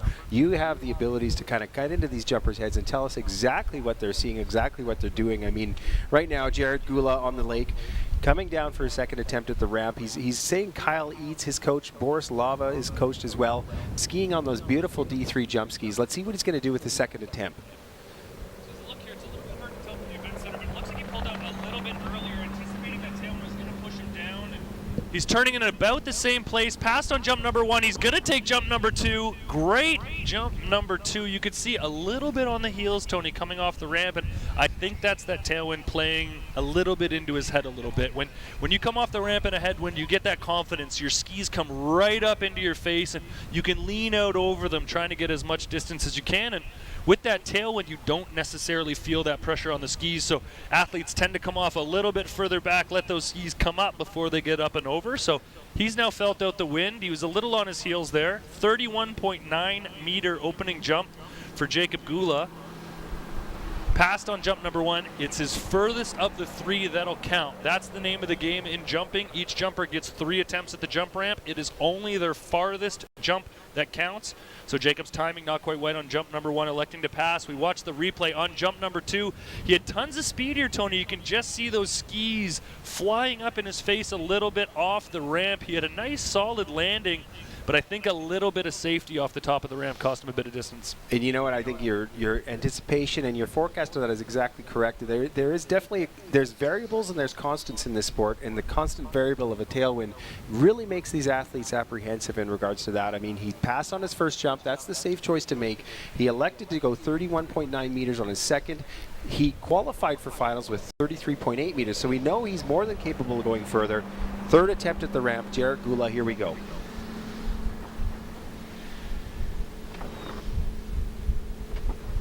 And you know, it looked very similar to the last jump. Right around the same distance. Right around the same distance there, Tony, but doing it a little bit differently there. I saw him kind of be a little apprehensive on his pullout wide of the towboat there. He was not quite as wide up on the boat, so didn't have the speed that he had on jump number 2.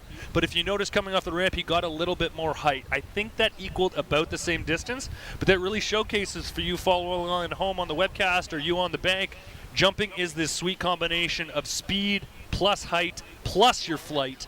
That's what's going to equal the maximum distance. And Jacob not having the speed there, getting a little bit more lift. You can see those skis staying underneath him a little bit more off of the ramp, probably arriving a little bit earlier to the ramp than he planned there, Tony. Exactly, not quite the pop, not quite the extension that he wanted to have. And I mean, look at him. He's an under 17 boy, and he's fighting against a 450 horsepower, 6.2 liter PCM powered ski nautique. I mean, for him to even go out there and really put an effort behind that boat is a true show of diligence and athleticism for this kid. So let's give it up for him. Next guy on the water, Jake Chambers. He came out, he actually's put on a good display. He's had a good tournament so far, Jake. So I'm really excited to see what he's going to pull out for the jump ramp here. One big thing for him is going to be that overall title. We talked about he was in 3rd place after the preliminary rounds. He had a disappointing trick event. He fell on his first trick in that preliminary round, was able to almost double his score from the preliminary round in the trick event. He gained a few more, I think he gained 1 more buoy from his preliminary slalom round, so he's bumped that overall score up. The man he's chasing, Gage Kapowitz, for that 2nd place spot. So really going to be interesting here for Jacob Chambers. Came in with a 39 meter jump in the preliminary round. As we mentioned, conditions a little bit different yesterday, a little bit more favorable for these jumpers out there yesterday. But let's see what he can do. If he can push that jump a little bit past that 39 meter mark, he can really put that pressure on Gage Kapowitz in that ever so close overall battle here in the U17 boys. And you see, Jake, he's sporting a really nice blue helmet. It's like a sky blue helmet. I think that's good for at least 2 to 3 meters right off the bat. I think you'll have to invite him out to ski behind that new boat you just ordered. No, Blue Rodeo. Blue Rodeo 2, yeah, baby. Right now, he's doing pretty fine behind Betty White. For those of you listening, Stevie named that boat on the water Betty White. And oddly enough, this used to be world jump champion Ryan Dodd's boat. And it is such a beautiful boat. We came to the conclusion that there was no possible way that Ryan could have designed it himself. We think Brienne must have been Brienne. It had to be Brienne. Okay, we're seeing the first counter cut of the day. So here we go. So electing to do a double, what's called a double weight cut. So we saw our first gear of the day, electing to do a 3/4 weight cut. And you can see that wind pushing past the 600 buoy. I mean, it is a prominent wind. So to go around the 600-foot buoy in a tailwind, he's not messing around. He's laid here. You can tell he's turning hard. He's pulling hard. Lots of speed into the bottom of the ramp. Holy smokes. Look how far he ended up in front of that towboat, Tony. I don't think he got all of his lift there. That is probably the latest from our vantage point here I have seen anyone of the tournament turn so far. For a young man to go around the 600-foot buoy in a tailwind, yeah, he's not messing around. Jake, he knows what he's got to do, and that comes down to it. The testicular fortitude that displays. We're going to go 2 hands up and give him the rock on sign from the announcer's booth, because way to go, Jake. Let's see what the coaches are telling him on the shore, what's going to happen. He's telling him, no, don't do that. We are getting word that might not be Jacob Chambers. Oh, well, nobody tells us anything. anything. Getting waved at from the shore from a very talented, very good-looking musician.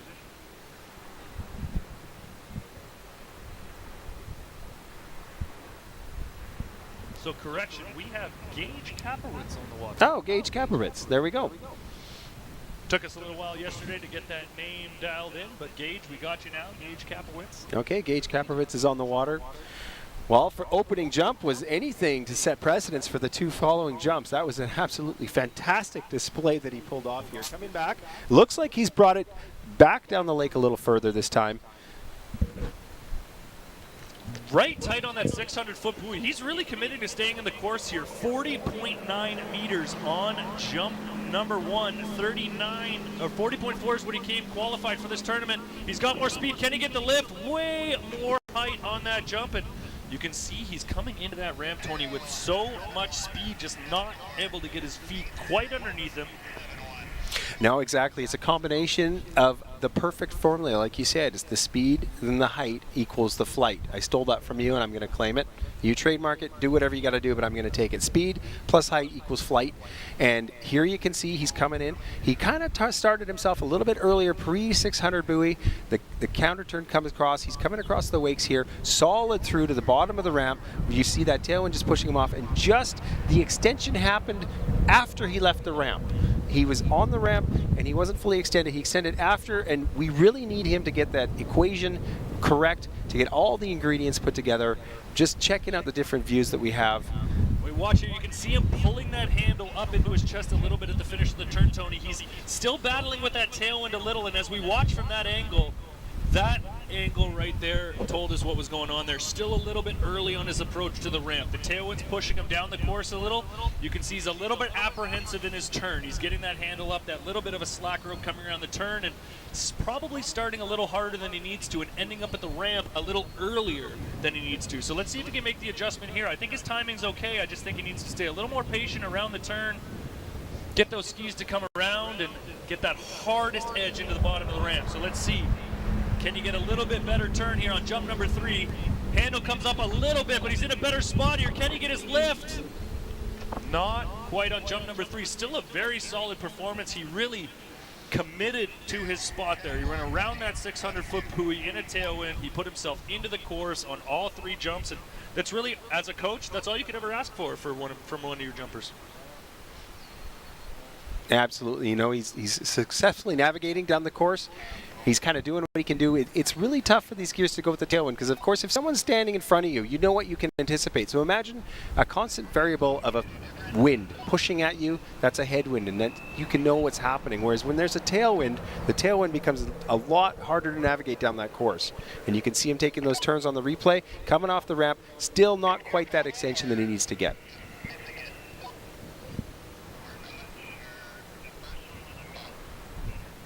And we're just getting some banter back and forth with the boat, talking about different things with there.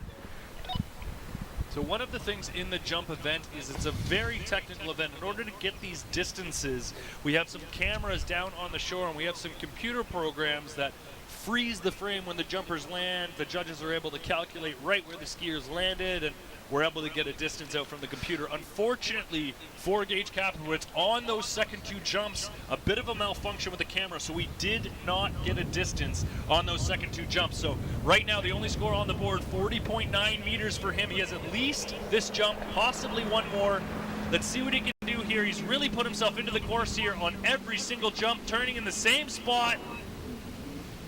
That looks like a connection. There you go. Got that little bit more. His skis came a little bit more underneath him there. Had the same speed as he did on some of those earlier jumps. So definitely a further jump than 40.9 there. We'll be waiting for our judges on that distance. Absolutely. He's our only under 17 athlete that's in the finals today. And Gage notes that he's been coached by none other than, of course, Jimmy Seamers. And you can really see that style of jumping put through by the Jimmy Seamers School Academy of Jump. Well, when I saw him go around the 600, I should have known that was a kid coached by Jimmy. And as you can see on the replay, the approach at the ramp, the extension still not quite getting it there. Still kind of off the top, no, but the jump is there. And he's elected, actually, he looks like he's going to get an additional jump just due to based on the fact that there's a bit of a speed issue with the ski nautique there. Again, so many variables, even with GPS, even with digital speed control on these boats, sometimes with this athletes bearing down with those big skis, pulling away, and a massive tailwind pushing that boat faster down the course, it's not going to be the best speed capturings. And this one we saw was an issue actually with the camera capturing, so we couldn't get the proper measurement on the jump. And we looked there, we knew that was farther. Jump number 1 that counted 40.9 meters, 43.9 meters on what was jump number 4 that will count as his second jump. He has one more left, and I just completely commend this young man for going around the 600-foot buoy on 5 jumps here with that wind at his back. He's really putting himself into the course to have a really big jump here. One more left. Can he get his lift? Not quite. Not quite what it was on jump number 2. And you could see truckloads of speed, Tony. He was in the course, but you could see him rushing that turn a little bit. As we watch on the replay here, those of you watching along at home who can see that replay, I want you to see that handle at the finish of the turn coming up into his chest a little bit. You'll see his arms kind of bend as he comes around, and that's just that tailwind pushing him a little bit. He's in a little bit of a rush to get to that ramp. So watch here, arms come into the chest. Now they're straightened out, but it's that little hesitation that's just affected him enough at the ramp that he's not able to get all of his lift. No, and you know what? It almost looked like his left foot went off the side. A little side curtain kiss on there. We're going to see it from this standpoint of it, but we'll see from this view. And you can see the margin of error, again, is so small. It's a combination to get through there. Coming off the top. Ooh. You called it. Tight, tight, tight. You don't want that to happen. I mean, he had enough ski there to get some traction off that top left-hand corner, just not enough to really get him a further jump. No, and absolutely. You're looking at, when the jumpers are looking at this jump ramp, they're really looking at a window that's probably 6 inches to about 2 feet from that bottom right-hand corner of the ramp. And what that forces them to do is to really dig into the bottom of the ramp, to really push out to that left-hand side away from the boat. And that's really where the distance comes from in jump. That's where you get that load on the boat, you get that stretch on the rope that just slingshots you as you come to the ramp and really catapults you up into the air. And when you're a little too early at the ramp, you're not able to maintain that direction, and you lose a bit of that snap and pop off the top of the ramp. So you called it absolutely perfect, and you could see that left ski just coming off that left side of the ramp just prior to the top of the ramp, and that just tells you he wasn't able to continue cutting. Yeah, just a bit of a small tease, and you can see that. It looks like Chuck Krause is out there. He's setting the ramp up for the next kids. These guys come in, they're electing to either go 5 or 5.5 foot ramp. So right now the first couple kids are out at 5 feet, and now they're going to go to 5.5. Yeah, so if you continue to look on the webcast here, we're going to get a great shot there. The ramp has 2 jacks on either side, so the judges are going to go jack that ramp up. They're going Crank to it up, measure it to make sure that it's at exactly the right height. It's level on both sides. That's right. We've got 2 more jumpers left who have elected to jump on the 5.5 foot jump ramp. And a huge thanks to Ken Nelson, who made sure our table was level today. The signage is good. We're here. You know, it's a live webcast, and we're so happy and so honored to be at Shalom Park, a world-class water ski site, to host the 2022 Junior Canadian Open. This isn't the inaugural tournament, but is the key to show and showcase some of the world's best junior skiers. And the guys that have come out yesterday, we had a ton of athletes that came out. Of course, only the top 4 advanced to the final rounds that we see today. The performances that we've seen on this lake for the last 2 days set precedents to the sport of water skiing for the next 20 or 30 years. Absolutely, Tony, and these events are so important for the development of these young skiers and getting the opportunity to compete in a tournament with a prelim and a final. The camera's on, the pressure's on at such a young age. It's just invaluable experience that all of these young skiers are, and I've just been so impressed as the weekend has developed how these young athletes are able to shine under these conditions that normally we reserve for the pros. And you know, that's so true. The pressure's on. It's the tournament bucket that you got to keep filling up as a junior athlete. You got to keep filling up your experience in tournaments in order to be able to compete at that professional level. This is a professional level tournament. This is a world record capable tournament. The pressure's on here for these guys to compete. And again, they go out during the day, they go out to the private lakes or where they train time and time again. It's going to be glass calm. If it's not good enough to slalom, they're going to trick. If it's not good enough to trick, they're going to, if it's a nice headwind, they're going to choose to jump today. Today, though, the way that the water is, the way the weather is, this is where the competition comes, and it doesn't matter. On the day, you got to show up and you got to ski, and you got to ski your best. And these guys, time and time again, these athletes have shown it, and man, what a show they put on for us. Absolutely, and so important coming into this jump event to really note, if this was a practice day, if we were out here and we were just practicing and we had this strong tailwind coming out of the west that we have right now, we'd likely take the day off jump if it was practice. These conditions not favorable for the athletes, and unless we were training and trying to get used to events like this, today might be a day where we focus on the slalom and the trick. We don't end up hitting the jump ramp, but it's competition day. Today might be a day we go explore the beautiful town of Leduc. 100%. Today, the day we'd go explore, we'd go climb some of the mountains over there, view the beautiful river. Absolutely. Everything that Leduc has to offer. And again, I look around Shalom Park. It's a world record site. It's world capable, but the surrounding community that we see, the view that we're in, I mean, going to water ski sites around the world, a lot of times we're stuck in a scaffolding building that's, is it even safe? I don't know. We're on the 3rd floor of a banquet center. It's absolutely stunning. It's beautiful. To be able to call jump from up here is an honor. It is the best place in the world to announce jumping from. Absolutely, Tony. That is completely 100% true. This vantage point that you and I have the honor of watching this event from up here is the best view anywhere in the world in water skiing, period. It's one of my favorite places to see, and on the webcast you guys are getting an opportunity to see some of those same vantage points from that tracking camera we have up here with Tony and myself. And absolutely. They actually told us that, iNet's done a fantastic job hosting this event and doing all the different camera. iLink is a great company to do, and some of the shots that they've been getting are awesome. John Phillips was telling me that next year they're going to get a drone. He's like, yeah, we're going to do a drone, but no, you're not allowed to fly it. I'm like, well, that's not fun. I kind of want to fly a drone. We don't get to fly the drone? I think that's going to put in our rider for next year. Okay, athlete on the water. I don't even, who's this? Let's somebody yell it out. Tell us who it is.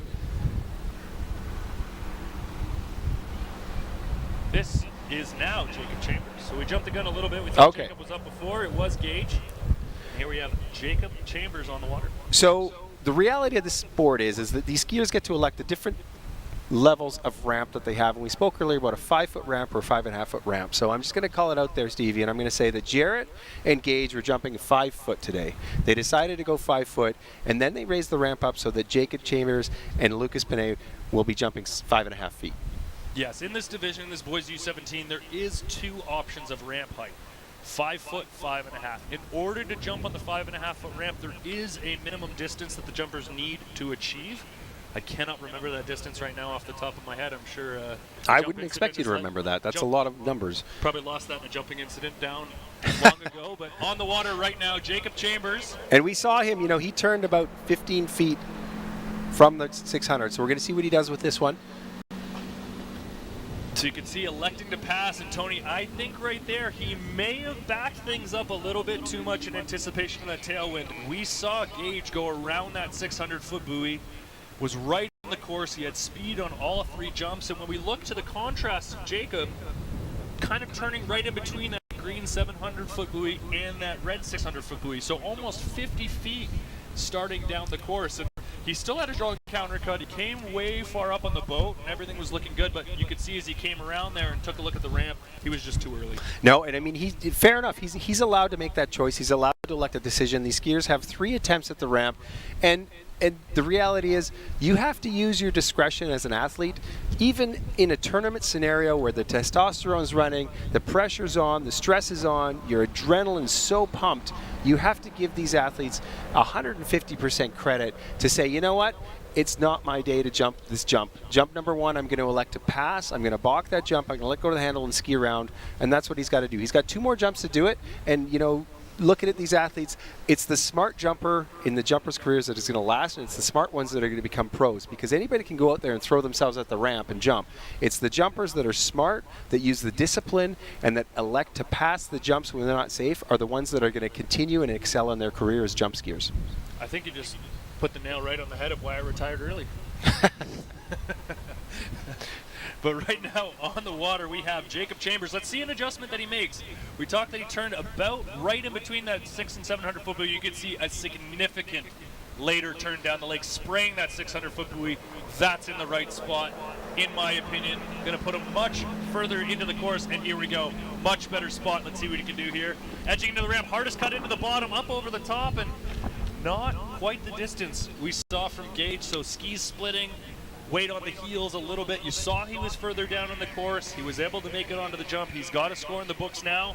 It's not going to be far enough to challenge Gage, but he's got 1 more jump left. Absolutely, 1 more jump left. The first one he got comfortable with. He let go of the rope. Second one, he slowed his turn down. We watched the replay. He's hanging out there for a little while. I think he's thinking he might have wanted to bring it down a little bit more. Comes in, edges through the wakes, into the bottom of the ramp. But that's where you see it happen right there. He didn't quite get the connection on the ramp. He just kind of went over it. You see the green buoy where he landed. We saw Gage Kapowitz landing at that green buoy on a ramp that's half a foot shorter, not as high as we're seeing right now Jacob jump on. So in order for him to get that jump and get himself a little distance further down the lake, he's got to really make that connection. Well, one of the things that happened there, and as I watched the replay, one thing that I noted about Jacob is he brought it down to the 600. He had a very good counter cut, so he pulled up nice and wide up on the boat. And you'll see some of our later skiers here, as they glide wide on the towboat, they glide on 1 ski. 1 ski has a little bit less drag than when you put that left ski down, and he put that ski down a little bit early. I think it slowed him down a little quicker than he wanted. So he's turning right at the same spot at the 600. His spray just touching the 600. Is he going to keep that right ski up a little longer? He did. It's down now. He's a little later on this cut. Let's see what he can do. He's got 1 jump left and not able to get it together on jump number 3. And Tony, I think that has to do with the conditions out there today. And again, a huge round of applause for this athlete, for everybody on site. That takes a massive amount of courage to let go of that rope. And you know what I say to Jake? Good job, man. You did a fantastic display. Great runs today. Unfortunately, though, we've got 1 jumper left. I'm not sure this is going to be enough to... Well, yeah, I think he's going to be on the podium. We're going to have to see about this. But, again, not quite where he was looking to be at today. There's a lot of variables that are happening right now that these athletes have to face on a competition day. On the day, it's going to have to come out, and you're going to have to put out all the stops. And that's what we're going to see with these athletes today on this event. The ones that are the trained for this kind of conditions are the ones that are going to excel. So we're still waiting on a distance, just eyeballing it here. I do think that was enough to move him ahead of Jared Gula, but probably not enough to move him ahead of Gage. So we're looking there probably at landing himself right now in 2nd place with 1 jumper left on the dock. He's guaranteed no worse than 3rd, so great skiing from him. And as you mentioned earlier on in the trick event, able to double the score he got from the preliminary event, which is going to play very, very important into that overall battle and who is going to take that overall title. Absolutely. In the men's U17 division. And look at that on the water, Lucas Panette, Williams Lake, BC. His qualifying jump was 9 meters further than any other jumper in his field. So I'm no mathematician, but what's 9 times 3? That's like, what, 27? Yeah, baby. So I pulled that one out. John said I was okay, too. 27 feet further than the other jumpers.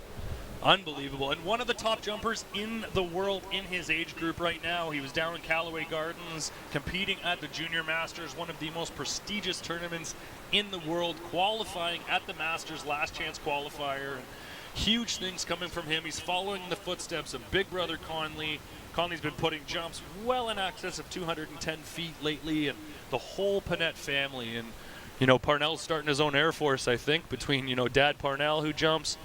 You know, we got older brother Conley right now on the water. Lucas. And he, Tony, yesterday was knocking on the door of a 50-meter jump. Absolutely. 49.6 qualifying jump yesterday. He's going to come down, just going to get a feel for the water and see what we're going to do here. See what he's got on jump number 1. He's a little bit later than we saw some of our other skiers, but not quite liking his timing here. And I think, Tony, as I look at the wind and the flags and the water, it's the same as we saw in the slalom event. The wind is a little bit up, it's a little bit down. And so these jumpers are going to have to adjust as they go out. And a lot of times, if you have a consistent wind, you're able to come, talk to your coach, create a plan. You kind of know where you're going to be. You watch some of the other athletes. You see how the wind's affecting them, and you go with a game plan. But with this wind going up and down, these guys are going to be having to make moment-to-moment changes. Looking around, looking at the windsock above us. So unfortunately, Tony, no, when they're looking up here, they're not looking for us. No. They are looking at that windsock. They're looking at the flags across the lake. They're looking down at the water just to see what the wind's going to be doing so they can adjust their timing accordingly. And we saw that very strong wind developing out of the west, that tailwind that was playing havoc on some of our skiers earlier on, has died a little bit now, Tony, and I think the wind's actually in a little bit of a lull. You know, it's up and down. It seems a bit more of a constant. And Lucas is a well-rounded athlete. He lists himself. He's also a hockey player. He's a snow skier. I mean, you take a look at the list of coaches. He's coached by none other than, of course, Matt Reaney, of course, his brother, and his dad, too.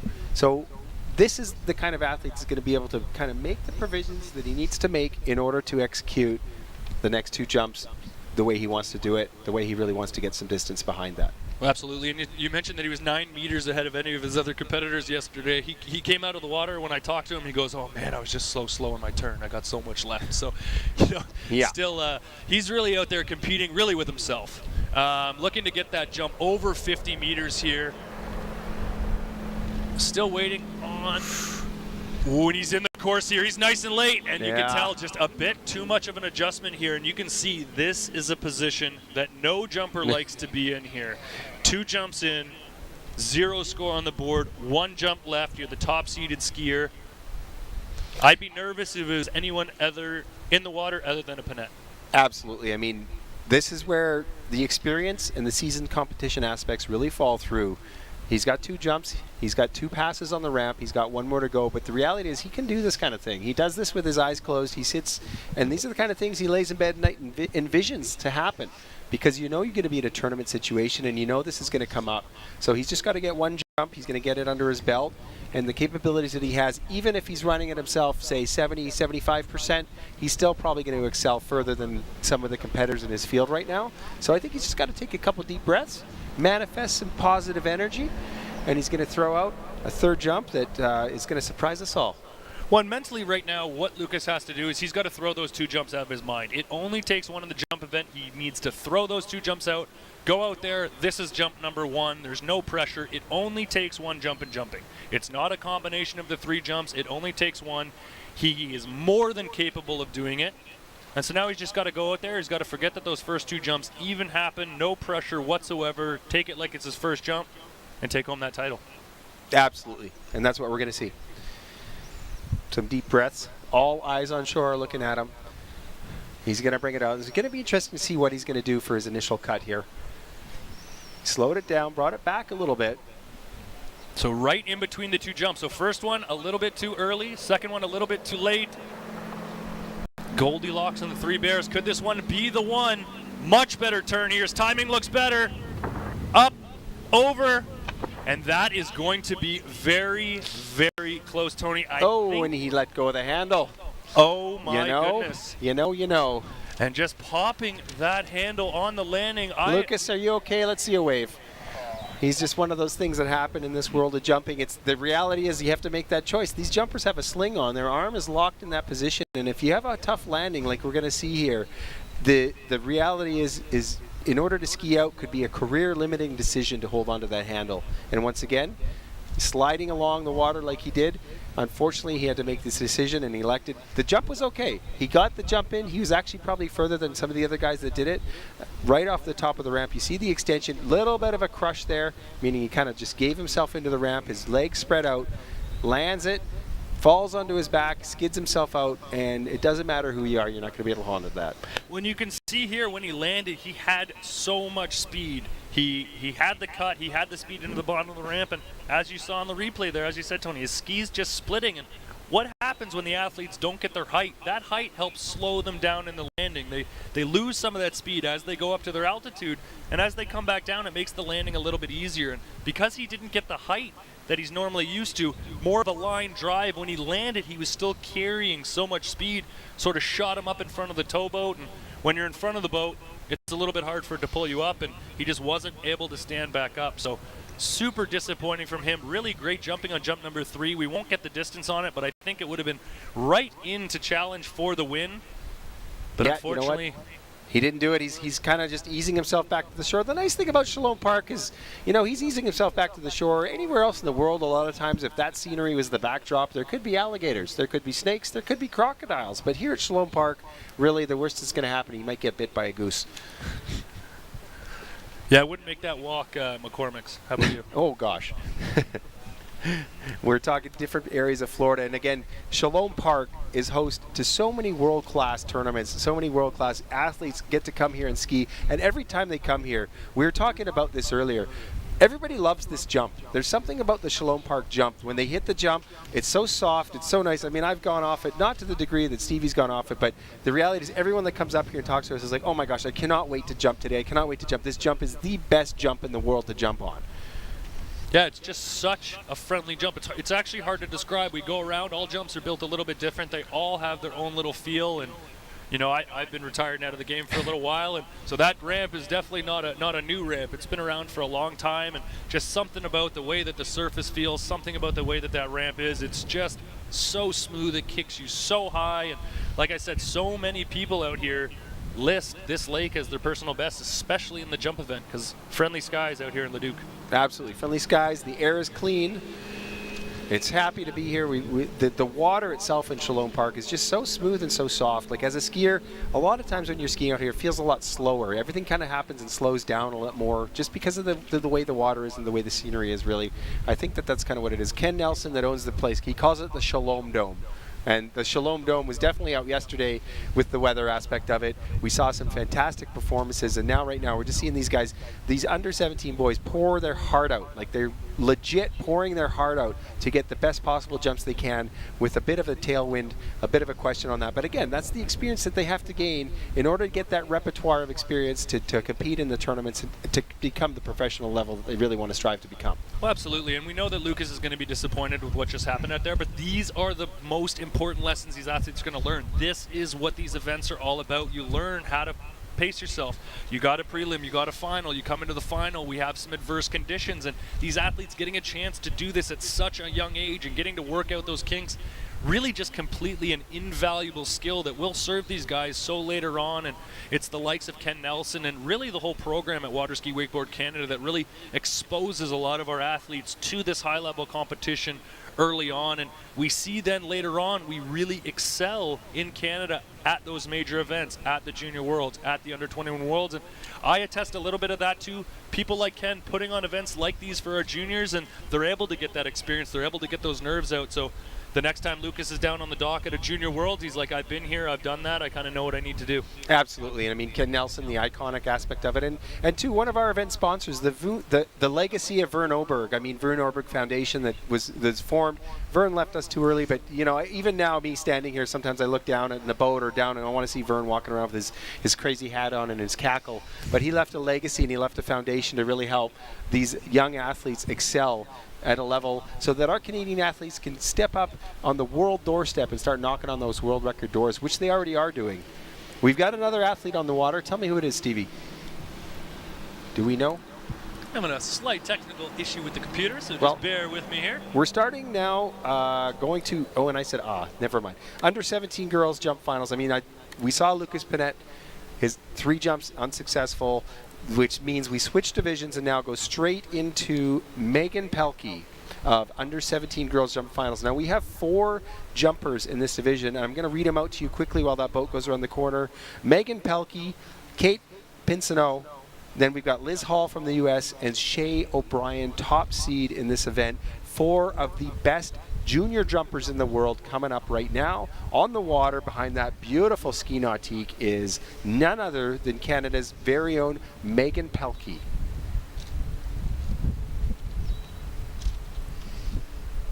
So it looks like Megan's electing to do a 3/4 weight cut, so that just means she's going to be cutting out to the right-hand starboard side of the boat, making her approach back to that jump ramp a little bit early there on jump number 1, and that's a little bit of a theme we've seen from some of these skiers out there, Tony. I think that tailwind just playing with them a little bit, and them anticipating that wind pushing them down the lake, and I think that really attests to the beautiful lake here at Shalom Park.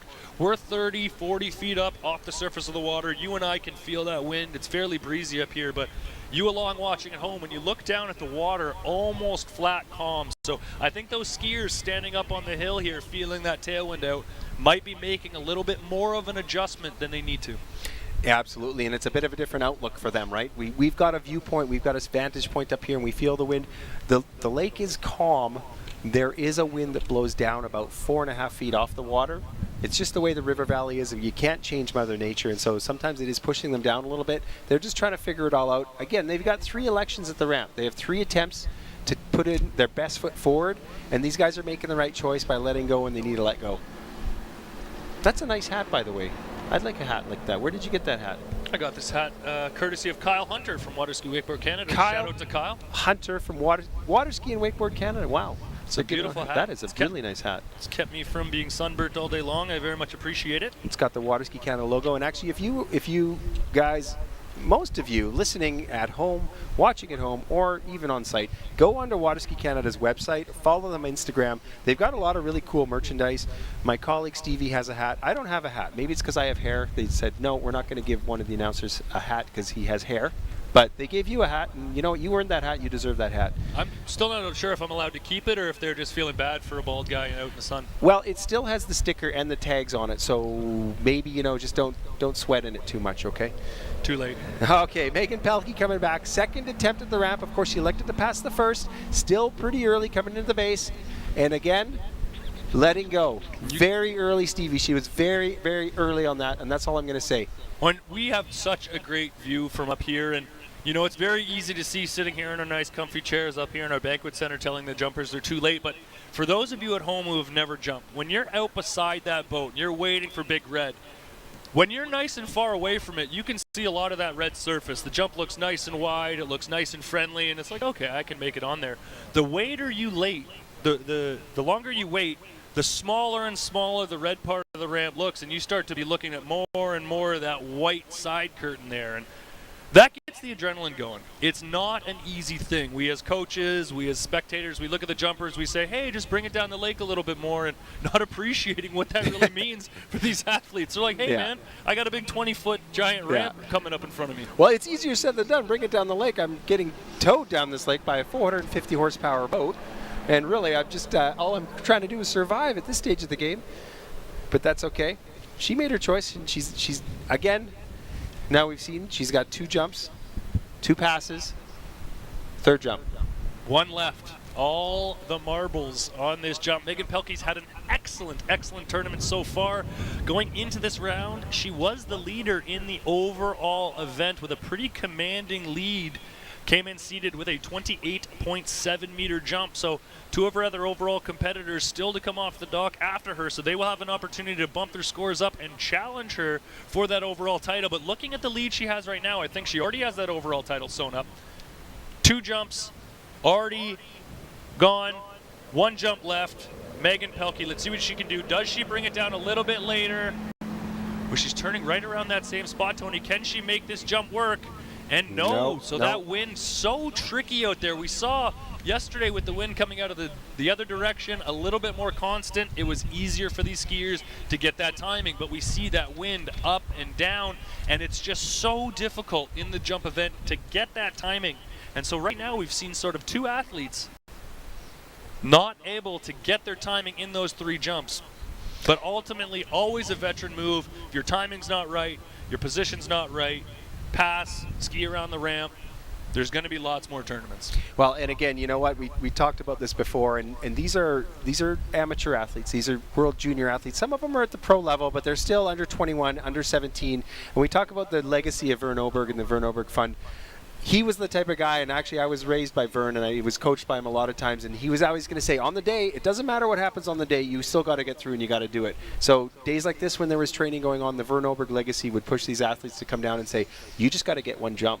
And it doesn't matter what anybody else is going to do. You have to train as if it's Whitecaps so that you can get out there and successfully navigate one jump, successfully navigate one pass of that slalom course, stand up a trick pass because you have to. It's not going to be glass calm every day. On tournament days, you still got to show up and you still got to ski. And you know what? Around this place sometimes, heaven forbid, Murphy works overtime, and a lot of times those tournament days are pouring rain. They are blowing Whitecaps, but these guys got to come out and ski.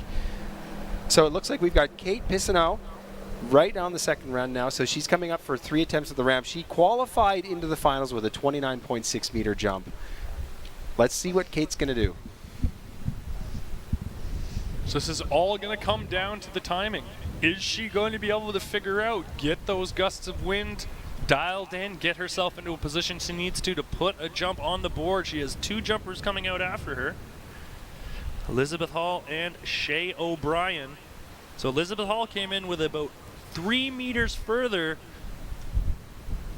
than Kate. Kate coming in with a 29.6, so she's going to want to push that a little further down the lake if she wants to challenge her leaders. And I think she's been watching some of these jumpers struggle with their timing. She's going to go out there, start with what's called a single weight cut, get a score on the board, feel out that wind in the air, and that is a very veteran move. She was a little bit nervous, not sure how it was going to feel. Go out there, do a nice warm-up, single weight cut. You come off the ramp, everything's all good, and she's got 2 more jumps now. Absolutely, and I think that was an extremely smart maneuver for her to go on, and I wonder if you could grace us with the stories. We had a great conversation yesterday, and maybe Google's been listening to us, and she picked it up as well. But talking about athletes on single weight cuts, a lot of times if you have a properly executed single weight cut, you can go further than some of those guys that are going out and doing 3/4. Well, I can remember, you're speaking of Vern. Vern sponsored an event that I was at down in Florida a number of years ago where he put up $1,000 for the person who could do the farthest single weight cut. And so all the pros flocked to this tournament, all the top jumpers in the world. And I'll never forget, for 3 rounds, Freddie Krueger went out. Only your 4th jump, so you did 3 jumps in the normal round. Your 4th jump counted for the single weight cut. And Freddie went out and did 4 singles every time just to get that last one dialed. And on that single weight cut, Freddie Krueger was able to achieve a score in excess of 50 meters, 51, 52 meters on just that single weight cut. So a lesson out there for all you junior skiers, that double weight cut, if you get your speed from the wakes to the ramp, lots of distance to come there. Absolutely. Now here comes Kate, though. She felt the ramp. She liked it. She had a single. She knows what wind's doing, so she's coming back, electing to go for a 3/4 cut. Nice and easy turn, a little bit further down the lake than even the last skier was. And, something's going on the starboard side of the boat. Something's going on this end of the lake right in front of us here that's just not making these skiers feel like they want to be electing to take that jump. Absolutely. You could see from the vantage point here and where we'd seen some of our athletes ski, she was a little bit early on the ramp. I had a feeling when I saw where she turned there, her timing might not be right. And Tony, as we just kind of look out in the valley here and we look at the trees, I really think that this is what's playing into the skiers' heads. I think they're seeing these trees blowing all over the place, and they're over-anticipating the way that wind is affecting them on the water. They're expecting, as they come off that countercut, that tailwind to push them from behind and push them down the course, and I think they're just finding that wind not quite pushing them as far as they were anticipating, and it's making them end up a little bit earlier. And it's just very deceptive when you look out there and you look at the flags, the wind sock. It's very, very deceptive and so challenging to make that change. But like we said, she had a very, very heads-up move, did that single weight cut, got a score on the board on jump number 1. She wasn't confident with her timing going in. Jump number 2, elected to pass, was a little bit early, but she's got 1 more jump to try and see how far she can push it down the lake.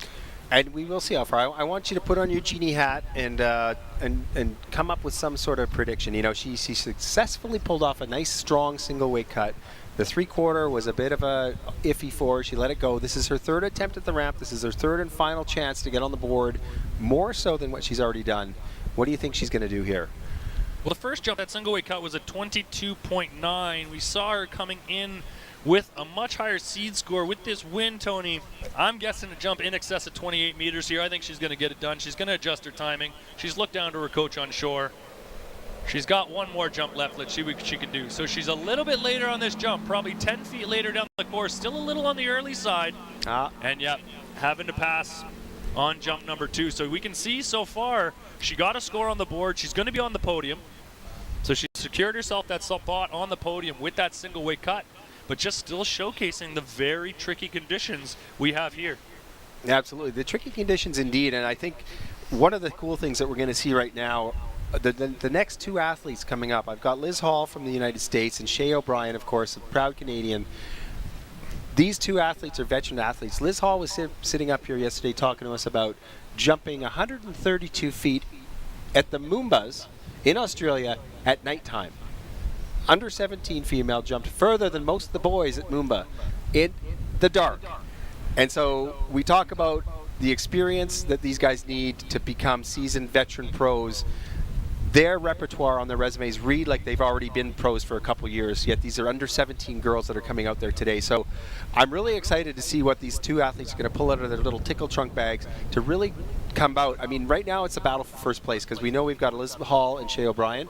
The 2 of them are going to go. Shay's sitting on the dock with her chops open, drooling, waiting to see what Liz is going to do. Liz is going to come out, do what she does, and then Shay's going to come out and try to really pick up on that. So it's going to be a fantastic next couple jumpers. Well, absolutely. 2 veteran skiers, and it's so funny to say that, right? When you look at the resume, they're skiing in the girls U17 division, and we're calling them veterans of competitors, but they've competed for so long. They put in so many jumps, and like you said, with Liz Hall there, going down to Moomba, skiing in the dark, those are about as adverse a conditions as you can get. And like you said, she was able to put out that massive jump in the dark, so no stranger to adverse conditions here.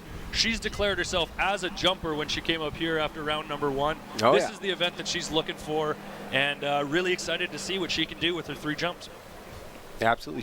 She noted yesterday that she couldn't quite get it together. Her connections weren't great on the jumps, but she was still able to execute a 33.6 meter jump to secure a round in the finals today. So let's see what Liz Hall is going to do. She actually skis with Scott Ellis. So she sits down there. Scott, actually, she's under 17, and Scott Ellis put her in the boat one day and said, "Here, drive for me for jumping." And if that's not an intimidation factor aspect, I don't know what is, because Scott Ellis, probably arguably one of the world's most consistent jumpers, telling this under 17 girl to drive for him. Oh, and I think she's actually going to single it. So I think Scott might be listening. She probably texted him and said, "Scott, what am I going to do here?"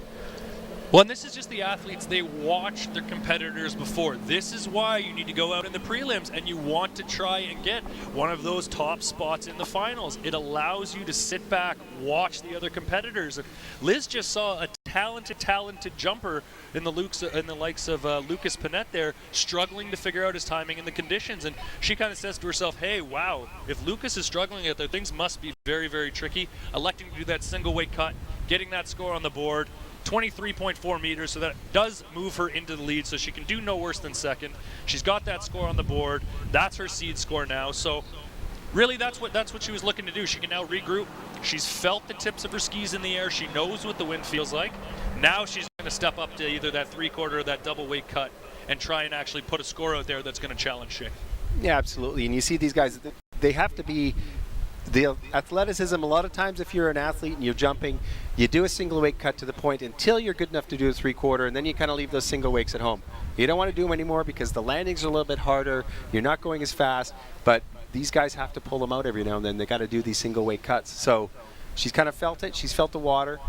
This boat's going to come around. That beautiful ski nautique is going to come back into the course. Did we get a speed for her? I'm wondering what speed she's at. Oh, and look at this. Full counter cut. She's into it, and she is hungry. Coming back in. So confirmation boat speed was 51 kilometers an hour, which is the maximum boat speed for this line length. And you can see she's much later than the jumpers we just saw. So is she in the course? Not quite. I'm not sure if she was early or late on that one, Tony. It was a little bit hard to tell, but whatever on the second side there, she kind of looked up at Big Red and elected to let go, ski around, and try one more time. Well, you know, from my vantage point, she was pretty much as late as any of the people have been turning here. The reality of it was, she really bared down and was able to get on top of those skis and generate so much angle and speed behind the boat, circa Scott Ellis, that she came to the bottom of the ramp early and elected to pass. And again, that just shows you the fortitude of the skier. Well, you said that tailwind not advantageous for the skier in terms of their flight. So once they come off the ramp, they like that wind in their face. They like to get up on top of it so they can actually fly and get a little bit more distance. But in reality, that headwind hinders you everywhere else in jumping, right? The whole first part of jumping is all about getting speed, and when you have that headwind in your face, it's slowing you down. So one of the things with Liz there, with that tailwind pushing her down the course, carrying a little bit more speed through her turn, that allows her to get her skis to come around a little bit more, Tony. And I think, like you said, she got those skis coming around, and even though she was one of the latest turns of the day, carrying that speed into the turn and getting that little bit more angle, by the time she came over to the second side, still a little bit early. So still a little bit early. I mean, that she is a pit bull, and she's a full-on pit bull in the course there. She was telling me a story earlier where she's facing a bit of an injury earlier, and that her coach had to hide her skis in the closet and lock her jump skis where she couldn't find them until the doctors cleared her for jumping again. That's how passionate this athlete is, and I mean, it shows as she goes with this, coming down the course here. This is her third attempt at the ramp. The first one, of course, was a nice solid single, and she's going to come back. Third attempt at the ramp, Liz Hall, coming out of the States, living in Florida, training with Scott Ellis, bringing it down the lake. Good, so she's edging out here. You can see trying to get that line tension. The tailwind will make that line feel a little bit dead. The timing does look better on this, but not quite enough. Wow. That's all I got to say right now. I mean, I'm not seeing it up here. I mean, we feel it, but we don't see it. But we see it in the athletes. We see it in seasoned veterans jump skiers electing to pass at a World Junior Open. And really, I think it's just that variability in the wind. I looked up just a minute ago, and that windsock practically dropped right to the floor. And now as I look up, it's perfectly taut, blowing out of that west again. So I just think it's those varied conditions that is just playing havoc on these athletes. They're having to make these adjustments from one jump to the next. They're almost coming around the turn island, trying to look up and see what the wind is going to be like in where they're turning and having to adjust. And remember, these guys are all in the U17 division. They're still gaining that experience. They're still learning. And each and every one of those athletes who went out in those challenging conditions, they've learned something. They've gained something super valuable from here. So even if they've left here not with the score they wanted, not with the performance they wanted, these are still lessons that are going to pay huge dividends for them later on in their career. As most of these young athletes, as you see their resume in U17, I expect to see them in the pro ranks very shortly. Absolutely. And you said it yourself. You see their resume, and the only way you're going to excel and keep padding that resume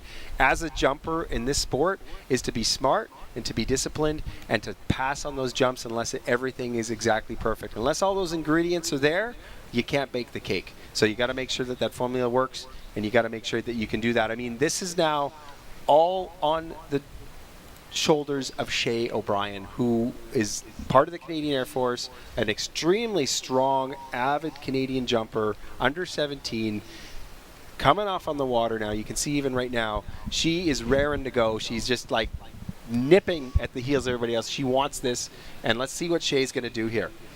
Well, the thing with Shay, when you meet Shay, when you talk to her, and when you're around her, she's a jumper.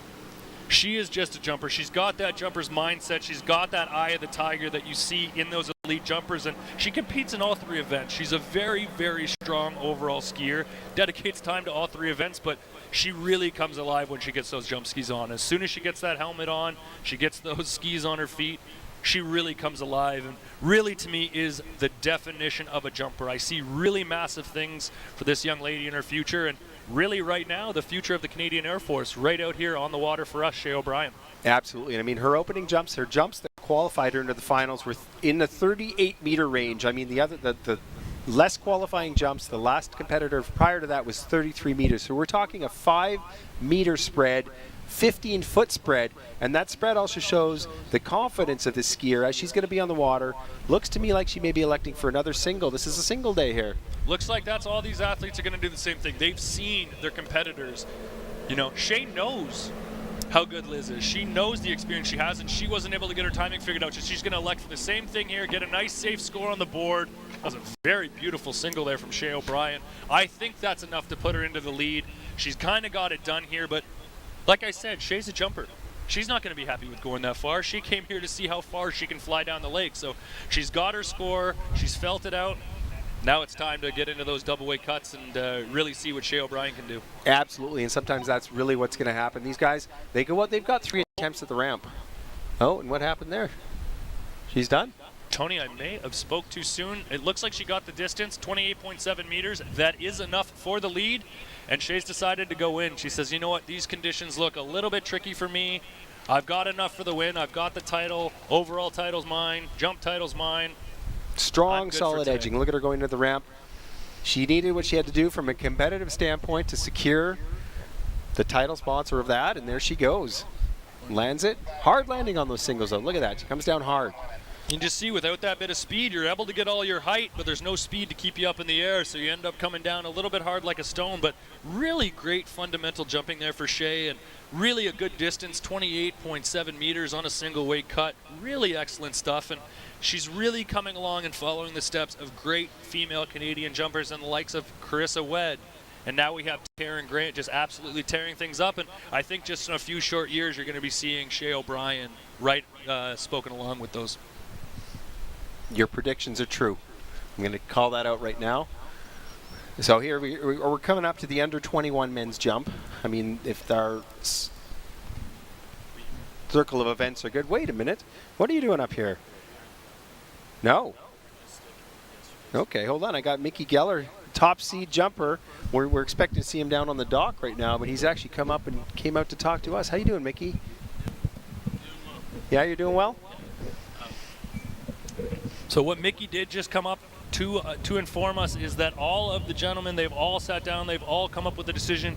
These conditions just a little bit too tricky for them, so what they are going to do, they are going to skip that finals round. They've all agreed. We're going to go back to the preliminary round, those preliminary scores.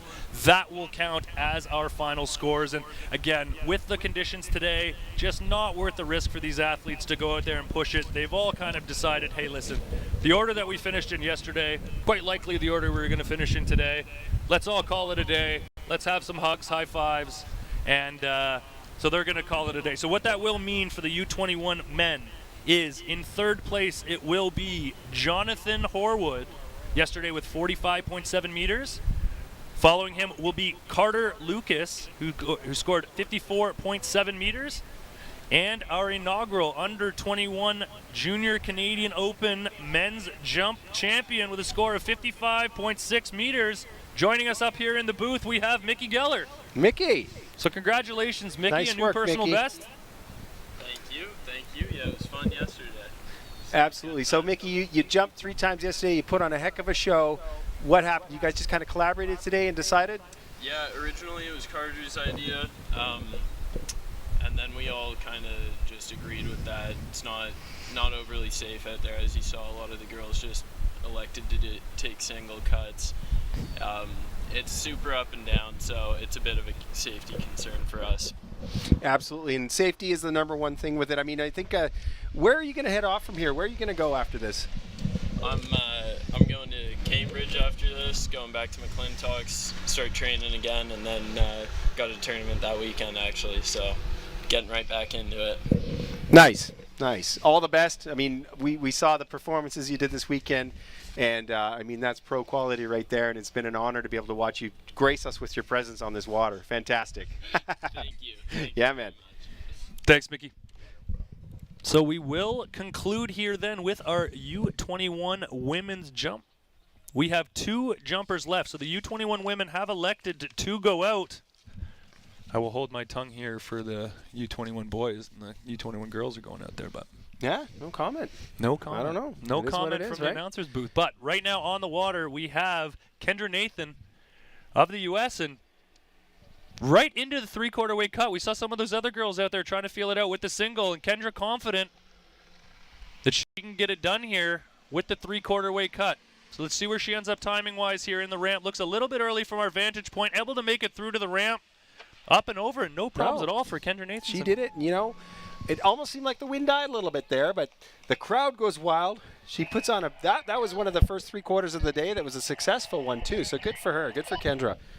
Well, absolutely. We've seen some super advanced, super experienced skiers out here not able to get the conditions figured out. Kendra went out there, jump number 1, 3/4, got it done. Wham, bam, thank you, ma'am. 29.5 meters. Absolutely. This Canyon Lake, California native goes out and says, I don't care about doing it. I'm going to do this. This is all good. Well, I don't know if you caught that there, Tony. She was looking to her coach, and she gave the chicken signal, and then when I got to bring it down. So that was her self-assessment, was she gave herself a little chicken wing and then signaled to her coach, I got to bring it down a little bit. And honestly, I think that's her. She's felt out the wind. I think the conditions are looking a little bit more adverse than they really are when you look up at those trees. And Kendra really just showcasing.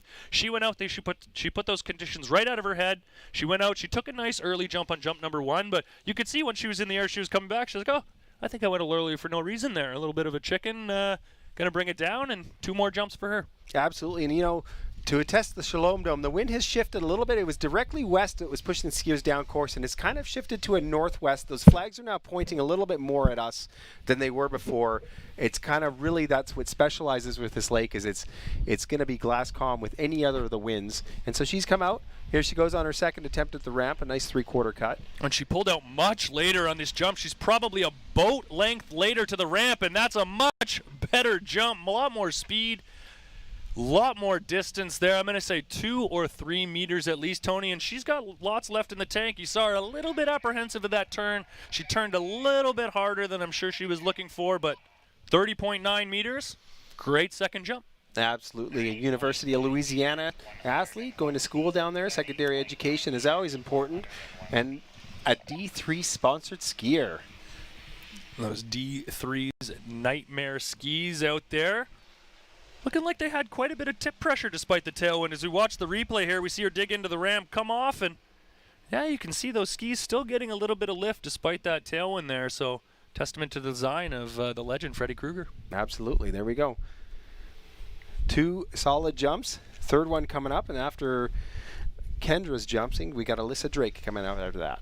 And I really do want to commend Kendra here for what she's done. She's gone out there in the adverse conditions, and she's really figured it out. She, you know, like we said, she kind of had that little bit of giggle after jump number 1, but she brought it way down the course and attacked there on jump number 2. Didn't quite get all the distance she was looking for, but you know what? Just absolutely brave stuff from her out there, going out, battling these tough conditions, and so far 2 successful jumps on the board with 1 left. Well, and Stevie, it's interesting because keep an eye on those flags have shifted again now. They're a lot more prominently west-facing than they had been before, so let's see what she's going to do on the 3rd jump. So she pulls out even later here. She's later still in her turn. Let's see if she can get her height. She's got that speed. And just a little bit of a safety crush on the ramp, but I think just a little bit more distance from where I'm sitting, Tony. Yeah, that's right. It looks like she did give in, like you say, a safety crush on the ramp. She really didn't extend herself quite enough off the ramp that I'd like to see to be able to get the full extension, get the scoop of the air to really get the distance that we're looking to see. However, for her to walk out of there, 3 stand-up jumps in these conditions after we've seen so many other athletes just simply walk away or do single wing cuts, this is a great show of athleticism and what sportsmanship she has too. Absolutely. One of my, I'll put that out there as one of my highlighted performances of the tournament. She's out there. She's seen some other athletes struggle. She didn't let it affect her. She went out there. She had 3 progressive jumps, each jump further than the next. And when I look at that score right there, 31.6 meters on jump number 3, exceeded the score she came in the prelims with much more advantageous conditions yesterday. So she went out there. She committed to her plan. 3 consistent jumps, pushing it down the lake, 31.6 meters, almost 2 meters further than she did in the finals. So nice. For me, one of my favorite performances of the whole tournament. Absolutely nice. And that's what shows. I mean, these guys, they're just simply building their repertoire. They're building their experience in tournaments and chalk it up. This is another one of those. Remember that day I was at Shalom Park and went out in the tailwind and stomped all 3 jumps? That's the kind of confidence that builds with these athletes that's going to allow her to come into these different tournaments, different scenarios, and really excel and achieve greatness. Absolutely. And when you look at it, you know, it is the difference between that U17 and that U21 division. Just those few more years of experience she has under her belt just made it that little bit. She had those little bit more in her toolbox that she was able to tap into there, that little bit of experience, invaluable.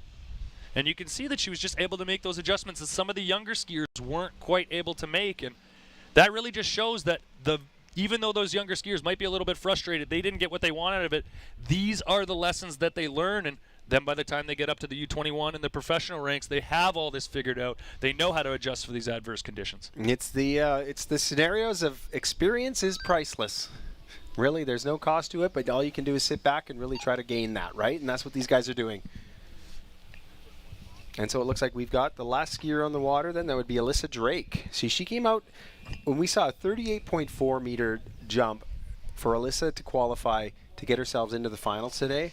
I mean, Kendra came out and she was jumping 29 or so meters. She did 3 stand-up passes. And so now we're going to see Alyssa Drake, first attempt of the ramp, 38.4 meters. She looks like she's going to come in with a single weight cut right here.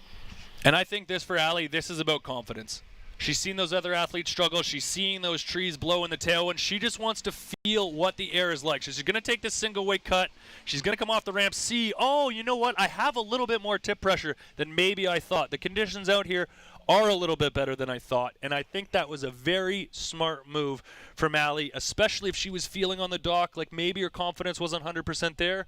Always elect to take that single, feel it out. You got 2 more jumps to push it down the lake. And even on that single weight cut, 29.1 meters was challenging for the lead right there on that single weight cut. So just showcases her talent. Absolutely, she did it. And again, that's the payoff to show the importance of those single weight cuts. There's always ulterior motives. And we used to laugh at Vern Oberg, and we talk about the sponsor of the legacy of Vern Oberg Foundation. It didn't matter how much of a, you know, I could say something that rhymes with dick, but, oh no, I said it anyways. But it's Vern, and I laugh at that because we said it to him. He had ulterior motives for everything, and he also had ulterior motives to show the pros how important it is to go back to your roots and get the fundamental single weight cuts down so that if anything ever happened like this, you're going to be prepared for it. And again, legacies like that, the Vern Oberg Foundation, the Vern Oberg Legacy Fund that helps bring these tournaments on is just something that is, it's just our honor to be here and be able to have the opportunity to speak about that. Absolutely. And here we go into the course. Allie Drake, here we go. Now she's getting serious. She's cutting out wide of that towboat, wide of the 600-foot buoy. So almost directly in between the 600 and 700-foot buoy. So a little bit of a conservative setup here. She's a little early here, but she's turned nice and soft. Pointed those skis at the ramp and made it work. That right there is a textbook way to go through the ramp. And didn't even have to look back to Coach. You could see Coach Dad on shore saying, head her in. Yeah. She didn't take 2 seconds before standing up, made the same gesture. She knew that was enough. And really that was a veteran move. She was earlier than she wanted going into the turn there, no doubt about it. She pulled out a little bit early, and Allie just said, hey, all I need to do is steer those skis into the ramp, come across the second wake, get that nice drive across, and that's going to be enough. And we can see here, not a whole lot of spray coming off the skis here, Tony, but watch on this second side. That's where she digs in. That's where she gets all that speed up and over. 36.2 meter jump. Nicely done. Takes home the title, jump title, as well as the trick title. Allie Drake, great skiing for her. And that does conclude all of our skiing here at the 2022 Junior Canadian Open. And Tony, that makes me sad. No, it does make me sad. I don't know if that concludes. We're only as good as what we're told, and we're only as good as the information we're given. So we haven't really been told yet that it's concluded, but I have a feeling that it might be.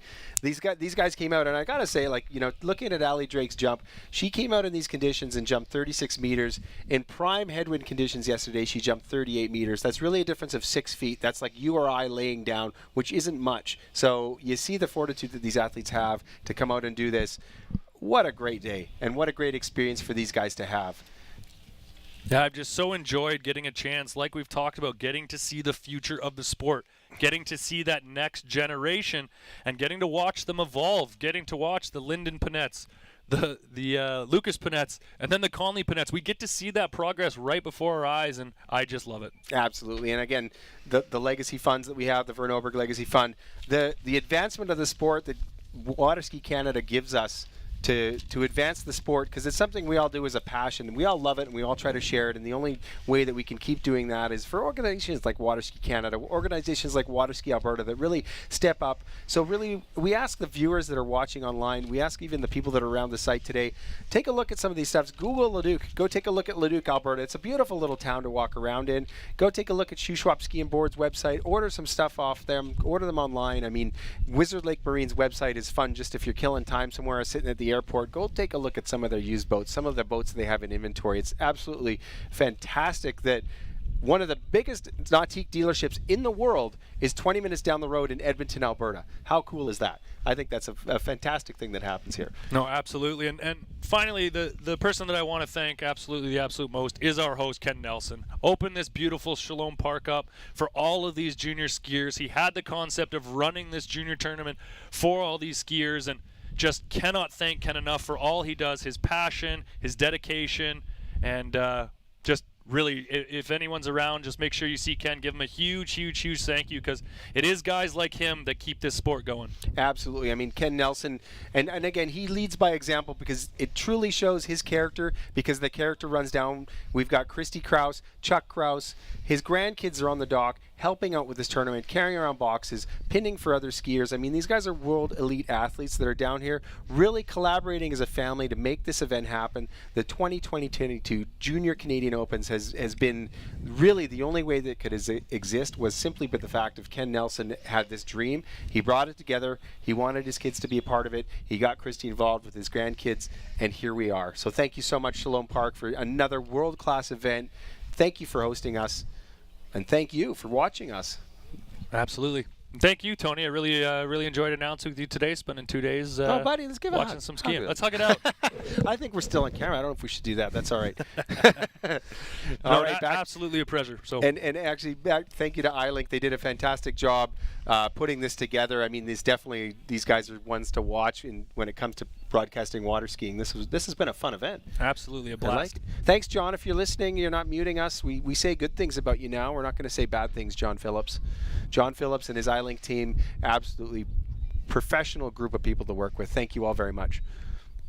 Signing off.